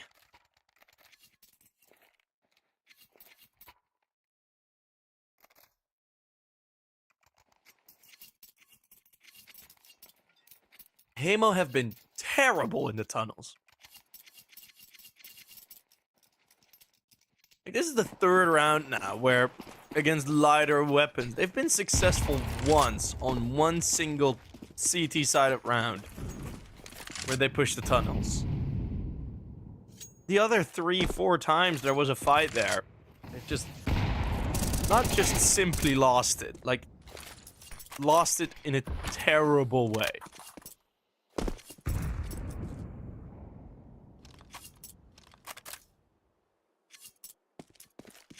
And now, it's gonna be another opening pick on Wello. Hello. Just sounds like me saying hello after a couple of drinks. Save me on that AWP, Wykiss. Dares to walk into that one. No smoke for it.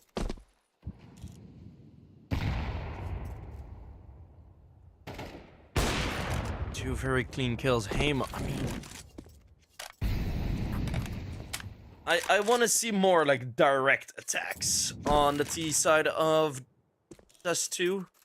Right, these defaults, especially taking fights during these defaults, it's just not good. Right? Yeah, you can play slow, but as soon as you go for that attack, as soon as you really make the move, there needs to be pace behind it. You can't just like slow walk into op angles or into car angles. It's a great shot from Bashmi. Great shots from Bashmi.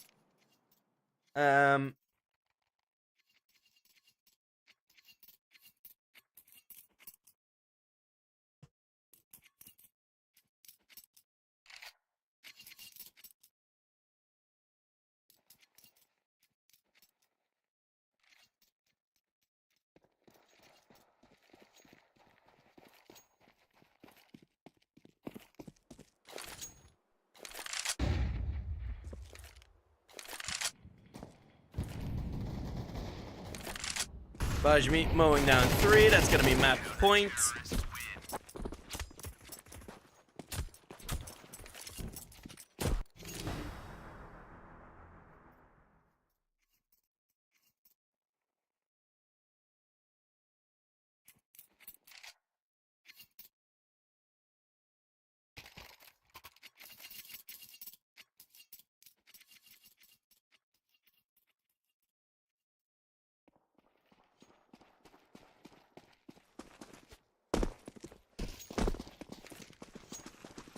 12-7.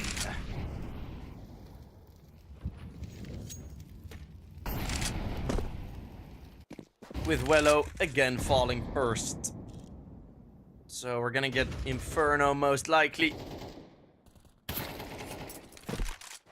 Counter boost. No connection, and hope we will catch a nade for his troubles.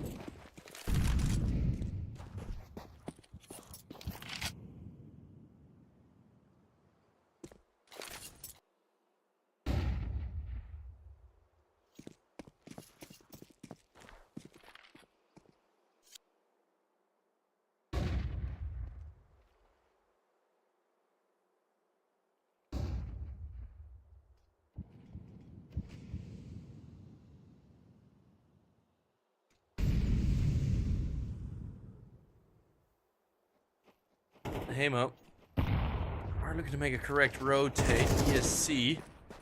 All this flanking for nothing. Well, for 1 kill. It's OP going down. And a 5v3 on the retake, which should make it quite easy, I imagine.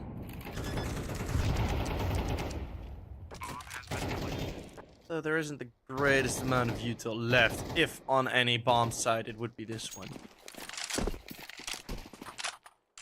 Okay, for a second there, I thought they were gonna go for a save, but they're just gonna storm through tunnel, trying to change the attack approach. Gonna have a couple of flashbangs ready. Just stick to the muscle memory. Flash goes in, flash goes high. All the kills are connecting. Chappie does find 3. A valiant attempt, but we do see 13. As that is going to be not as dominant, but the second half does feel like it, where or the first half did feel like it, where we are going to see one more map. Heimo looked good up until 7-9, and then it just kind of went again. And especially with that tunnel fight, like again losing those tunnel fights. Last time Wello built them out, but I mean, they still couldn't get through it. Still could not get through it. So, that's a bummer. We'll see each other on Inferno, map 3 coming up.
Welcome everyone back to, of course, European Pro League.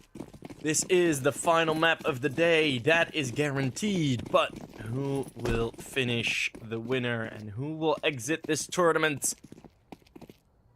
Well, let's see what we can get on Inferno. The night round starts. Important on Inferno, and it's ESC that will find the victory there. So we will have ESC picking the sides, I imagine, as per usual. It will be the CT side, and from then on, it is free game to see who can take this W. We have seen two pretty big blowouts, even with that second map. A slight comeback was happening, but still not really what you're looking for out of either team on either map, right? So we had Heimo really fumbling on Dust 2. We had ESC pretty much not showing up at all on Ancient. Let's see if both teams are in the server for Inferno. We're gonna see the dual Berettas on Reiko. Heimo, as soon as they get economy control,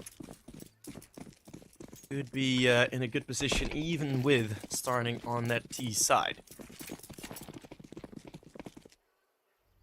The economy has not been nice, or is not nice, to the CTs. Arvid will just get destroyed on the slow peak.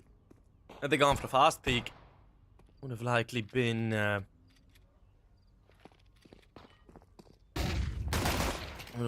full play anyways, and it's just another set up play. I mean, only just now will an actual gunfight happen, and that won't last long either.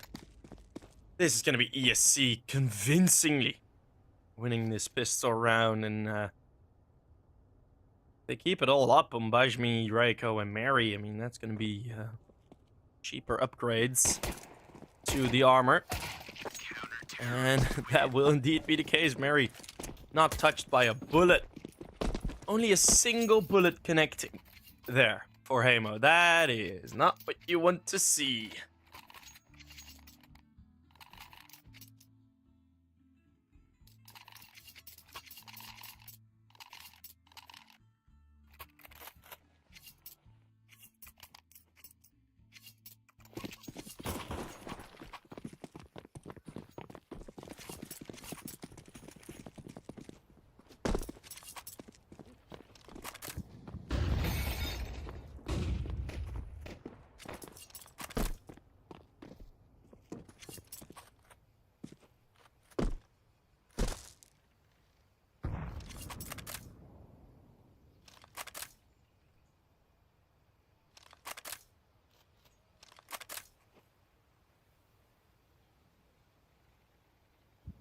Full Glocks on Heimo as they're trying to empty some of the utility, but I imagine not much is going to happen there. So another somewhat empty round.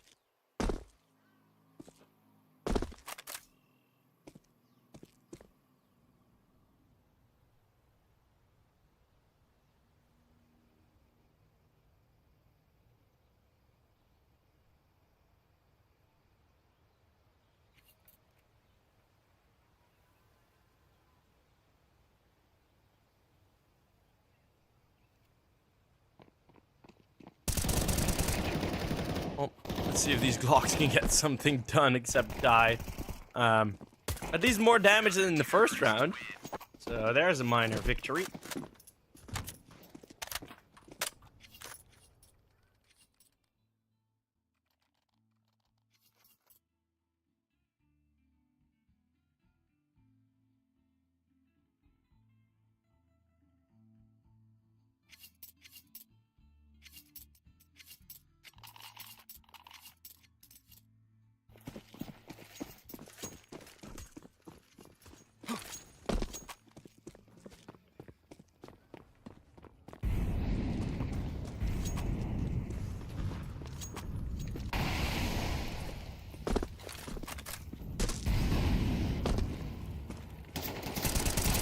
Reiko looking for spray through the smoke. It's gonna be the T side with the first opening kill. And I say first opening kill, first kill in general for the Heimo side. And nice double smoke. That is a testament to miscommunication. That smoke will prevent the bomb from being recovered, but Wello is gonna try his hardest. It's gonna be Arvid that will help him. Bomb has been planted. Bomb plant gonna be coming in. Must has nothing to do.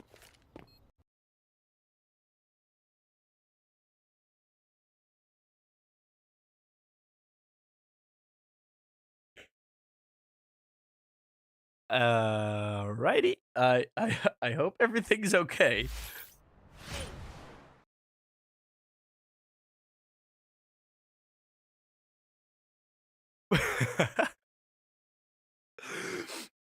Welcome back to the camera.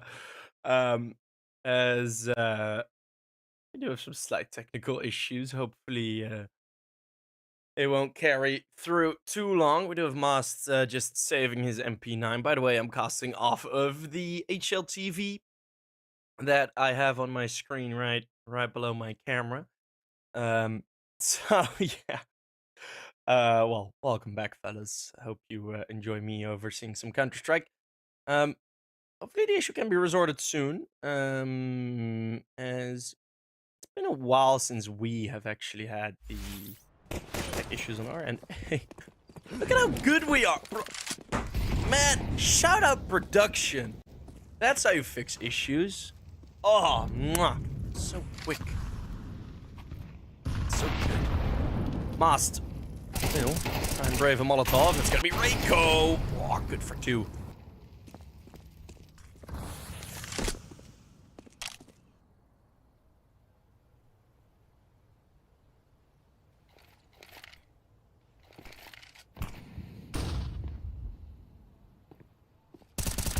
And Bajmi. Only find the one, but having the trades go that way.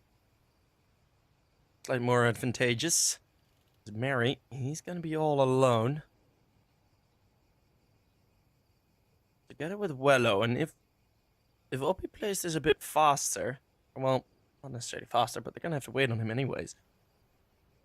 You're gonna want to make this play with the two of you together, but Sammy thinks the same.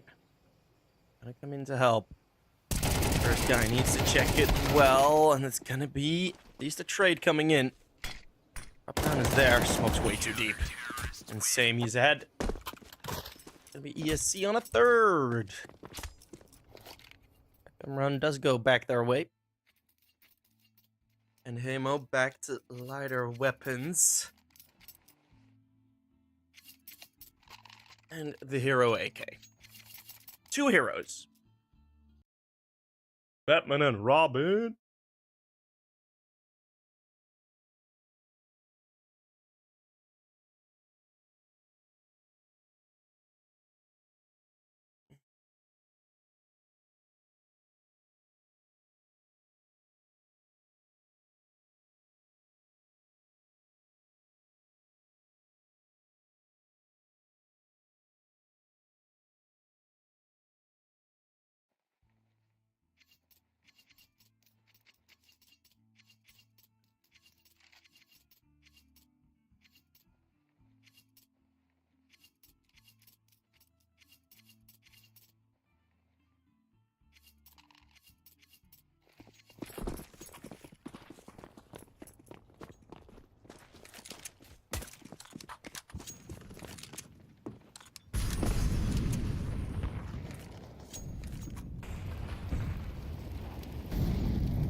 Let's see if these AKs can find the openers. Well, that will be the case, as it's like Sammy after that death disconnected, as all of the other players are still moving, so the HUD has changed. Everything, well, it's flipped. It's still correct. I'm gonna see that Deagle find one more frag, and it's like very clean round for Heimo.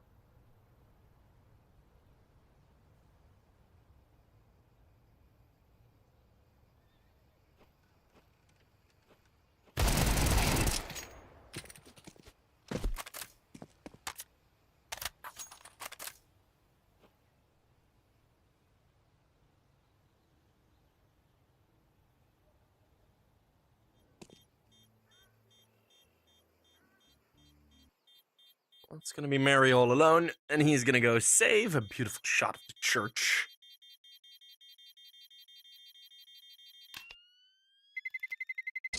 Terrorists win.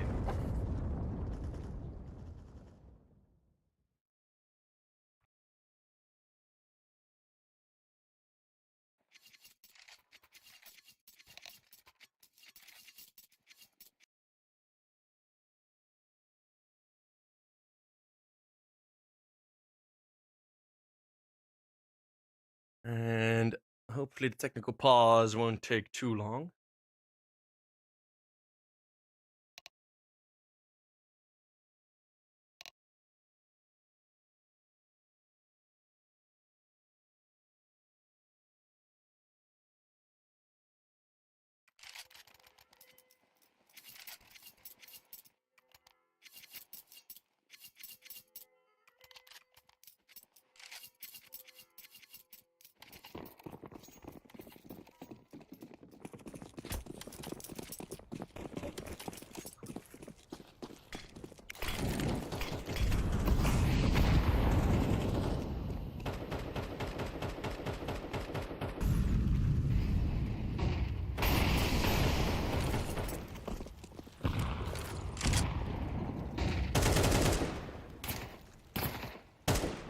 See if Jappy can find another opening pick. As it's looking to go over towards the A bomb site yet again. The FAMAS, good for one. Make that 2. 2.5. As the T side struggling, low HP on all of them. But the kills eventually do come through. Both Wello and Oppie dinks.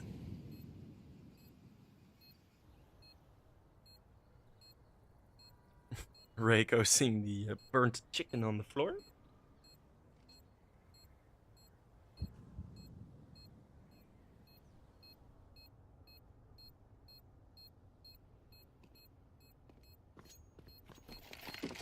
The retake will be attempted. Well, it's going to be at least the AK save.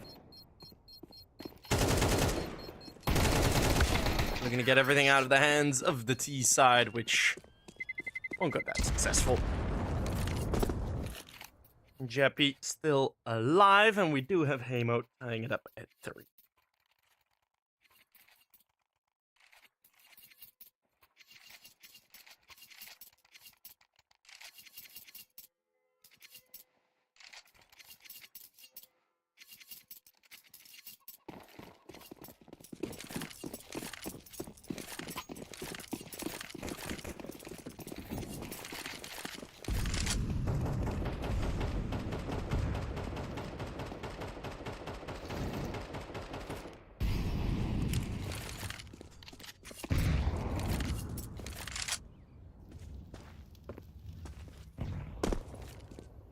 Arvid, looking to storm into an empty bomb site.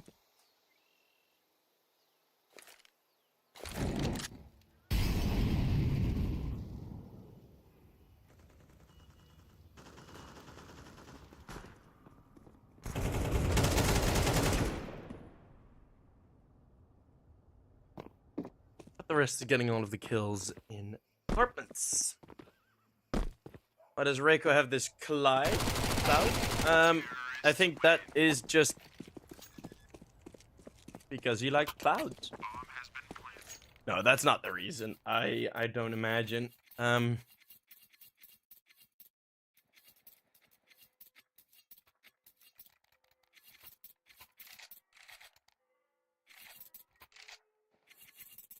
He's had that besides his name for quite some time already.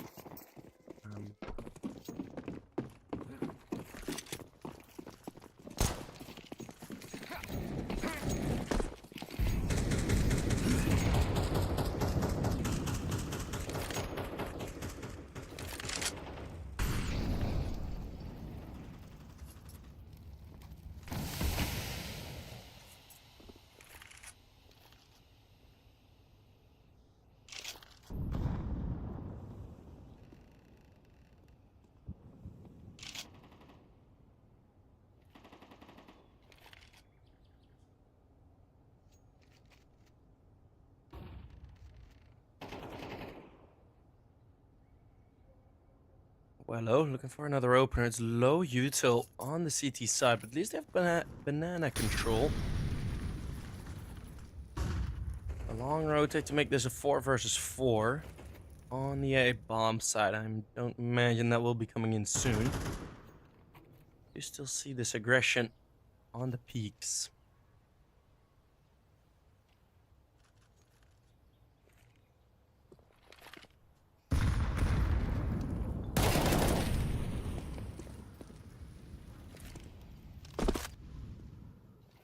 Me marry with one more, looking like ESC. Hungry for a response, 2 versus 4.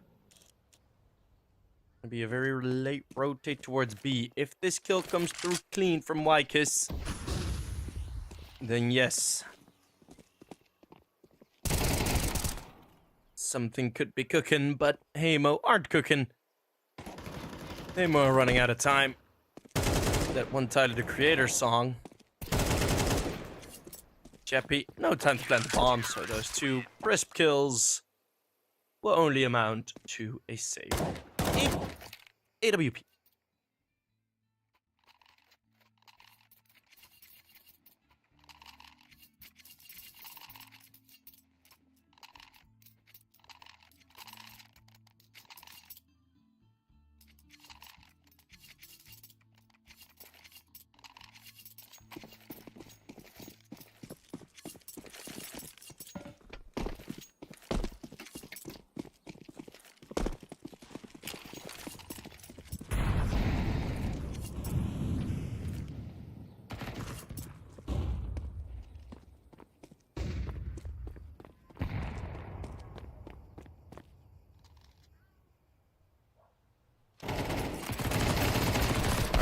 Nice opening kill, at least. And, ooh, that saved AWP is going to go a long way for Wykiss. Leaving Most all alone in the 1 versus 2. And again, it's just this SMG that he's got to work with.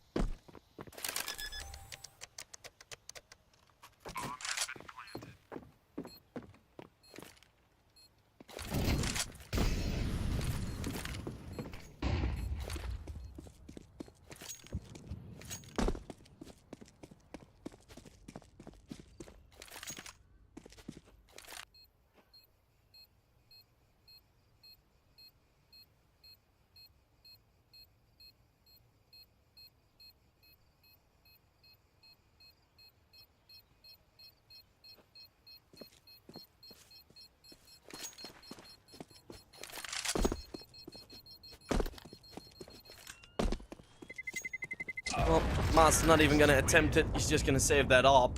Still gonna be good.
Timeout's been had. ESC.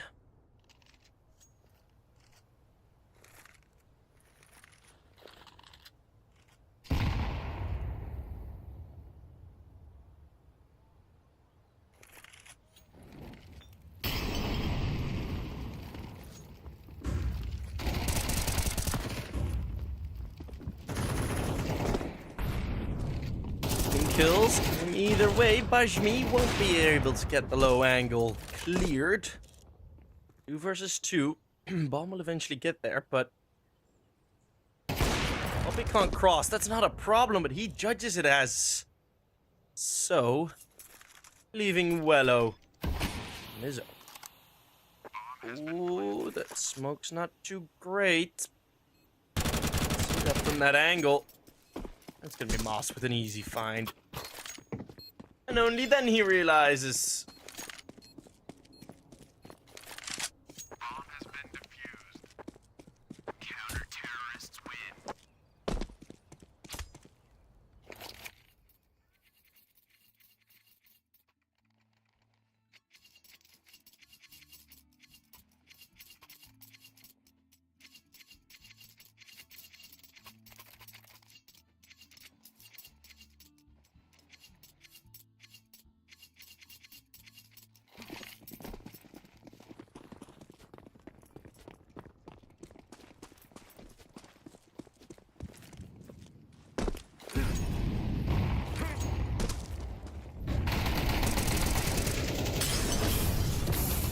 Time towards the B-bomb side attack. It's never really gone well for Heimo here.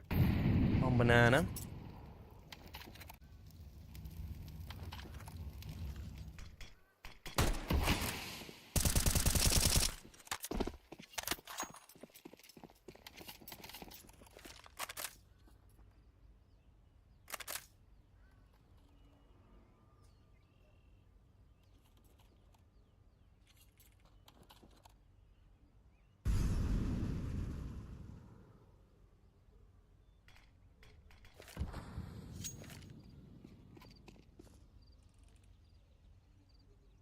Versus 4.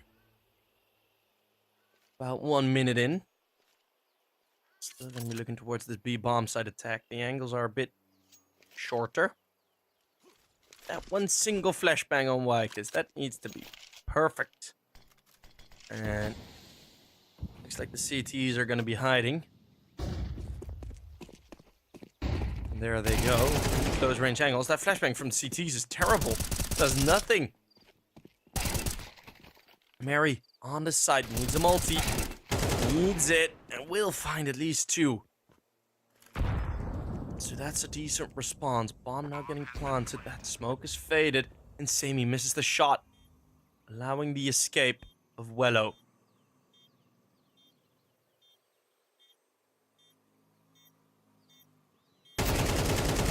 Wello goes for the wide swing. Eventually does connect. Sammy missing some op shots. Gonna be 6th for Heimo. Very neck and neck here.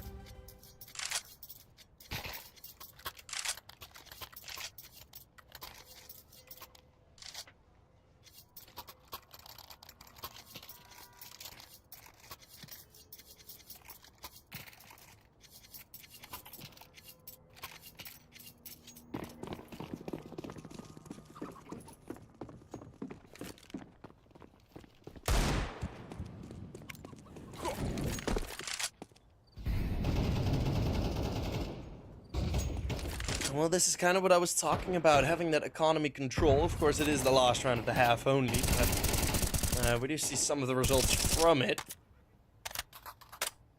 Sammy making that one single rifle really work, though.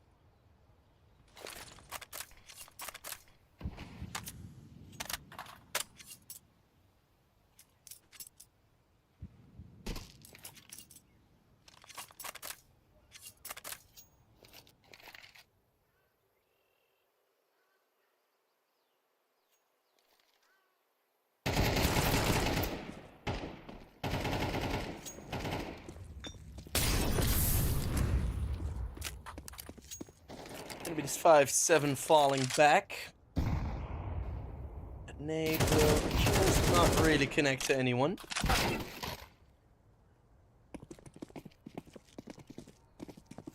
And if they keep trading in with that rifle from Sammy, then that should be a big chance. Let's see this fight on banana happening. Again, a trade for Sammy. And again, a trade for Sammy. They are doing this perfectly. This is how you should work around, of course, in a vacuum, but they are making it work here on the map of Inferno. Same is gonna be looking for the ace. Shoots a couple bullets trying to reveal it, but Arvid is gonna have to go for the bomb plant at some point. Does find one more kill. They send in Bajimi because he is more HP. No ace for Sammy. The bomb still goes down. But so does Arvid. 6-6 at the half.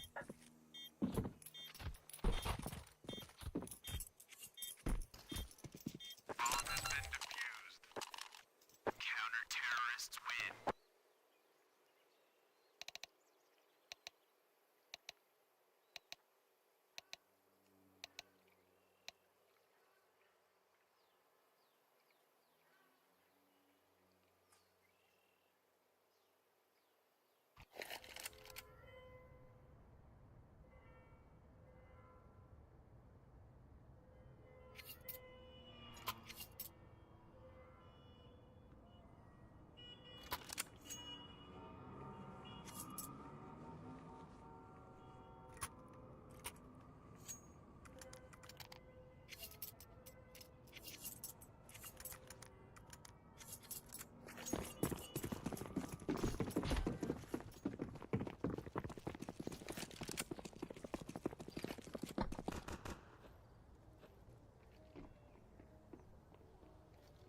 Steps heard by Bajmi.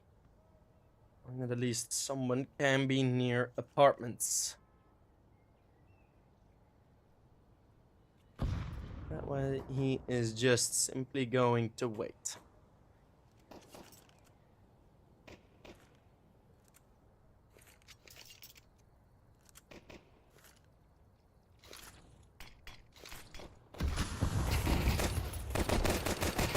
Some shots fired. Hefty mid setup. Let's see how this pistol round goes. It's Oppie finding one through that smoke. But it's like successfully locked out of the A bomb set. And the dink onto Yappy. There's gonna be a boost over, but very little to see. And I assume Reiko can hear this coming.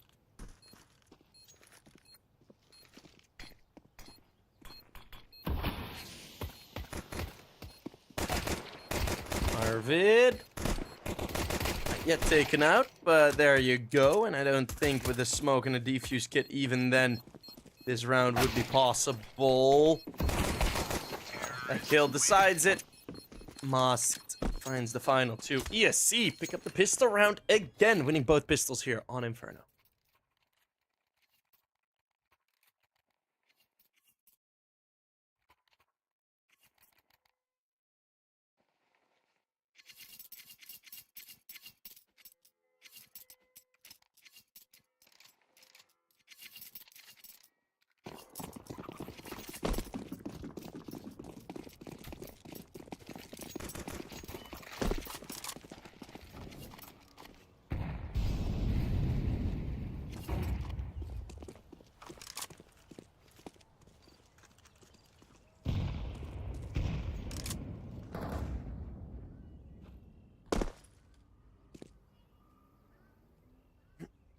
Hey, it's Mr. Mechanic back. As we do have a nice 4-man totem pole. Let's see if a 4-man totem pole will actually work.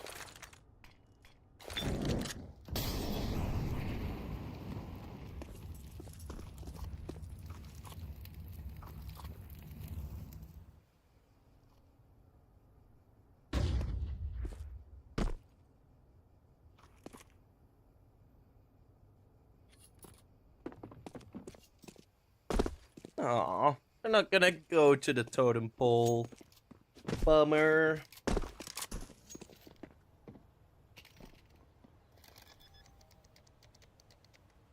Bomb has been planted.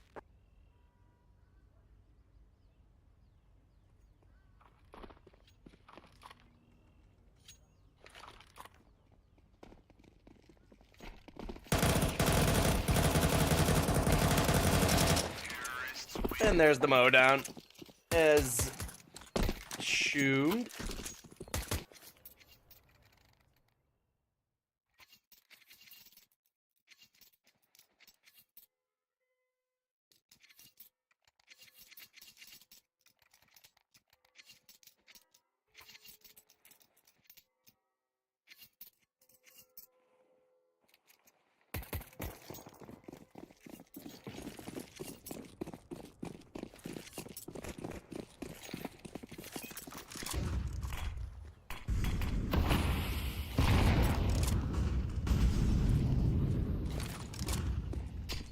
close push already. But Arvid and Jappy have been able to tuck in before ESC are able to enter.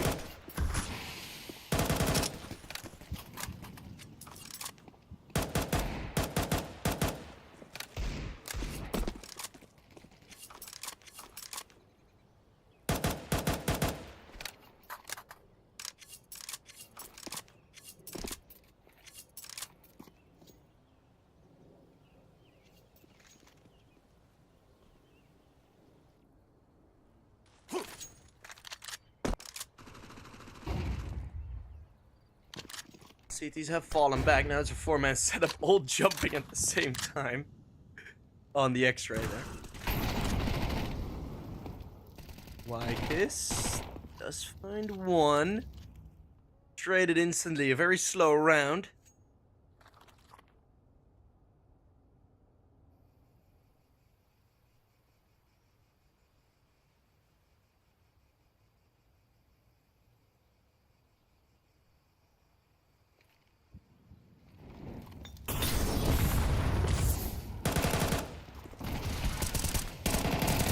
Entering into the B-bomb side, we do see Reiko eventually get that final nail in the coffin. The remaining two players are all the way on the other side of the map.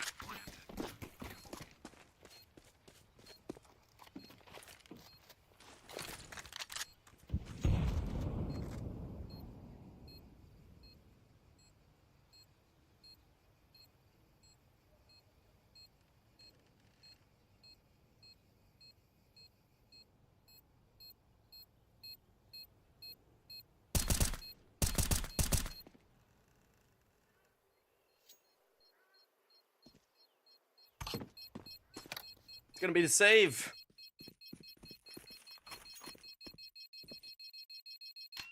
The save that is necessary. ESC will complete the distance to 9.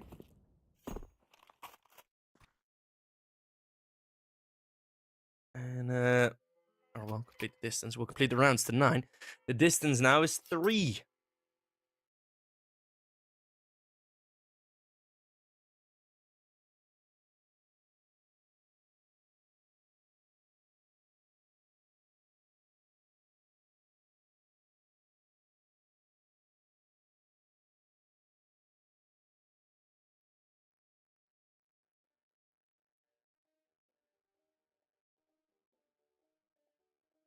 Do have Heimo calling in a timeout, discussing what to do with this awkward amount of money that they have.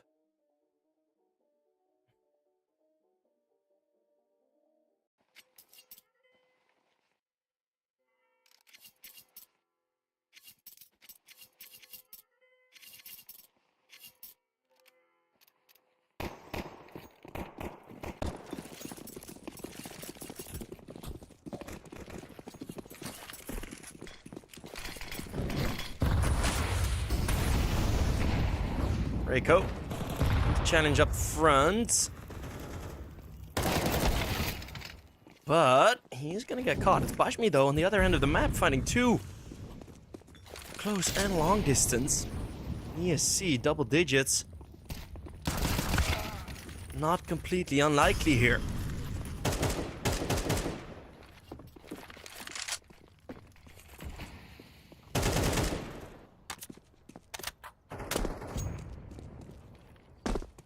Bomb has been planted. Terrorists win.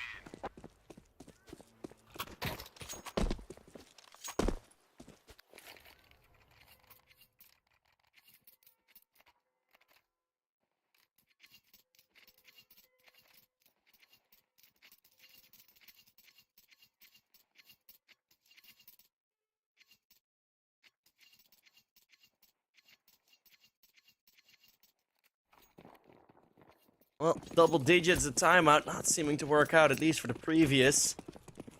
Maybe for this one, it will. Oh, what a shot from Reiko. That's a beautiful one, looking to spray through that smoke as vision returns. Reiko still stands tall.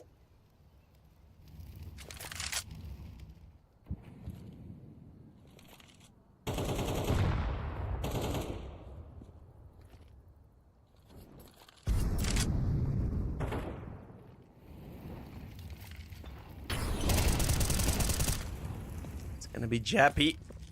Finally, stopping Reiko.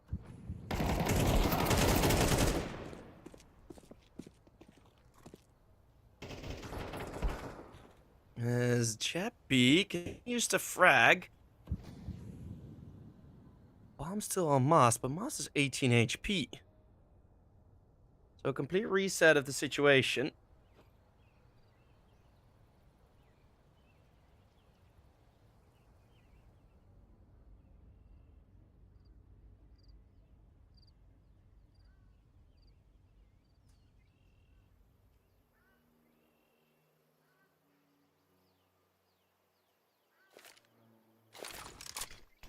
It's gonna need to be a full retake. Bomb has been planted. Jappy. Ooh, nice shot onto the full HP Mary. Now we're gonna have 18 HP defending this bomb. Jappy's gonna need to do it all. 4 kills, Harry.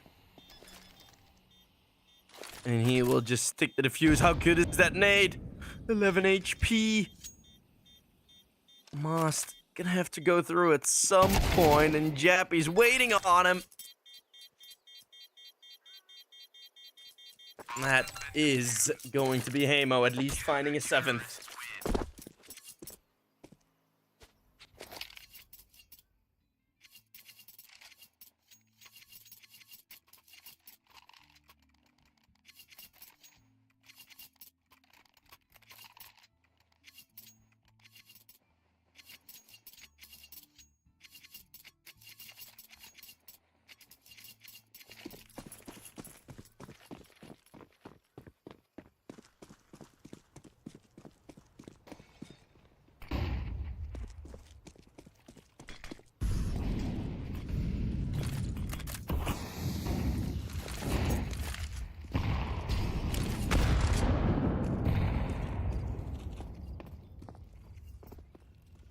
You see, they've been looking good in the start of these rounds.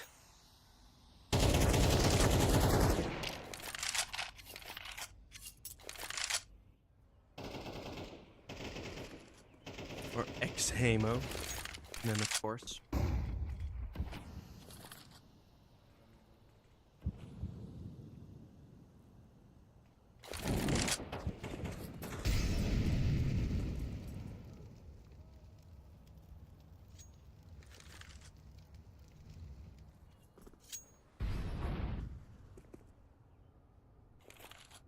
I know it's not Heimo anymore. But they didn't bother to tell our admins, so they're still Heimo. Jappy. It's been great thus far. A couple rounds in a row where he's brought impact. Wykiss. Opera on the CT side of Inferno. You could assume better from him. Mary, nice spray transfer. And Arvid gonna be left standing alone. Another save, another round for ESC.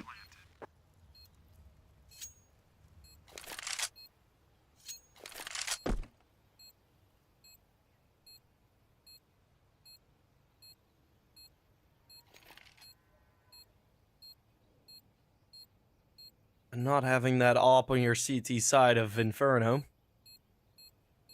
well, that's bound to cause some problems.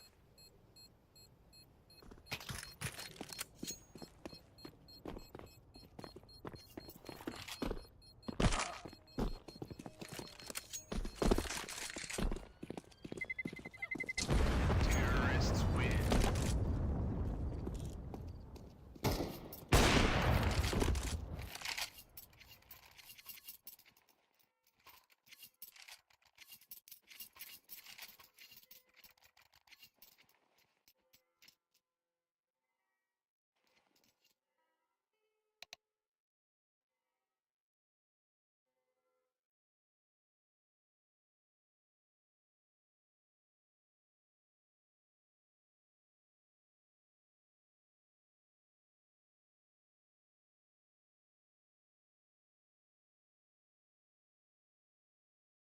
ESC now calling the timeout, wanting to discuss how to finish this game off as quickly as possible.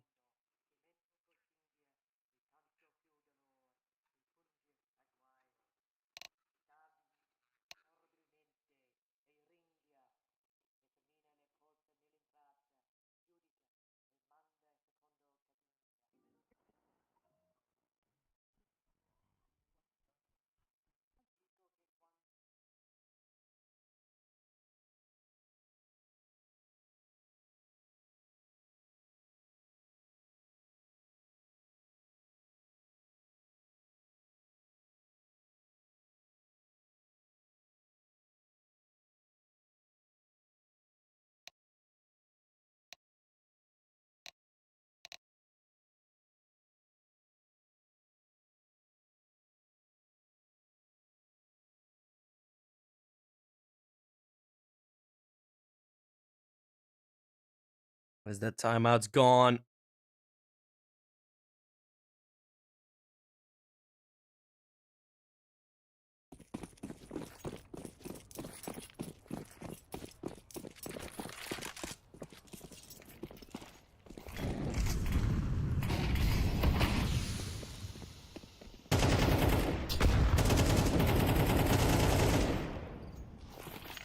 Well, with Heimo going for a full investment, this might be over.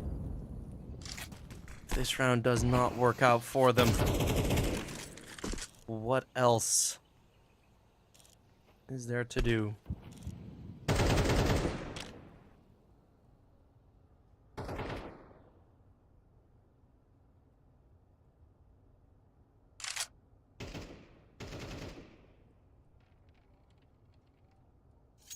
Gonna be the 4-man stack. On the A bomb side, but it's looking like an attack towards B. Jappy has been good. Has been really good, actually.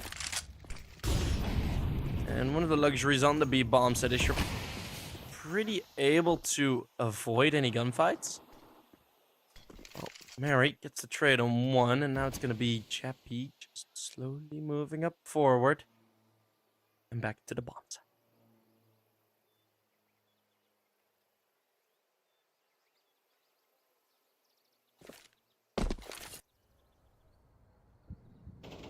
Four versus four must always be, or pretty much always is, a 2-2 split. Let's see now. Wopa not accounted for. And ESC just completely forget to check short. Oh. How, when you're walking up like that, is no one watching short? Like, come on, man. Oh, they deserve to be punished for that.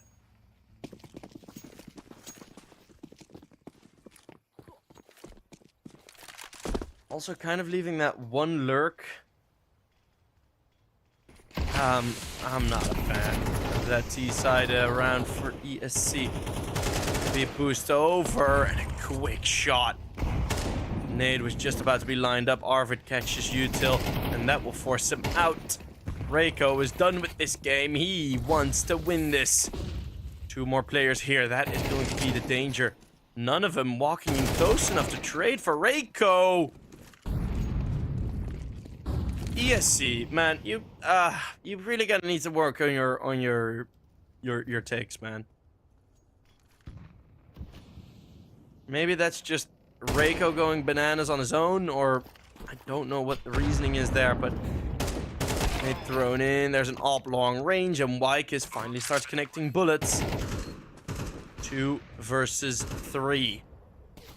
This defense, it needs to hold. There is going to be a flank coming in for Mast. Ready for it. Depending on the timing, this could be either very good or very devastating. Mast finds one, then tucks away. No need to take any more gunfights. On the side by Shmi. Holds on, and Mast quickly has rotated up back into the apartments. Oppie not ready for it. And that's very nicely done from ESC. Gonna be Mast. that will find 12 with that final kill.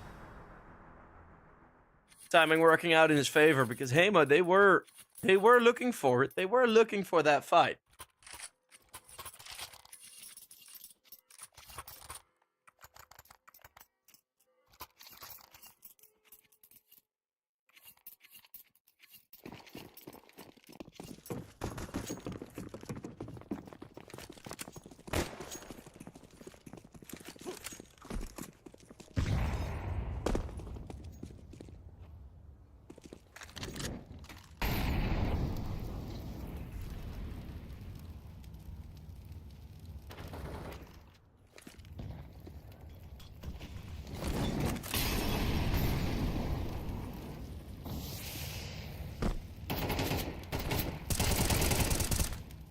Chappie, nice swing wide, and Mary had already gone down in the apartments, so quick attempts from ESC.